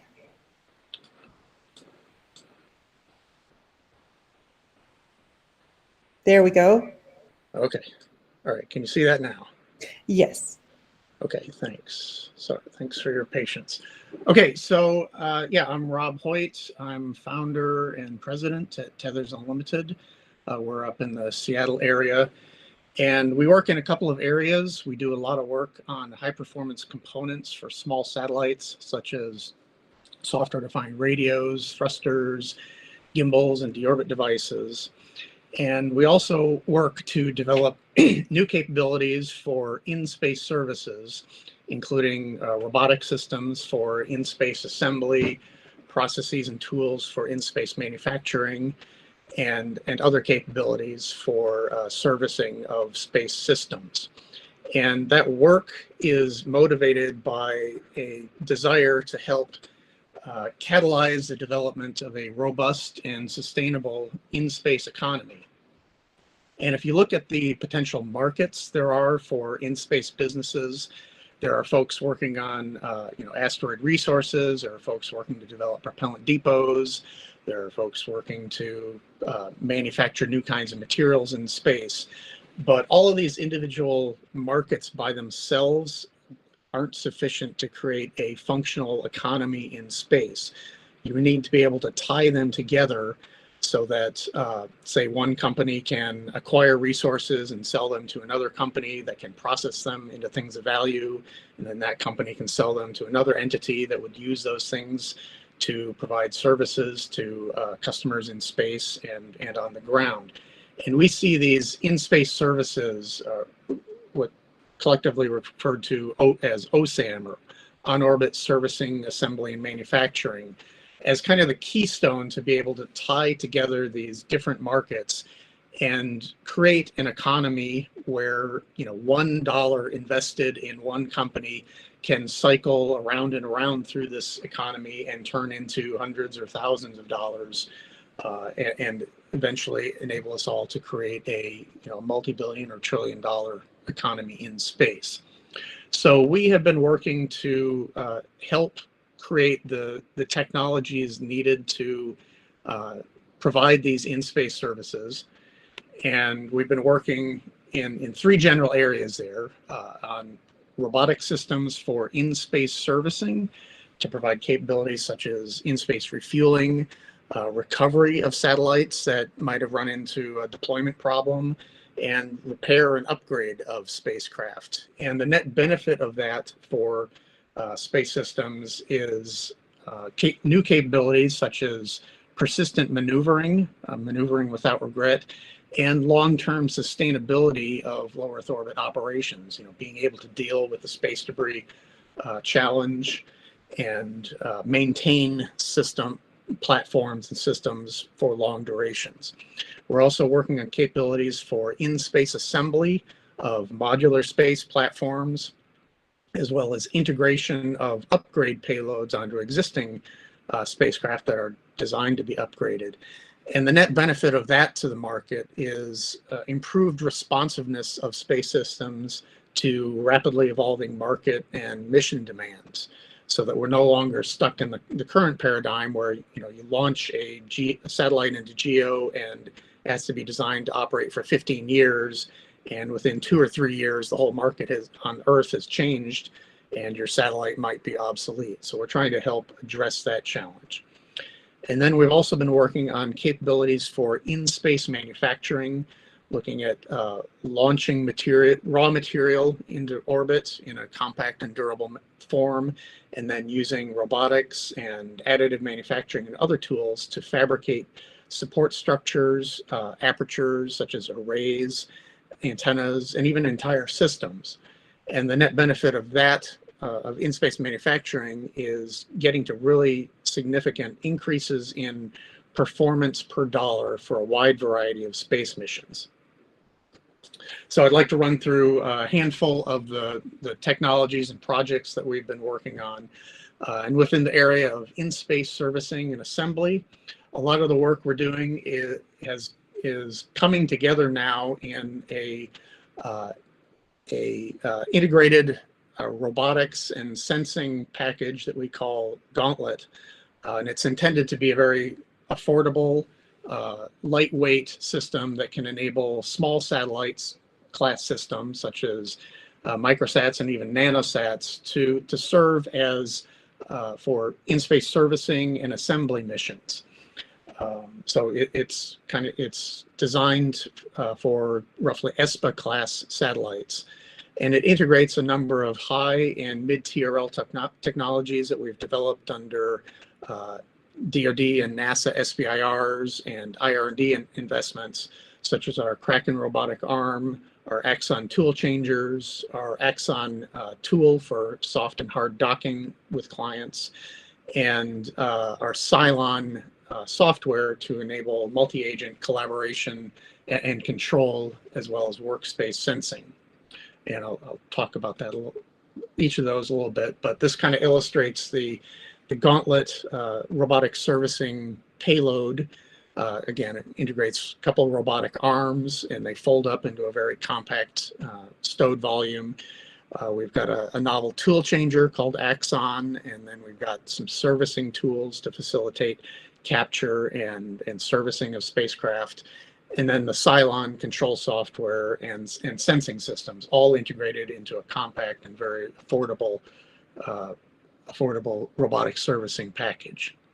So the robotic arms, we've been developing those for over 10 years now. And so they're getting pretty mature. It's called the Kraken robotic arm. And the differentiator here is that the Kraken robotic arm implements very precise force sensing and control capabilities, as well as a very high-speed data bus, so that we can enable it to operate in some really cool and advantageous new control methods, one of which we call active compliance, and I'll show a video of that in a moment. But the arm it's modular. We've got 4 different joint designs: small, medium, large, venti. So we can configure it to meet the customer's needs. Nominally, it's 1 meter long reach, but we can readily extend that to multiple meters if necessary. Typically, the mass of the system is going to be between 5 to 10 kilograms, nominally about 7 kilograms for our kind of baseline configuration. And as I said, it stows into a very compact form factor, so we can fit a 1 meter long arm into an express rack on the space station, or fit it onto a 12U CubeSat, for example. It integrates the Axon hot swappable tool change interface, so we can readily swap out different tool end effectors and other tools. And it supports standard control software architectures such as ROS 2.0 and DDS. It's currently TRL5, and we are working with a large prime to put together a flight demonstration of that's expected to fly in the second quarter of next year. So it should soon have flight heritage. So one of the projects we worked on was integrating one of these arms into an express rack payload that could fly on the space station. That payload is called Mantis. And the purpose of that is to enable teleoperation of experiments and equipment on the space station. So we can offload kind of repetitive and menial duties from very expensive, very overworked astronauts on the space station, and have a poorly paid grad student or something like that on the ground operating these experiments. So we can greatly increase the scientific throughput on the space station. So one of the unique aspects of the Kraken arm and the Mantis payload is that it integrates this very precise torque sensing and control capability with very fast feedback capabilities, and that enables us to implement what we call active compliance. And that was very important to be able to ensure safety of operations when it's operating in the same volume as the astronauts, the crew volume. So the arm can sense the forces it's experiencing, and we can actively control how much torque is applied to each joint. So this is a demonstration on a mock-up of an express rack with the arm. There's no end effector here, but the arm's going through, kind of a candidate operations where it might be pulling a piece out of a storage unit. And, oh no, an astronaut has drifted into the way. But the arm senses that it's run into an obstacle, and it complies with the forces applied by the obstacle, by the astronaut. So the astronaut can just push it out of the way, and then the arm can go back to doing what it needs to do without injuring the astronaut or presenting a obstacle to his safe egress to, if he needs to get out quickly. This active compliance will also be very useful in accommodating velocity and attitude errors during capture of client spacecraft or payloads in operations outside of a station or spacecraft. And I'll show you some videos of some of those kinds of operations. The Axon tool change interface is primarily intended as a tool changer for the Axon arm, so it's very small. It's got a androgynous design, so both sides of the connection are identical. And what that does is it enables this Axon tool changer to also serve as a port that you could mount on a wall or on a spacecraft to enable other systems to dock to the wall and get recharged or get data. It also can enable inchworming operations of the arm. Additionally, to enable in-space assembly of modular space systems, as well as on-orbit replacement or refurbishment of payloads on satellites, we've developed a slightly larger version of the Axon connector. It's an electromechanical connector. It also has an androgynous design, so both sides of the connection are identical.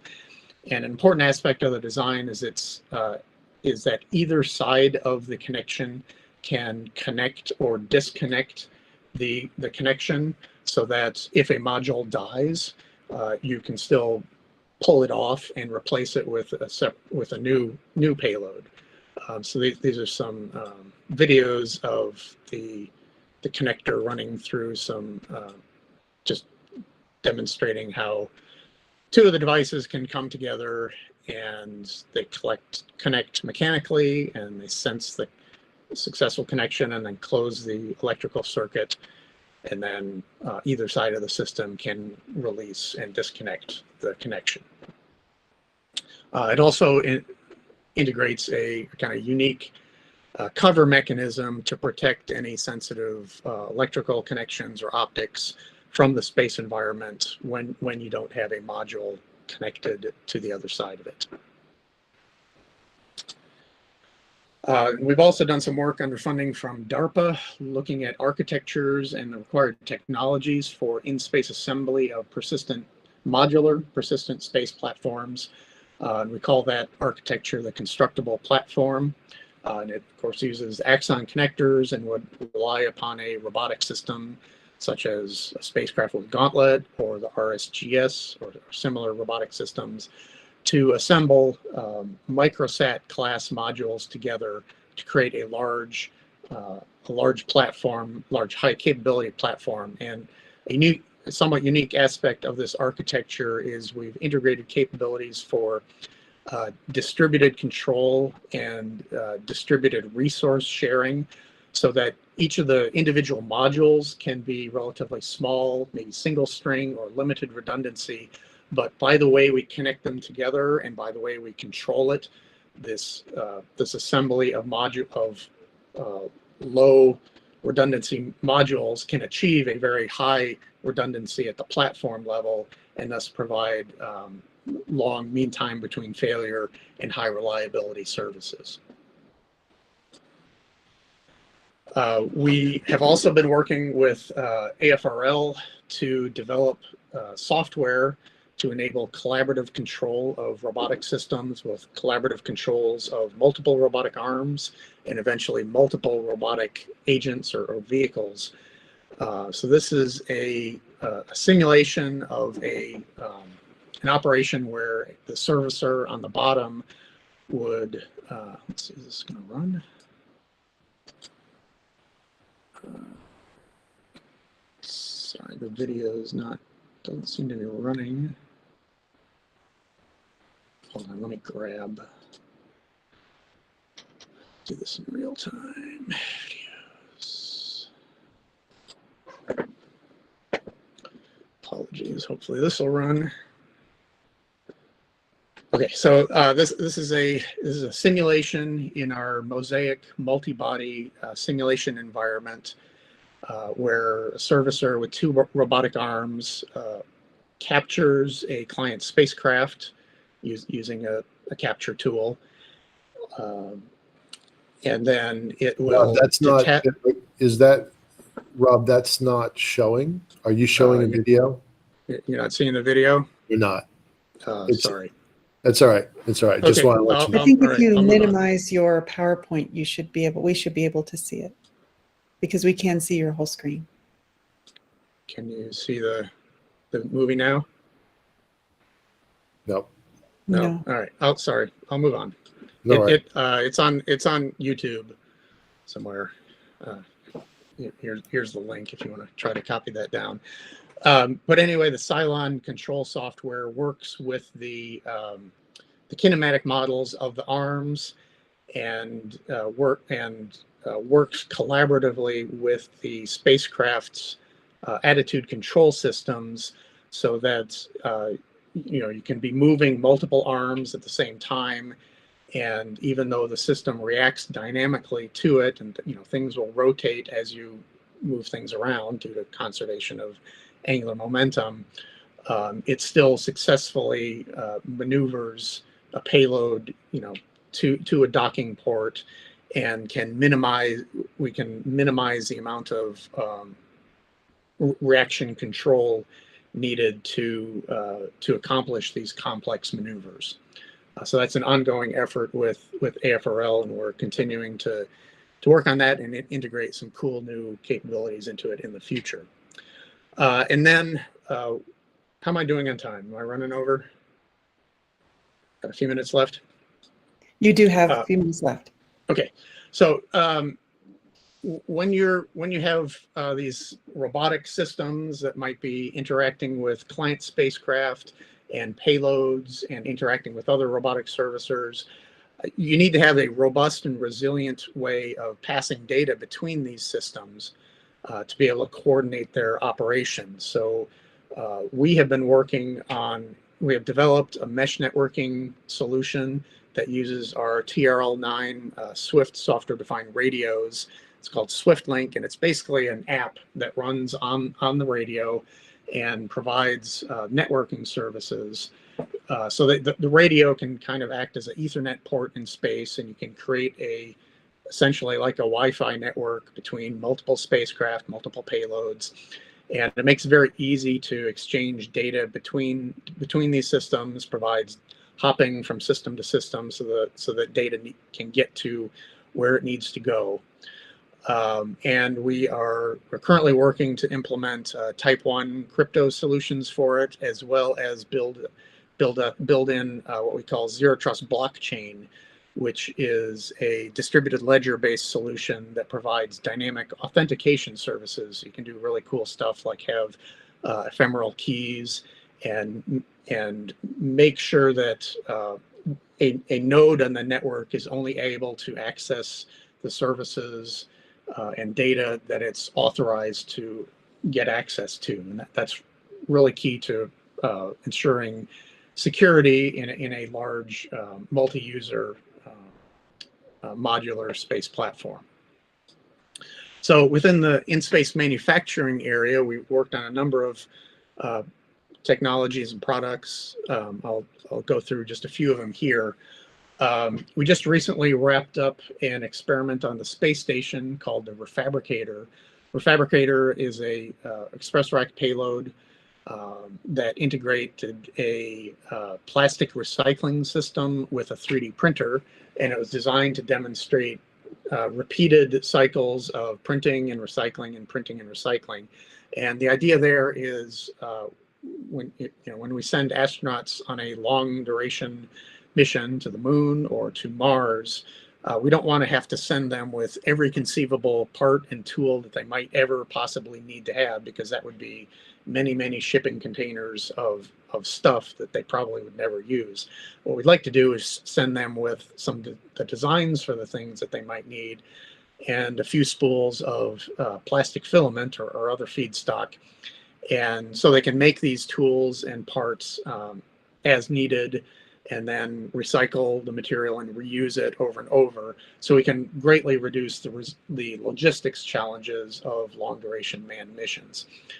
So that mission flew on the space station, and we're waiting to get the samples back to basically see how the plastic changes in the space environment as you do these repeated printing and recycling operations.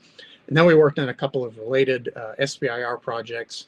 One was called Erasmus, where we worked on techniques for printing, sterilizing, and recycling medical and food safe items. And then CRISP, where we developed a process for designing and printing and recycling launch packaging materials, so you can, instead of having to send up a bunch of bubble wrap and foam and other material that becomes kind of waste on the space station and has to be dealt with as waste, we can send up packaging materials that can be then recycled into feedstock for new tools and parts. We've also worked with NASA on NASA's in-space manufacturing program on an effort called Fab Lab, and that is intended to assemble a full manufacturing capability for precision metallic parts for mission critical operations. And our part of that effort was to integrate the robotic arm to be able to move parts from from a storage facility to a machining facility to an inspection stage. And then we also worked to integrate some of the inspection capabilities for validation of the parts. Additionally, we're currently collaborating with NASA and Maxar on a project called MakerSat. And this is an evolution of a SBIR project from about 10 years ago called CisLunar, where we started developing capability for in-space manufacturing of high-performance carbon fiber composite trusses. And on the left there, hopefully you can see a video of an early prototype of the CisLunar manufacturing a 10-meter long carbon fiber truss. MakerSat is going to demonstrate the essential processes involved there on the OSAM-1 satellite mission. And the MakerSat experiment is basically going to manufacture a 10 to 20 meter long carbon fiber boom in the space environment. So MakerSat is that gold package on the side of the OSAM-1 satellite, and it's manufacturing the boom, and then the satellite's arm is probably going to pull the package off and wave it around like a lightsaber, and then probably eventually toss it away. But essentially, what we will be demonstrating is that we can manufacture the 2x4s that we need to build large space infrastructure, such as large support structures for megawatt class solar arrays and large antennas and large telescopes. So we've completed CDR in that program, and we are currently wrapping up integration of the qualification unit. And the flight hardware is pushed back to fall of this year. I guess I need to update that. Additionally, the last presentation was really interesting to me because we worked for several years under DARPA funding on a project called Orbweaver to design and do proof of concept prototyping of a payload that could ride on an ESPA ring.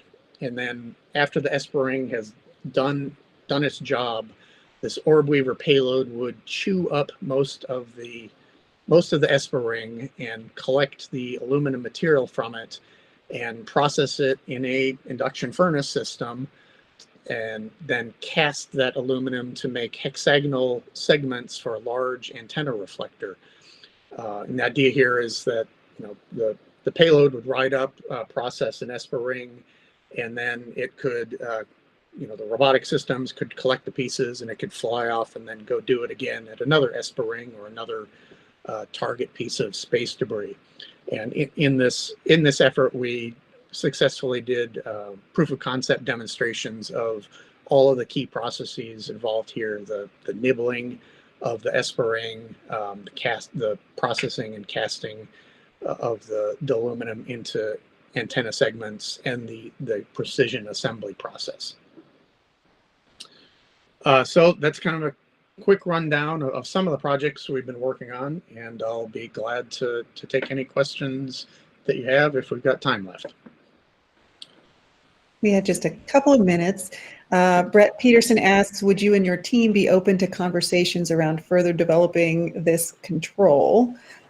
The sideline control, sure. Yeah, we're working on it for our Gauntlet payload, but we're very interested in using it for as many activities as possible. Great. And Charles Radley asks, what is the current technological readiness level of the Kraken arm?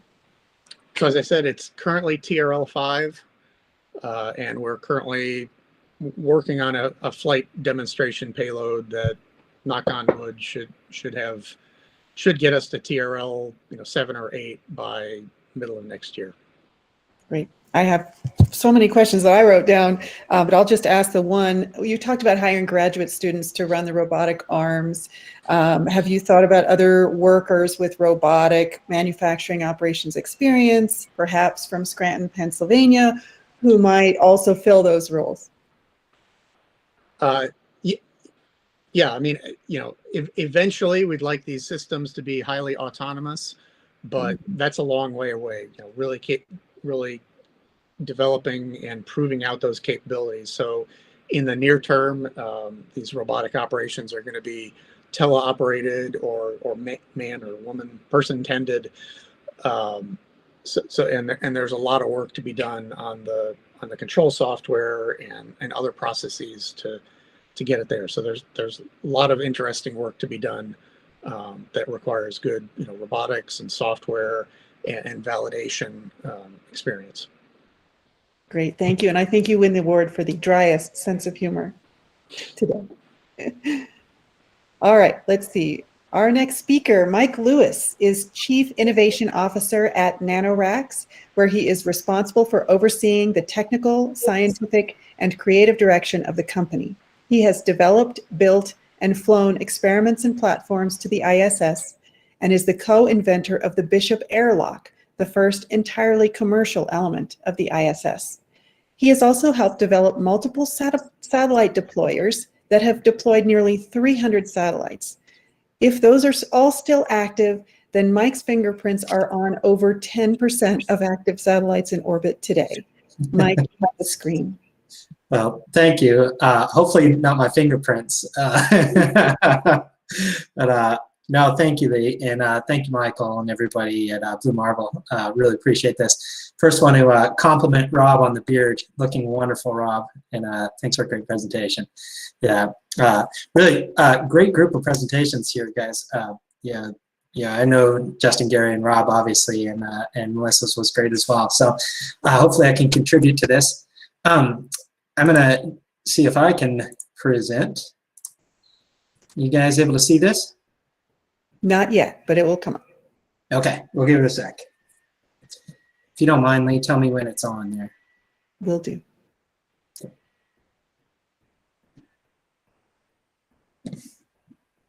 We don't see anything yet. Okay. Let's share this. And how about now? Now we can see that you're presenting. Looks good. Fantastic. Well, thank you guys again. My name is Mike Lewis, Chief Innovation Officer at NanoRacks, and here to tell you a little bit about what we've made that's in space, and then kind of our vision for the future, and how it all kind of ties together with a lot of the presentations you guys have heard. Forgive me, I'm looking at full screen, so if there's comments that are rolling or anything, we'll have to catch them at the end. But NanoRacks, we're 11 years old. We'll be 12 this year. Next year we'll be teenagers. We are a company that provides access to space. To date, we've launched over 1,000 payloads, which is over half of the commercial allocation for the National Lab. We had a lot of firsts. We're the first company to own private hardware on the station and to market it. We've kind of pioneered working with other countries around the world, and we really are just always looking to expand that. We started, like all good companies, in a garage. We then quickly moved to a storage facility in 2009. A couple marketing buzzwords in here, but we did truly disrupt the market for low Earth orbit services, and this was done in large part due to the support of NASA and how we operate. We operate with a Space Act agreement. NASA was really supportive of us, especially early on. They saw the vision of commercial aerospace and wanted us to succeed and succeed in such a way that we could create an environment that was competitive to ourselves, honestly. We're nearly to 300 satellites deployed. Most of those CubeSats, a lot of microsats. We've launched off of lots of rockets, most recently the rideshare SpaceX. 1,000 payloads, and we have a lot of equipment that we own and kind of created new business lines, which I'll dig into here. The bullet in the middle center, the first commercial airlock, is something I'll show you as well. We're really proud of that, happy that it's working. We built the first truly commercial element of the space station, and that has some unique implications, both from a manufacturing point of view and making things in space, but also like what does it mean to own a part of the space station and how we're effectively one of the partners in the space station. So talk about that in a bit. We're 70 people. We I'm in Houston, Texas. We have an office in DC, and then we also have an office in Torino, Italy, and then one in Abu Dhabi. That'll be important in a sec. So what do we have? We have a couple things in space. We kind of stumbled on this satellite deployment market. We had somebody call us from the University of Vietnam, University of Hanoi in Vietnam actually, and said, "Hey, heard you could deploy satellites off the space station." And before we knew it, we said yes, of course, and we deployed that. Kind of funny, but when we released that first image of a satellite deploying off the space station, our phones literally rang off the hook. People asked, one, is that real? And then two, how do I do it? And that's, it's kind of the way the market goes. We're commercial, we jumped at it, and we were able to build and expand that market. We have deployers on the Cygnus vehicle, and we have a microsat deployer we call Caber. We also have facilities that are both inside and outside the space station. I'll show you a couple more details of that. This is the satellite deployers. These both utilize the JIM airlock, so the Japanese module, and these deployers go off of the robotic arms on the space station. What's unique about being able to deploy something off the space station is, one, you get these fantastic pictures, but two, you get a nice ride up to the space station. A lot of times, if you launch something into space, it's bolted to the outside of a rocket, and that's quite the ride. Our satellites go up prepackaged, wrapped in pillows on a bed of clouds. Really, they're wrapped in bubble wrap, and the astronauts install them, and then we deploy them in space. We said nearly 300 satellites, so 10% of the LEO constellation. Shown here is the remove debris satellite. I like this one in particular because it's very applicable to what we're talking about today. This is developed by Surrey, a company in the UK, and it demonstrated a lot of debris mitigation techniques. It had a net.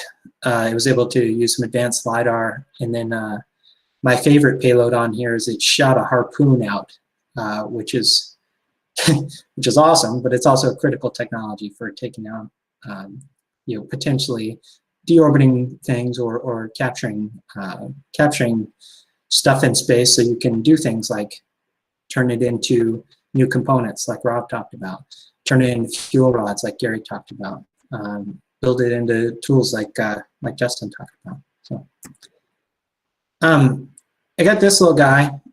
This is called the INREP. It's an NRX external payload platform, and it's an interesting platform, and I really like it.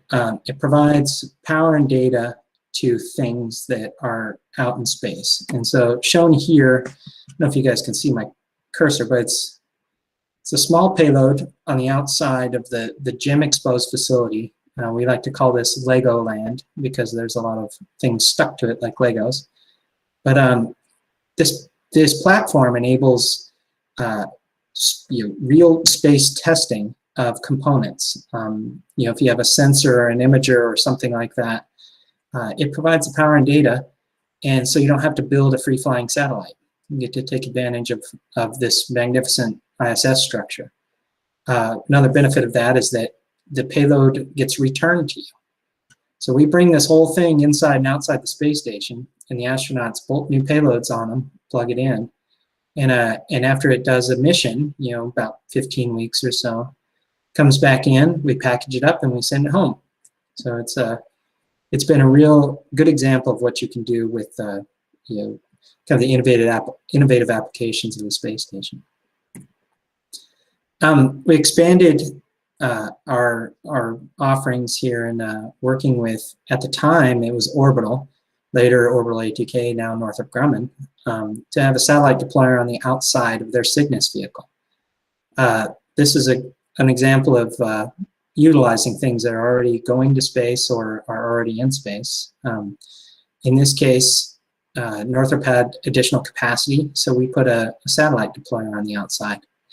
And what's fun about this, and shown here over the Exumas deployer right here, after this spacecraft does its primary mission, which is resupply to the space station, it detaches and actually goes to a higher altitude. So it goes above the space station and deploys satellites up there.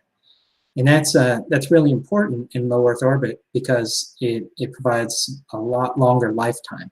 So typically a CubeSat at this 400-kilometer altitude will last 6 months to a year, long enough time to do a technology demonstration. But when you put it up higher above the space station, we're seeing that double, triple, even quadruple in time. So really a wonderful expanded capability. So on to the thing that is most recent, and I'm very proud of, the Bishop airlock.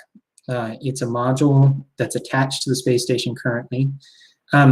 It was kind of the natural progression of the things that we built for space. It's enabling. It provides not only additional space on the space station, but a lot of different applications. It's a doorway to space. It uses the hatch on the station to close and open, and we can put payloads inside and outside. It also has external locations to mount payloads. And one of the more interesting applications, it's able to perform partial pressure vacuum experiments. So it's a new capability that you can do on Earth, but not in the presence of microgravity like this. And Rob mentioned trash and that being an issue, and he's absolutely right. One of the first applications of the airlock shown here in the upper left on the station is the deployment of trash. It's a real issue living in space.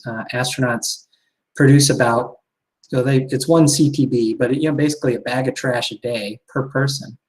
And with an increased crew and just not enough space, it's an issue. So we're going to be the trash guys in space. The first one will be deployed in October of this year. So pretty excited about that.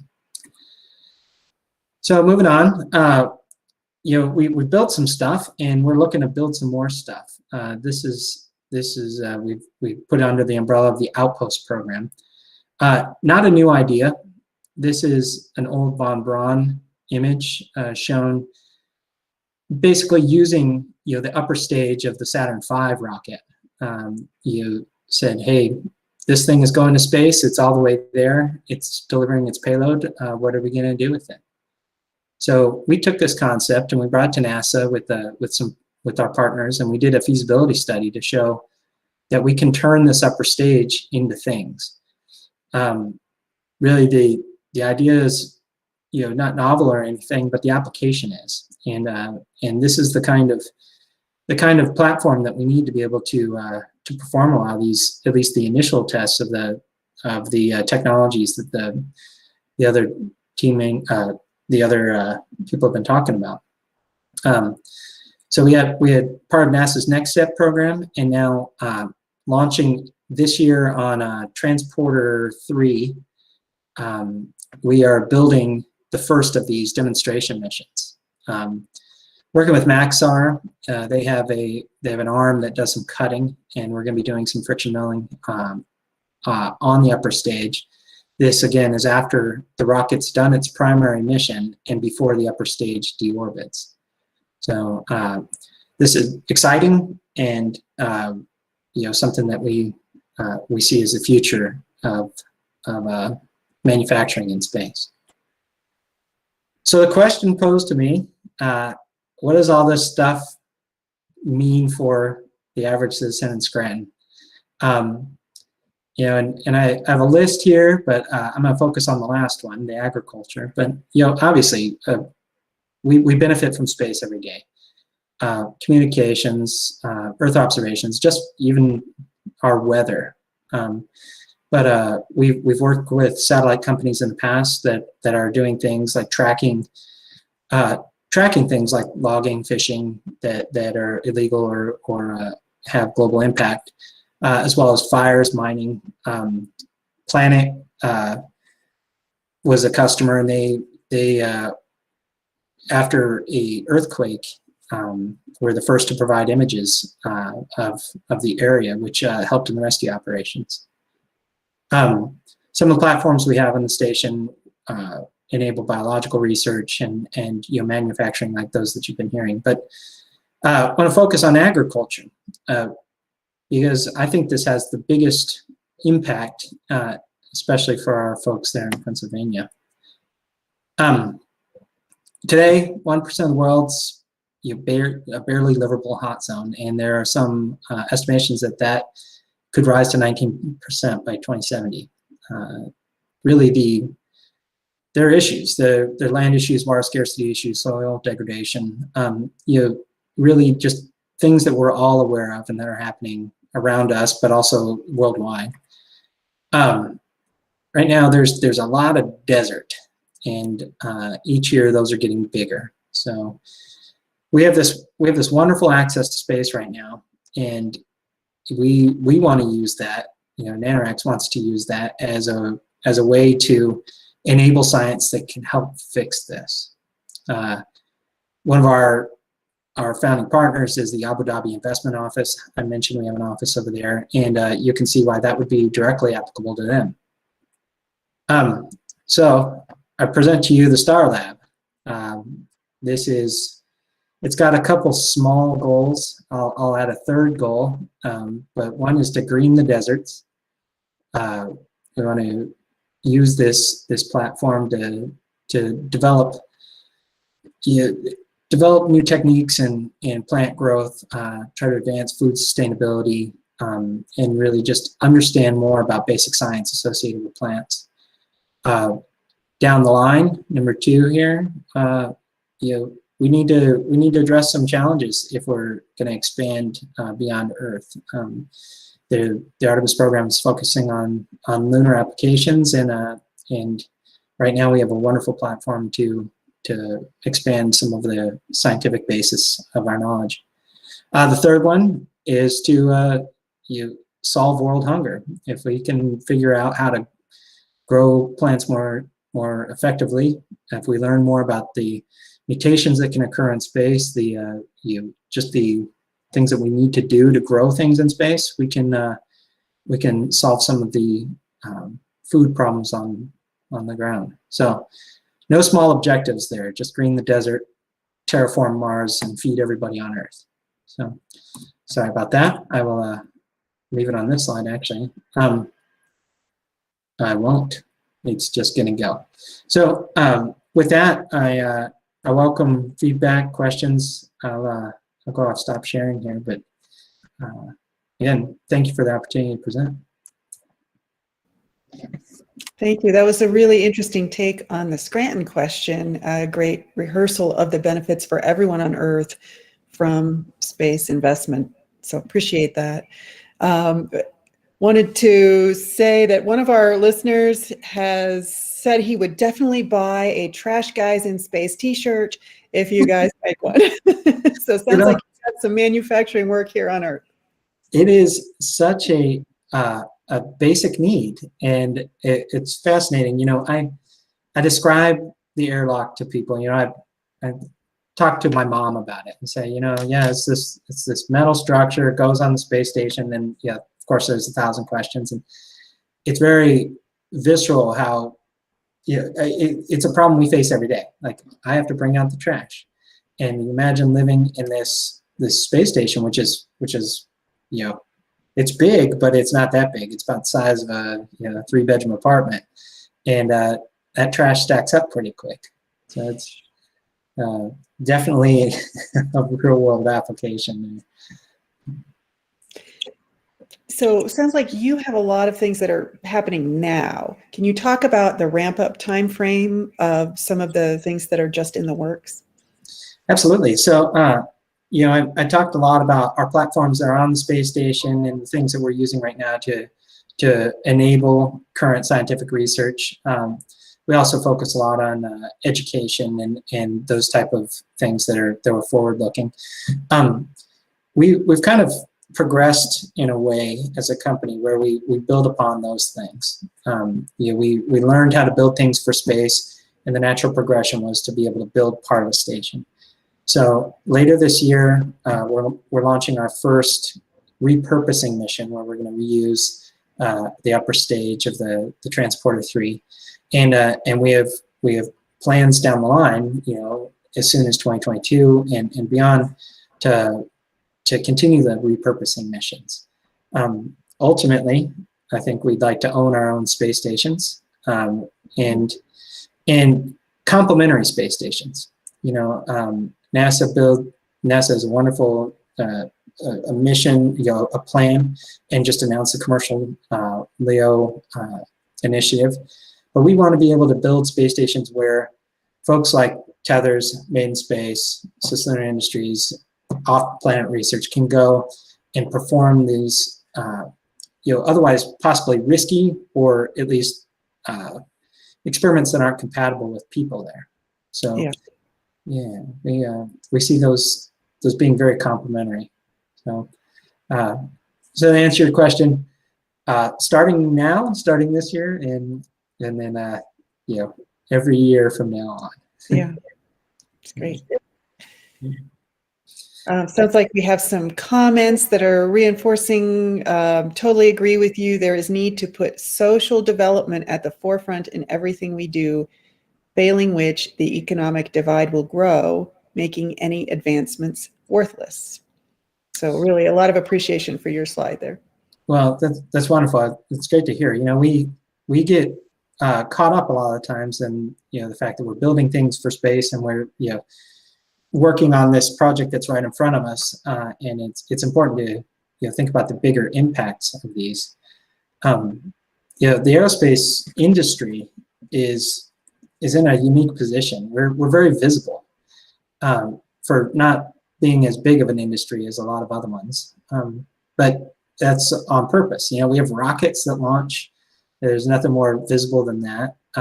Things in space, beautiful images of the Earth, and every astronaut that goes up, you'll hear a common version of this, but they say, well, you look back and you see how fragile the Earth is and how we need to take steps to improve that. So we have that platform, and I think it's important to utilize it for those things.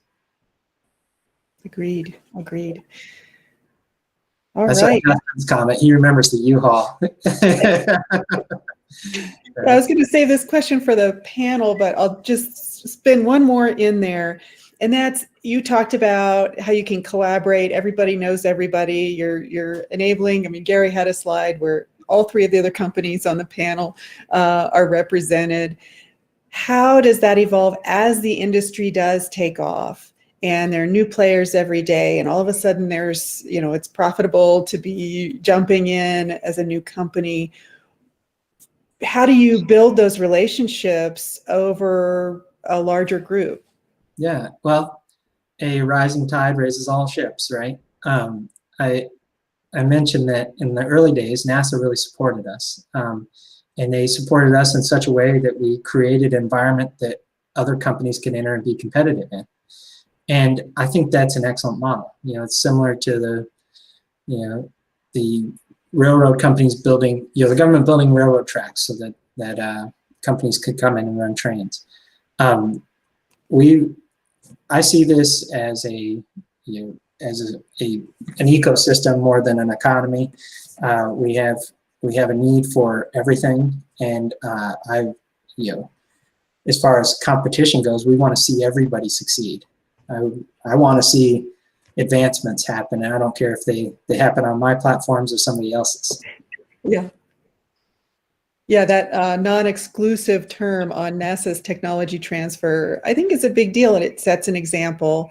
And in a way, the way you describe it, it's almost a miniature version of the public-private partnership that we're looking to advocate for on a national scale.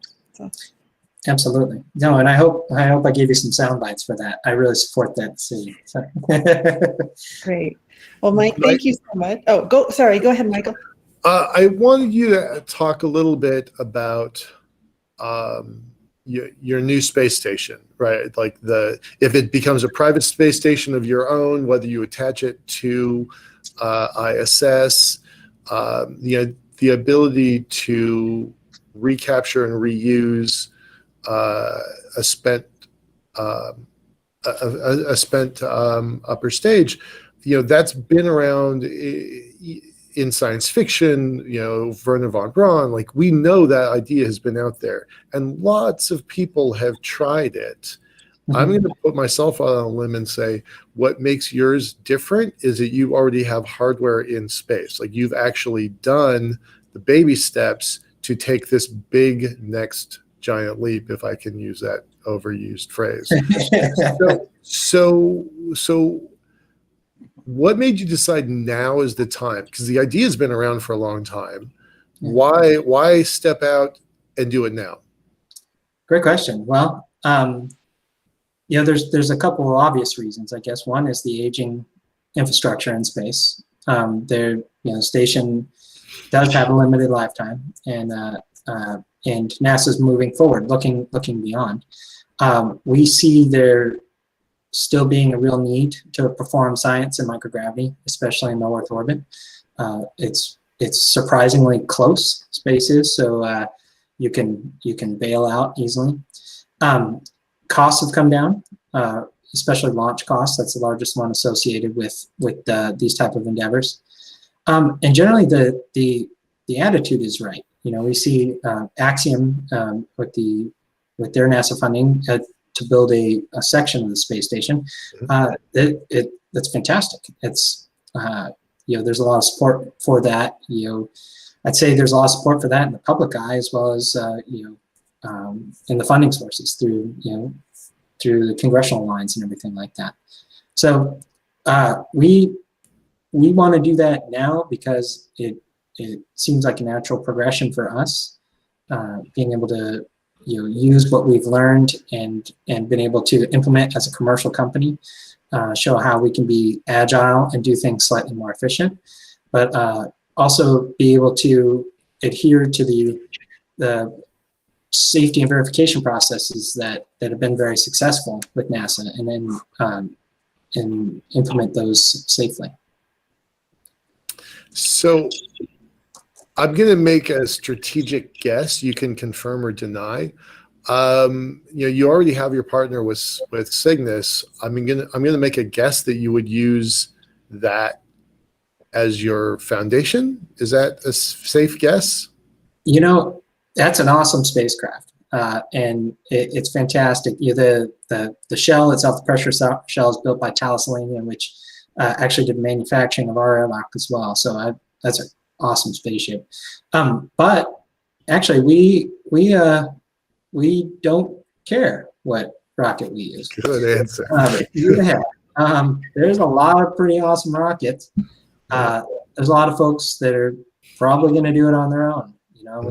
We can think of those names, but if somebody else is focused on something else and says, we're just going to burn this up anyway, we'll jump in and turn it into a space station. Name it after you guys. Do you have? I know this is probably a little cart before the horse, but do you have any idea what kind of? If you don't know their ship, then you probably don't know the capacity then. Yeah, a lot of these things are scalable. And as you take steps towards it, you look at how the space station was made, the modular nature of it. We could put something up there that doesn't necessarily have all the E-class systems or things that you need to keep a person alive. But if you have a way to dock to it with the spacecraft, you could pull a Dream Chaser up to it, utilize their E-class. It's just a matter of having those destinations and having multiple destinations that you can perform any number of things. Scientific experimentation being at the forefront. Super, super cool.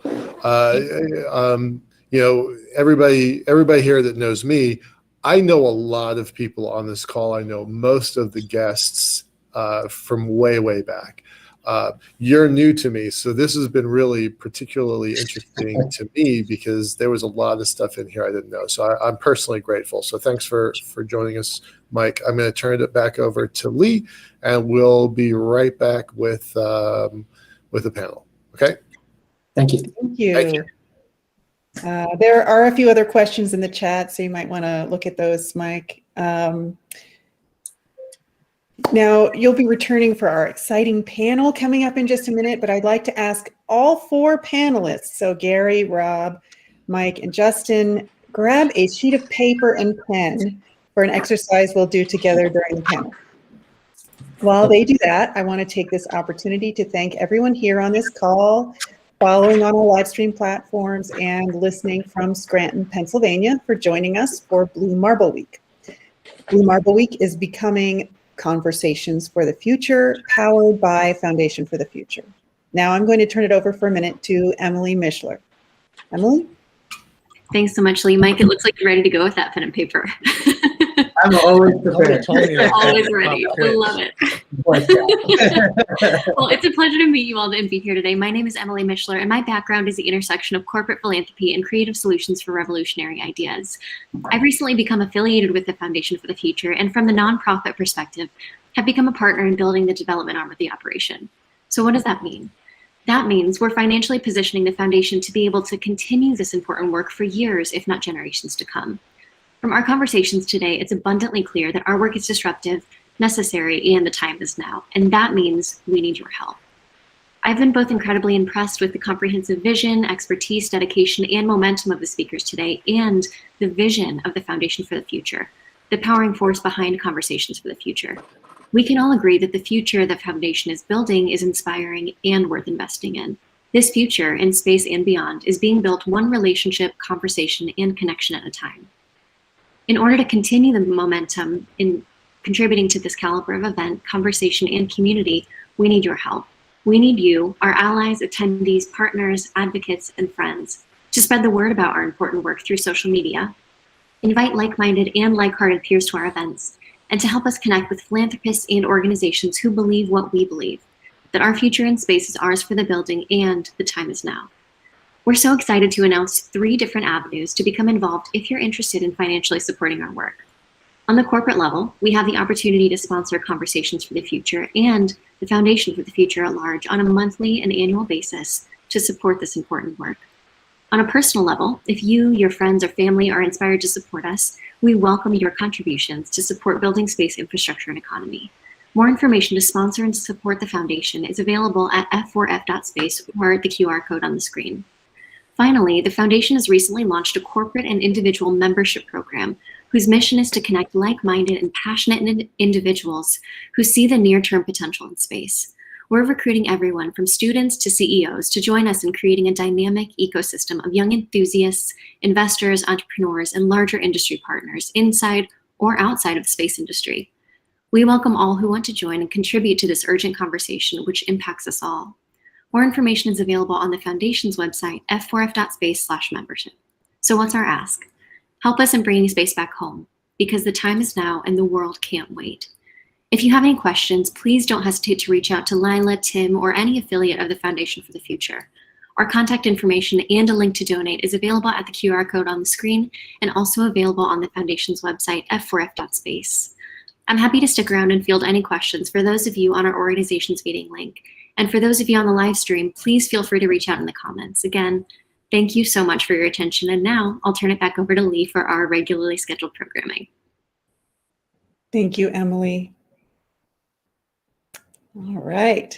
So it's been a great day of discussion so far. Next up, we have a great panel on making in space. 4 of our earlier speakers, Justin Kugler, Gary Kalman, Rob Hoyt, and Mike Lewis, bring a depth and breadth of experience and knowledge on the past, present, and future developments that will allow space to become routine, that will allow for a young person from Scranton, Pennsylvania to make a career in the industry, maybe even working in space. So panelists, I really appreciate you being part of this discussion, and I want to start off by saying you've each given a fascinating talk on some of the specifics around your work. And I'd like to zoom in on something you all have in common. From a business perspective, each of your companies has something special about it. Government contracts, NASA funding, successful exits, or lots and lots of operations. You're all in the thick of it. What do you think of the rate of growth in space entrepreneurship? Are there too many companies for space for where we are today, or not enough? Gary, do you want to start us off?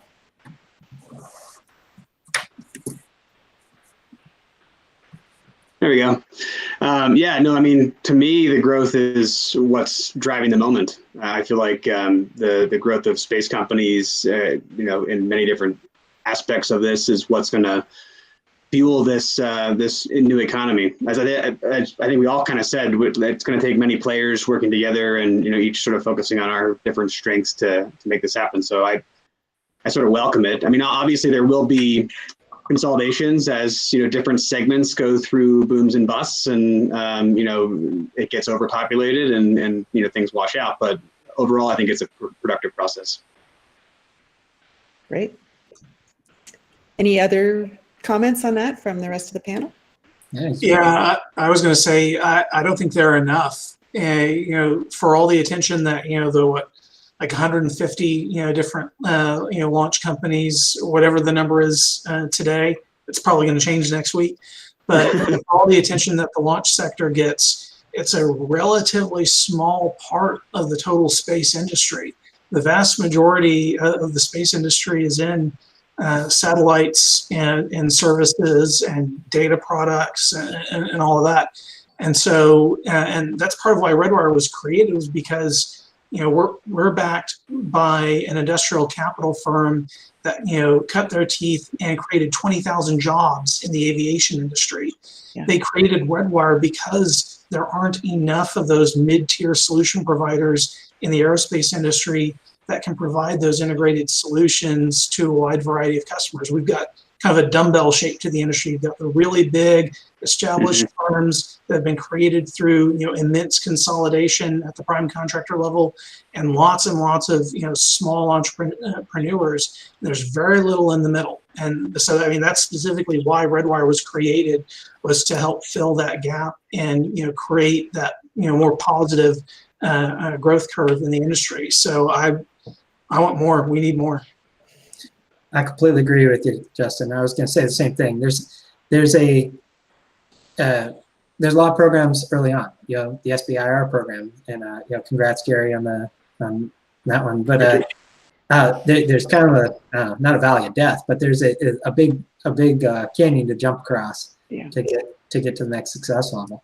Especially in an industry where you know your launches aren't, you know, they can be delayed, and there's not a lot of guarantees and things. Yeah, I completely agree. Yeah, more companies. Rob, you talked about those interconnecting pieces. Sounds like you agree with Justin as well, in terms of filling those gaps. Yeah, it's a really exciting time right now in the industry. And I'd say it's a good time to start a company based upon SBIRs because you know the company, you know, the past year or so there have been a few private equity backed firms that have bought up a lot of the more successful SBIR companies like us, and now we can't go after SBIRs, so there's more room for new competition. And you know, within the last couple of years, we're seeing you know the big private equity players starting to realize an opportunity in the space sector and put some significant money into it. We're seeing a lot of interesting investments in SPAC companies. That's you know, I kind of question some of the valuations, but on the other hand, they're dumping a lot of investor money into it. That's got to drive, you know, that's going to drive some interesting new stuff. So it's a really exciting time in the space. You know, after when I started out 26 years ago, it seemed like the industry was just going down and down and down, and I thought about bailing out many times. But you know, the past 5-10 years, it's just been amazing. Yeah, Rob, how do you feel about launch companies?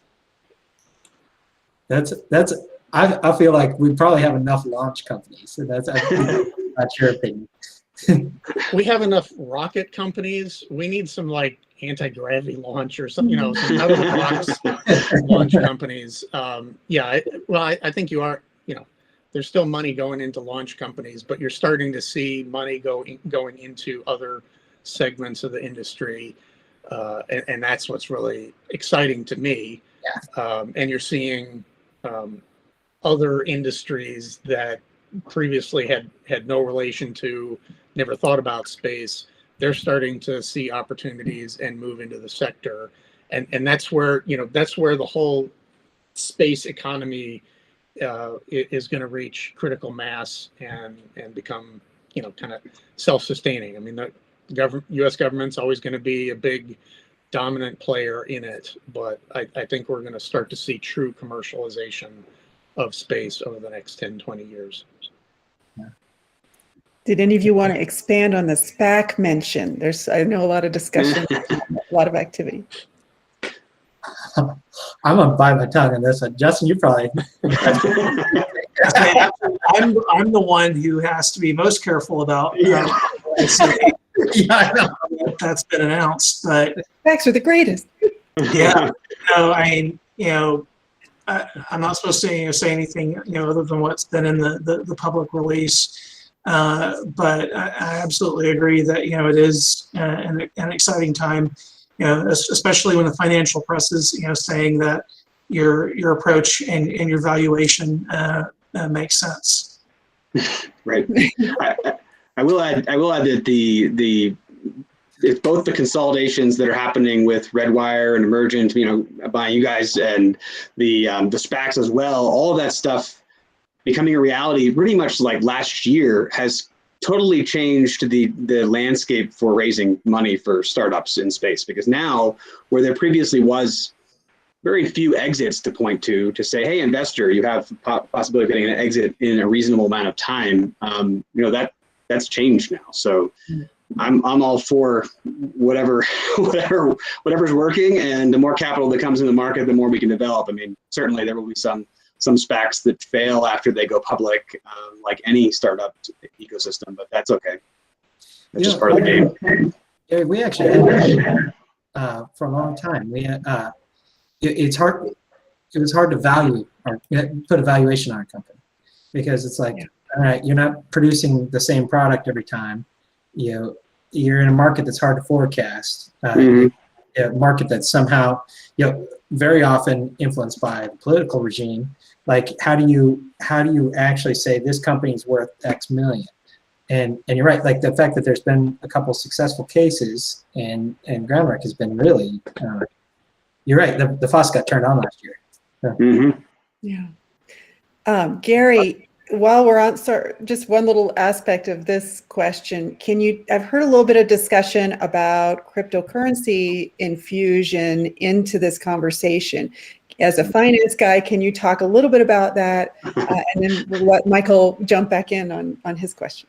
Well, I'll be frank with you. I only understand cryptocurrencies to the point like I can start to explain to somebody who knows nothing about cryptocurrencies. But I'm certainly not an expert. What I can say is there are a number of interesting potential applications that I've seen described for applying cryptocurrency to, say, commodities markets in space, or transfer. I mean, you could apply it perhaps even to transfer of assets that might be useful for space debris removal. I mean, there's a lot of different interesting use cases for blockchain and whatnot, but I better not talk too much more about it, because I really don't know what I'm talking about when it comes to cryptocurrencies. Aside from that, so get you out of your comfort zone, right? Anybody else thoughts on that? Gary, explain blockchain to us. Yeah. All right, well, Michael, now you take over here. Justin, I don't want to keep you in the hot seat. Yes, you do. No, I don't. I just sticking with the SPAC just a bit longer. An observation that we had maybe 2 months ago at the prior BMW. There's no such thing as a Netscape moment in our field, right? You could point a little bit to Virgin when they issued their SPAC 2 years ago, and I went on record saying, I'm going to be skeptical about this until it's proven. To Lee's point about crypto, that they came out with their SPAC the same time the initial coin offerings were super popular in the digital space, the crypto space, and I lumped the SPAC, which used to be called a reverse merger, and it had a really bad reputation. So when those ICOs were coming out at the same time, this one instance of a SPAC was coming out, I raised some yellow flags, not red flags, but yellow flags for sure. Now, fast forward, and this came out in their last BMW 2 months ago, Blue Marble Week 2 months ago, which is why we're changing the name, because the name doesn't make any sense.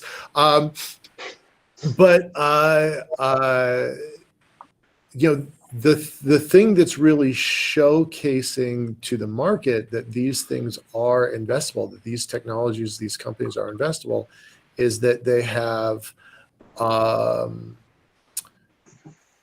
the only examples of companies that are exiting are the kinds of companies that each of the four of you have built, right? Did the hard work, got the NASA grants first, expanded out to other DoD, DARPA, etc., National Science Foundation, did the hard work, proved capabilities, did it again and again and again and again, and then fast forward, Redwire gets acquired, Tethers gets acquired. We don't know where NanoRacks is sitting, but I'm curious. And we've got CisLunar Industries kind of saying, hey, I really like what those other cats are doing. Let's see if we can copy them, right?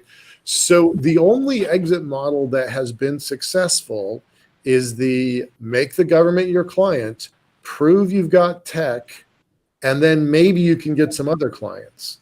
So I think that's just an observation from the outside looking in. But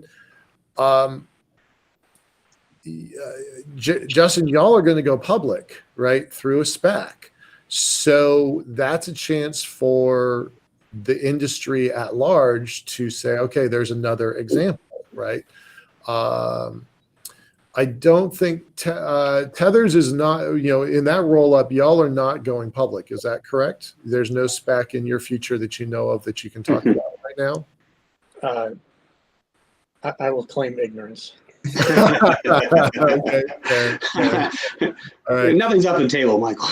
No, Right? nothing's off the table. Good. I want to hear that. I want companies to go public at whatever mechanisms are available to them, because I think it's valuable financially, psychologically, emotionally for the global community at large to be able to participate in this. So I'm very excited about what y'all are doing. I just wanted to throw that editorial in. It's not a question. I'm interested to see how the pressures and requirements of being a public company changes all these companies. Mm-hmm. We're not part of a public company at this point, but we are now a sister company to a medium-sized corporation, which was part of a big company, and we are getting borged into their financial system, Right. and having to deal with all that stuff. Which it's interesting and eye-opening, and it helps some areas, but my main concern is the intense focus on quarterly results, monthly revenue, yada yada. That does make it hard to make the long-term investments, and I worry that's not very compatible with the timelines involved in space ventures. That's precisely why Musk and Shotwell are not taking SpaceX private, public, because they want the autonomy to make their own decisions. And if they have public investors, they don't get to have that autonomy. So is that's in kind of your long-term calculus about what you're doing? Well, those decisions are now being made above my head. Okay. I'm All not right. entirely privy to all of them. Okay. But I mean, we now have a very intense focus on, monthly revenue and quarterly revenue and quarterly EBITDA and all that stuff. But we're also making, 10-year strategy plans, and they all got to make business sense. But it will be an interesting learning experience to see how that affects the kind of, 10, 15 year semi-crazy, space visionary stuff that I like to work on, whether there's going to be an avenue to that in this kind of environment or not. I don't know. We'll see. Yeah. Well, how does this affect your hiring? Because all four of your organizations are hiring, maybe more or less than others. Mike is new to me. I said it the other day when I had my first conversation. They're literally twice the size I thought they were. And Justin is, I don't know. I knew it was large. I don't think I knew it was 500. So that's so, yeah. And so like all of y'all are doing something. So how does this industry kind of, growing up and maturing, impact what you're doing now? Like, where are you going to be in 6 months? Let's start there. Where are you going to be in 6 months? I'll jump in and echo what Rob said. I'm afraid that we lose some of the kind of sci-fi nature of it. The go for the big stuff. We've grown. I walk around the office and there's new faces all the time, and it's indicative of a new culture, right? Like you have to make sure you still retain what got you here. Dance is one. We talk all the time about new accounting systems and reporting systems and all this really boring stuff, HR, blah blah blah. blah. But it really is. How do you keep that innovative nature moving forward? How do you keep challenging the industry, doing things that you wouldn't necessarily think make business sense at the time? Yeah, I mean, from the Redwire perspective, that's part of why we've been fairly selective about which companies we've acquired over the past year, and which companies we're continuing in our planning cycle, as well as working first with Aero Equity Industrial Ventures to create Redwire, and now with Genesis Park on the SPAC. Like, we have deliberately sought out people that understand what it takes to build a business in a very challenging high tech environment, where sometimes it takes 5 years or more to see a return. And so we deliberately sought to bring on industry partners, financial partners, and bring in companies into the fold that share that vision of combining that good solid heritage work on spaceflight systems with that forward-leaning vision for what we can do when we make things that are bigger than just the sum of their parts, to enable that transformational growth that we all know is possible. And doing so through the stepwise, one foot in front of the other, daily work that we have to do to bring revenue in the door and keep the lights on and keep paying people so they can feed their families, as well as the transformational work that may take 10 years before it creates that 10x or 100x return. And so getting that balance right is a really big focus of what we're doing at Redwire. And we've been fortunate that the financial organizations that we're working with, like Aero Equity and like Genesis Park, they understand that and appreciate that, and have seen how that can be successful in terrestrial industries. And so it doesn't scare them that we're doing this in space. Cool. Great. So we've talked about a variety of different things that can hold us back in getting to that next level. What would you say is the biggest factor? Is it a lack of legal infrastructure, a dearth of customers or market structure, gaps in technology, or limitations on human resources in space? Mike, would you like to start with that one? Yeah, we fly a lot of payloads to the space station, and for a while there, NASA, the new no was saying there wasn't enough crew time. Instead of just telling us, no, Mike, you can't do that. Well, we don't have enough crew time. What's great now is that we have crew. So they've come up with new creative ways to tell me no. But I think for one, knowing it used to be so difficult to put things in space. And I think that we're slowly breaking through that. But still just a generation before us, if somebody flew one experiment to space, on a shuttle or something like that, it could be their entire career. Yeah. And it's just because it was difficult. And we hear that all the time, that it's so difficult. But I think that was one of the obstacles, and I guess more the disseminating that information that it's more doable now. Things are more accessible. That's one challenge. The other is still cost. Prices are coming down, but it still costs a lot to build a rocket and launch it. We're seeing a lot of newcomers in that industry, and with a lot of promising results. So that's exciting. The ABLs, Astros, Relativities, Firefly, we're going to see a lot more access. You can't fight the physics. There's only, it still takes this much stuff to get it to space, but if you can get the cost down, the access is increased. Where's that come from?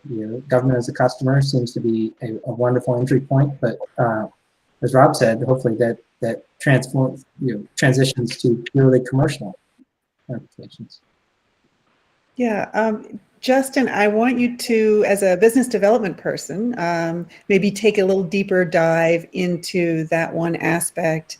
Talk about the development of customers and markets in your experience. No, that's a great question, and I do think that very much has driven that approach of pursuing government as a customer first, because if you look at kind of how this industry has traditionally been structured, private satellite operators are among the most technologically conservative customers in the entire industry, because they want to be 115% sure that what they're flying works. It'll work the first time, because there's billions of dollars and insurance policies and careers on the line, because the margins can be really, really thin because of the capital investment that's required.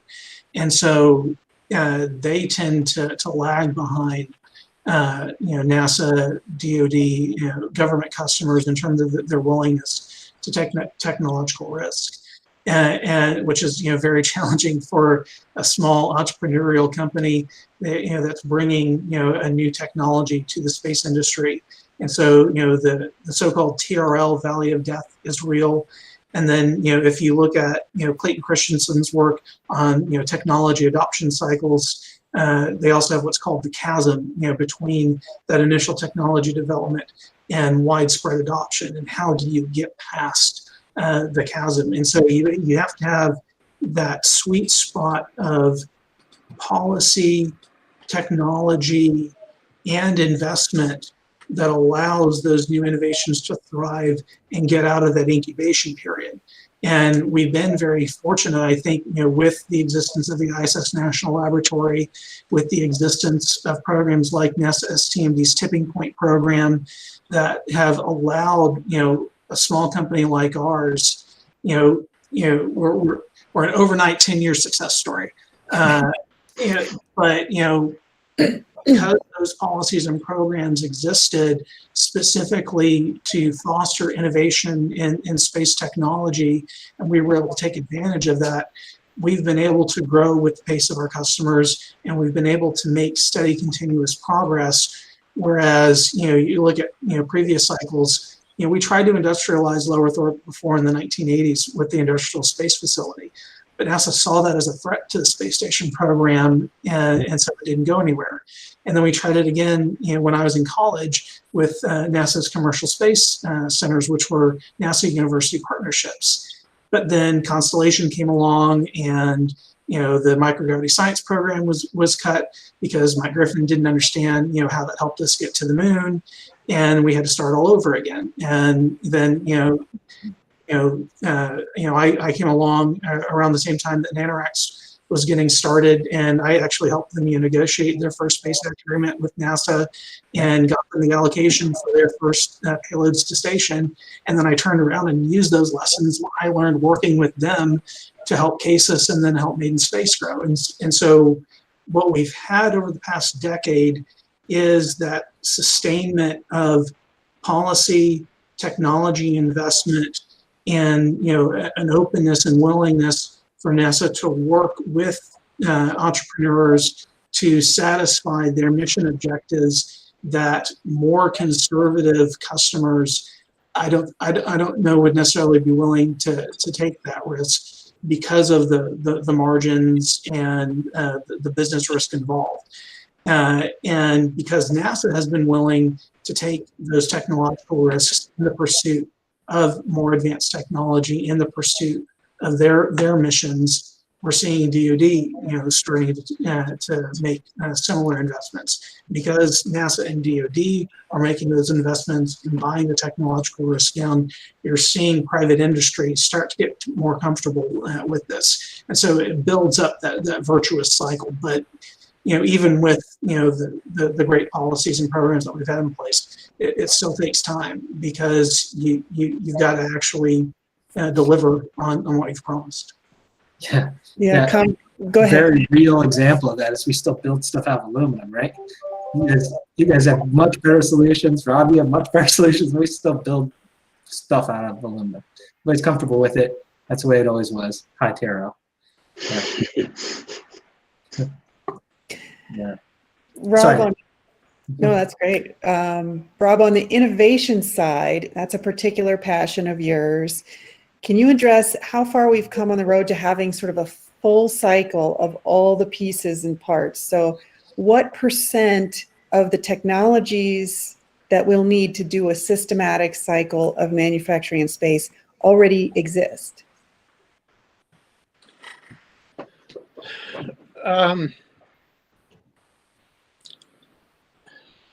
not sure I have a full view of the lay of the land, but based upon work we've done, and I know that Justin and his team have done, and some of the other folks, there's at least proof of concept or kind of TRL 3-4 of almost everything that we need to do this. In my mind, at least for the stuff we're working on, it's now getting through that TRL valley of death, getting it proven on orbit, so that it can be adopted into the critical path of a real program. But there's always going to be new technologies and new pieces that need to be brought in. We've got like the basic minimum toolkit, but for a full, robust in-space economy, extracting materials, processing it, turning it into things of value, there's going to be a wide range of almost infinite range of techniques and processes that we're going to need to develop and prove out in space. So there's, I think we as a community are ready to kind of get started, take the first baby steps, but there's decades of opportunity ahead of us. Yeah, so we've got like a Stanley steamer to get us from point A to point B that would actually do the job. But as we get better, we'll be getting to those modern sports cars. Great. Okay. All right, so now I want to transition a little bit to talking about workforce and workforce development, and this is where that piece of paper comes in. I'd like to have you draw a graph, and our audience can feel free to play along from wherever they are. The axis on this graph is time from now to 2035, and the y-axis is the number of jobs in space manufacturing, including yours. You don't have to put numbers on that y-axis because we're just interested in the shape of the curve. So please go ahead and draw those while I look to see if there are any questions in the chat for later. I want to see the number. I know the curve is going to look. Where do we start though? How many are there now? That surprise you. Jobs that are in the whole industry, or jobs that are in space in space manufacturing? The whole industry.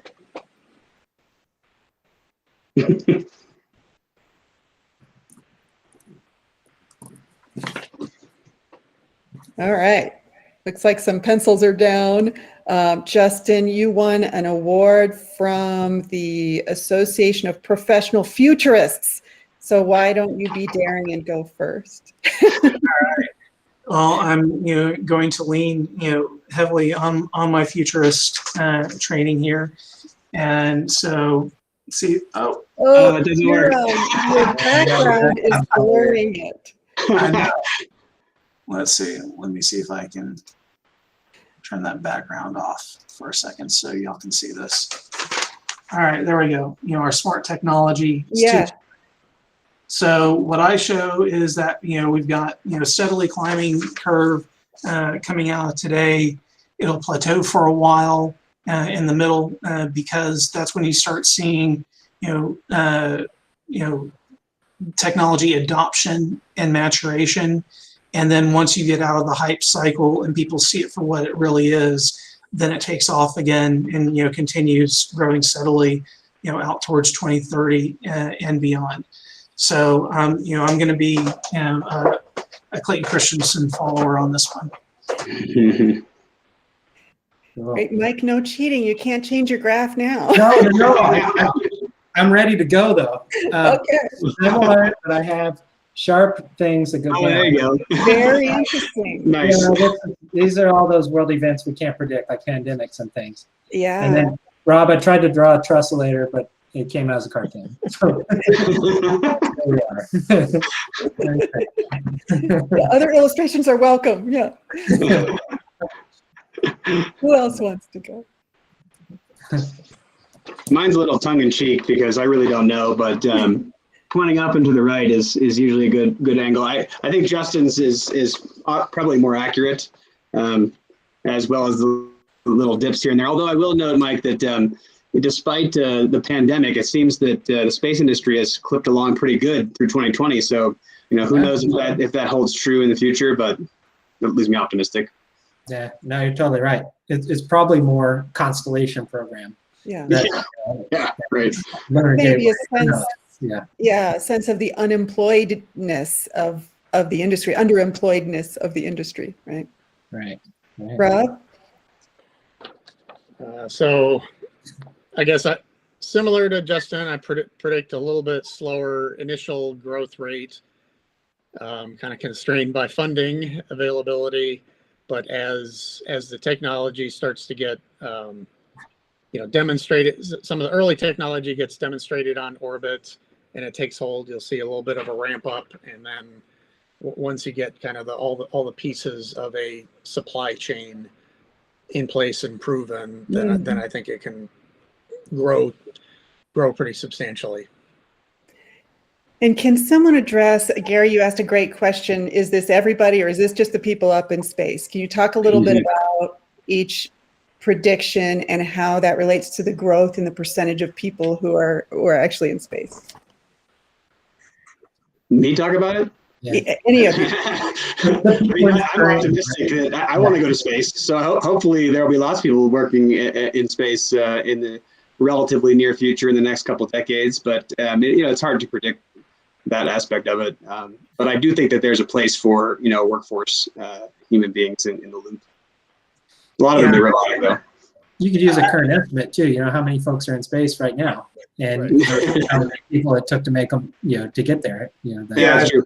I definitely think it's an all of the above kind of thing because to actually scale up this activity so that it drives economic growth, we're going to need a lot of automation to make that happen. But at the same time, as that utilization goes up and we're flying more things to space and bringing more things back down, that decreases the cost of space operations, which makes it easier to fly people to space. And so flying people to space to do things that are interesting to people, I think, is going to be a steadily growing part of the industry, but I don't necessarily know that it's a one-to-one correlation to the overall economic growth of the sector, because it's a lot cheaper for me to build a factory to process Z-band fiber than it is for me to build a habitat that keeps people alive to NASA standards and NASA requirements. And so figuring out how we can get those two things to coexist over the next decade or so, I think is one of the real critical issues in terms of low Earth orbit commercialization and ISS transition, is how we make those two things coexist. Great. Follow up on that. 2 months ago, three months ago now, Tom Murata came in from the FAA. I think most of y'all know Tom probably. And we had a conversation about how many space stations and how many people will be in orbit. People in orbit, right? So if you use the ISS as a rough number 7, we know that China's building a system.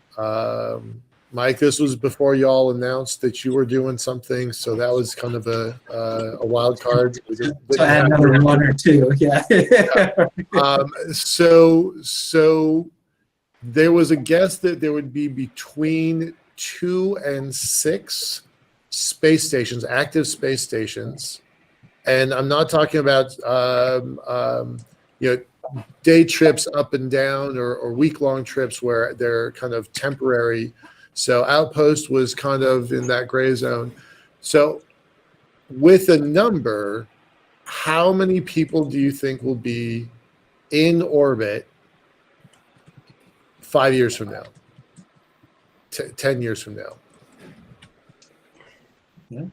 And that's to put you on the spot, because I'm trying to get a guesstimate of professionals that kind of know what the heck they're talking about. Yeah, you want the like, optimistic version? I want you what you like when you like. Rob was saying they're doing 10-year projections, so we're just going to copy that. How many people are on orbit in 10 years? At any given time. At any given time, Monday through Friday, June, July, December, doesn't matter. How many people average are on orbit 10 years from now? So 10 years from now, we have, hopefully still the ISS and, its aging infrastructure, as long as there's no leaks. So we have. Y'all should all come by tomorrow's event, by the way, just a plug for tomorrow, because they're going to talk about that a lot. So yeah, I'd say, you add another 4 or 5 space stations plus space tourists plus things like that. I'll go easily 100 at any given time. How's that? 100 at a time. Okay. Anybody else? Higher, lower? Putting your reputation. Yeah, I was going to say dozens up to 100. Dozens up to 100. Okay, cool. 10 years, if we're talking 10 years from now, I would say probably on the order of about 20, because we assume that we assume that there'll be the Chinese space station, and if we assume that ISS is still being continued in some form, plus either a co-orbiting free flyer or the Axiom module. I don't think that's a significant enough change with what we've observed for the current trends to drive a 100x increase. And That's why I asked the optimistic version. No, you're on record, buddy. This is going. I mean, the comment section said 5,000. I'm like, that's. I like that. Gary, But I think a safe bet would be around 20. 20. Rob said dozen to 100. How many robots though, Justin? No. Wait. Gary hasn't answered yet. Okay. Gary, what's your answer? I mean, my answer is probably less informed than the other three guys, but I tend to. Well, I'm optimistic, so I'm hoping more for the 100 range. But okay, all right. We're gonna come back in 10 years. Y'all are gonna be guessing. We're gonna be. Hopefully, it's 1,000. I personally think it's amazing that we can even have a conversation about how many space stations and how many people. I want robots, right? But I think the robots are just the enablers for people to get out there. So. This kind of conversation, I don't think, we have all been around this for a while. Gary, you're the newest to the team, but Rob only predates me by about 4 years. So we've been pushing this rock uphill for a long time. And 20 years ago we were not asking the question, how many people on orbit, how many space stations, right? We were happy to have the one that was in development.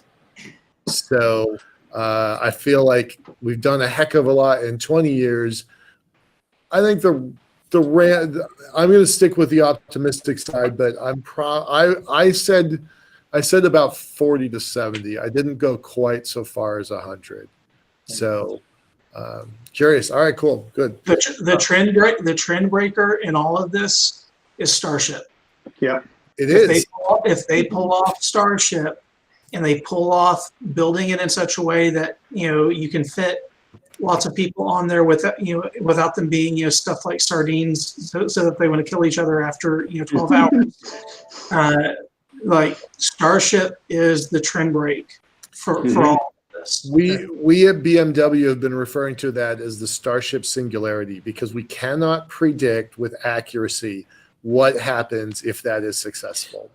Yeah. We're so used to incremental development, 20 years of incremental development, to have something like that happen. If those very bold predictions of 1,000 ships launching 3 times a day, it changes everything. So I think the idea of a Starship singularity is actually appropriate language. And his track record's pretty good, so fingers crossed. It might take 10 years to get there, but it might, right? He might have the first one with people on it with 100 people at a time. Might be 10 years. And then Rob and I are right. Yeah. All right. And then we're just all hitchhikers. Right.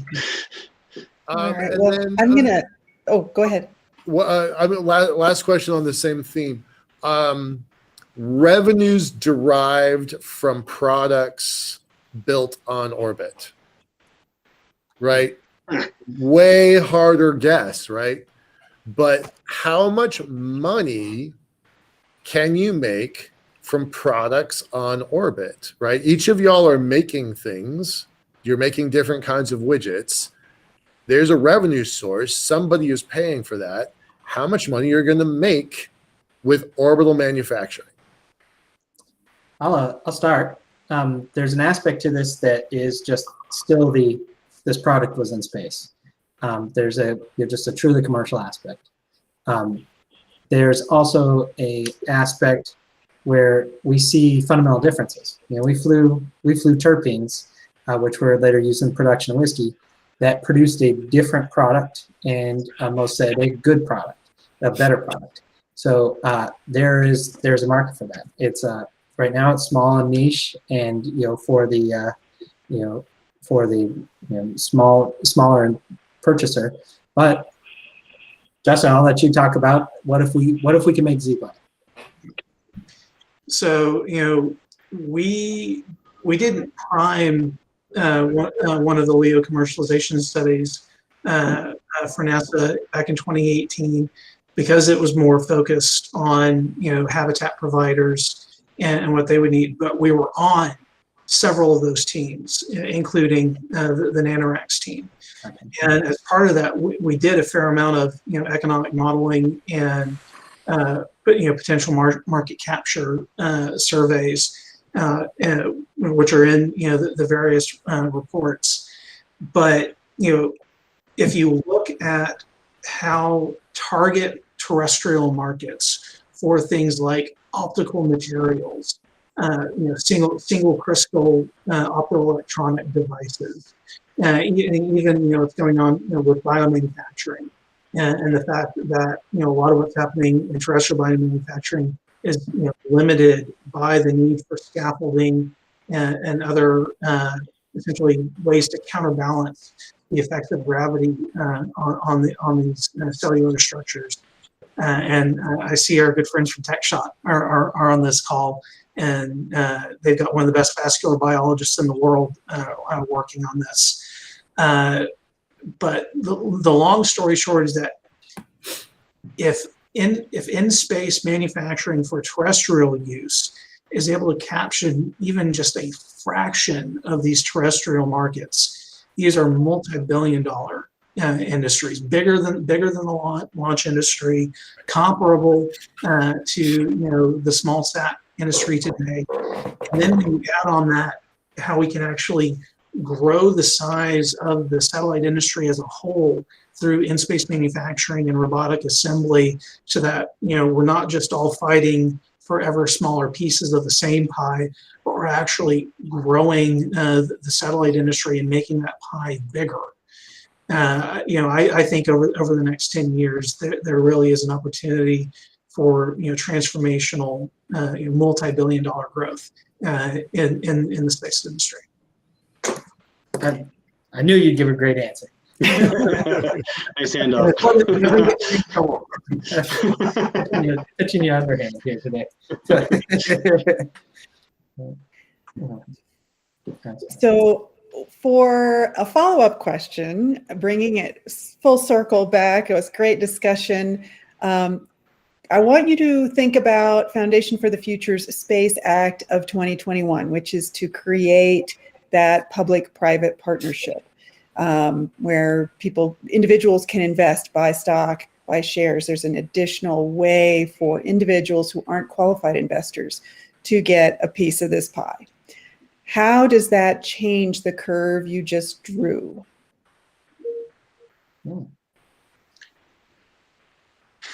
I mean, I think providing that patient capital could make a huge difference to the acceleration of the industry. So, that I like the structure that's been proposed to the extent that I've been able to study it. But yes, I think it depends on.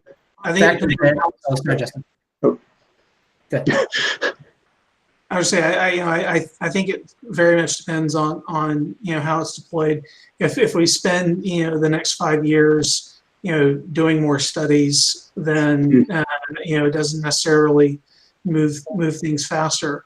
But if that capital is deployed in much the same way that it was public-private partnerships that built great hydroelectric dams out west, because there was a need to supply power to those growing cities, and the government didn't necessarily have an annual budget big enough to build it themselves, but through guaranteed low interest loans and services contracts, private industry was able to raise the capital to go build those dams and provide services. And you see in terrestrial industry, companies like KBR are doing very similar arrangements where they can go raise the capital to build things up front that a government customer or a nonprofit customer needs that their annual budget doesn't allow them to pay for, but they can go pay for services to go return that value back to the investor or back to the taxpayer over time. So I think if that capital is deployed to do useful things in space that generate value back for the American taxpayer and back for the public in a way that is tangible and well understood, then that'll accelerate the growth curve. Excellent. Great answer. Like, there's still, every time you build a new resource, there's always just how it's used. And yeah. Any other input on that? If you want to create a functioning economy or a functioning market, brand new market, you really need to bring up both the supply side and the demand side in unison. If one is brought up with that, the other just doesn't work, and somebody goes out of business. So if it can be applied to, I think right now there's a bunch of us kind of on the supply side, and the demand side, as Justin noted, traditionally is extremely risk averse. So some support of the demand side with a little bit more risk and forward-looking tolerance, so that they can come up together. I think that could really help the situation. Great. Any other comments on that as well? All right. Well, thank you so much to our distinguished panelists, Mike, Gary, Rob, and Justin. We really appreciate your time, both doing your talks and staying on for this discussion. I'm now going to turn it back over to Tim Chrisman, the Executive Director of Foundation for the Future. He's on location in Scranton. Of course. I am. That's right. I am, Lee. And I'm actually in the parking spot for admissions visitors at Lackawanna College, the newly signed on Pennsylvania lead for our Workforce for the Future initiative.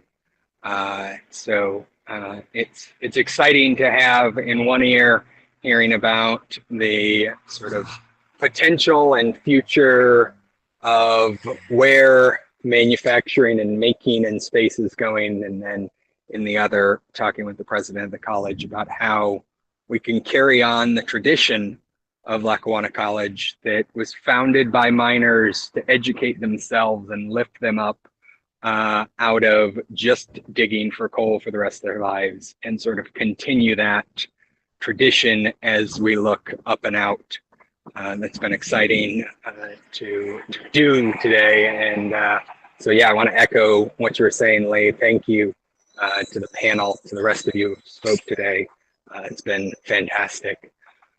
I want to transition now to the last part of our new format here, which is the local workshop, where we're here. I'm here in Scranton. I hear construction all night. I'm walking around looking for where the Dunder Mifflin factory is, and I have not found it yet. But I want to have the chance to turn back to our educational partners, the Chamber of Commerce here, and say, look, here's what the space industry is saying about how do we turn Scranton into a space town. And that's what we want to talk about in our workshop here is with Scranton's workforce, with the fact that 10% of their current workforce is in manufacturing, 11% in healthcare and biomedical, another 8 is in extractive industries. How do we take that and adapt it, reskill it, recertify it, retrain it, and make it so it is something that those of you who are running making in space companies can employ them as suppliers for what you're doing, all the way up through on-orbit servicing of your platforms. How do we do that? And so that's what we want to do as part of our breakouts. I know Lila has more detailed instructions, because if there's one thing I am not good at, it is anything with details. That is so not true, but I'm just so thrilled that you're actually in Scranton and you're actually making connections, having conversations, and just experiencing it and experiencing the people. And yeah, it's awesome. Live from Scranton. Anyways, so we've got so many experts here, not only the speakers, but all of you as attendees. And as we strive to pass the Space Corporation Act, the conversations we have here are really important because they serve the higher purpose of giving us the intellectual fuel to make the case for this public-private partnership for space infrastructure development. So one of the things that a couple people have already mentioned, Lee, Leo, Emily, Michael, thank you. The Blue Marble Week will officially change its name to Conversations for the Future starting in May. I'll give a little more detail on the why behind that tomorrow, but I will put it into context now as we start these big breakout groups. This is going to be a great opportunity to do a little bit of networking, which is something we don't get to do very often anymore. And also just to exchange some really high-level thinking with some really powerful minds. But you know, you don't have to be a rocket scientist to participate in the conversation because, again, this impacts everybody. So here's the plan. We will assign everyone into breakout groups. There should be about 6 to 8 people per group. And we're going to pose a question. And before I pose the question, I want one person within the group to be designated as I guess a presenter. So at the end of your session, you will bring your high-level thinking back, and we'll talk about it briefly. So for the first 15 minutes, so the question is, let me get that out there just to get over that anticipation there. So Tim's in Scranton. How can a city like Scranton prepare a space-ready workforce? That's what we're talking about. Workforce, what can Scranton do to prepare it? So yeah, get into your groups. I'd love to see 15 minutes of just networking. You'll want to get to know each other, you know, talk a little bit about who you are, where you're from, and really take the opportunity to make the connections and give everyone a voice. I think that's important. And then for 15 minutes, you can discuss the question, and I'll put it in the chat just so that people can remember what it was. And then we'll come back and that one person will report out and we'll go from there. But this will be fun. We don't have a hard stop, but it'll be about 30 minutes in the breakouts. And if we want to linger a little longer afterwards, we can. But tomorrow we actually have a post breakout session happy hour. So we'd love it if you could all just stay on with us and enjoy a little bit more networking. So Fabio, are you ready to break us out? We're going to be zoomed off into a room. I don't know who we'll be with yet, but it should be fun. And as we log off on the live stream platforms, I want to thank everyone who joined and followed today. We look forward to seeing you again soon. We look forward to seeing you soon tomorrow. Very soon.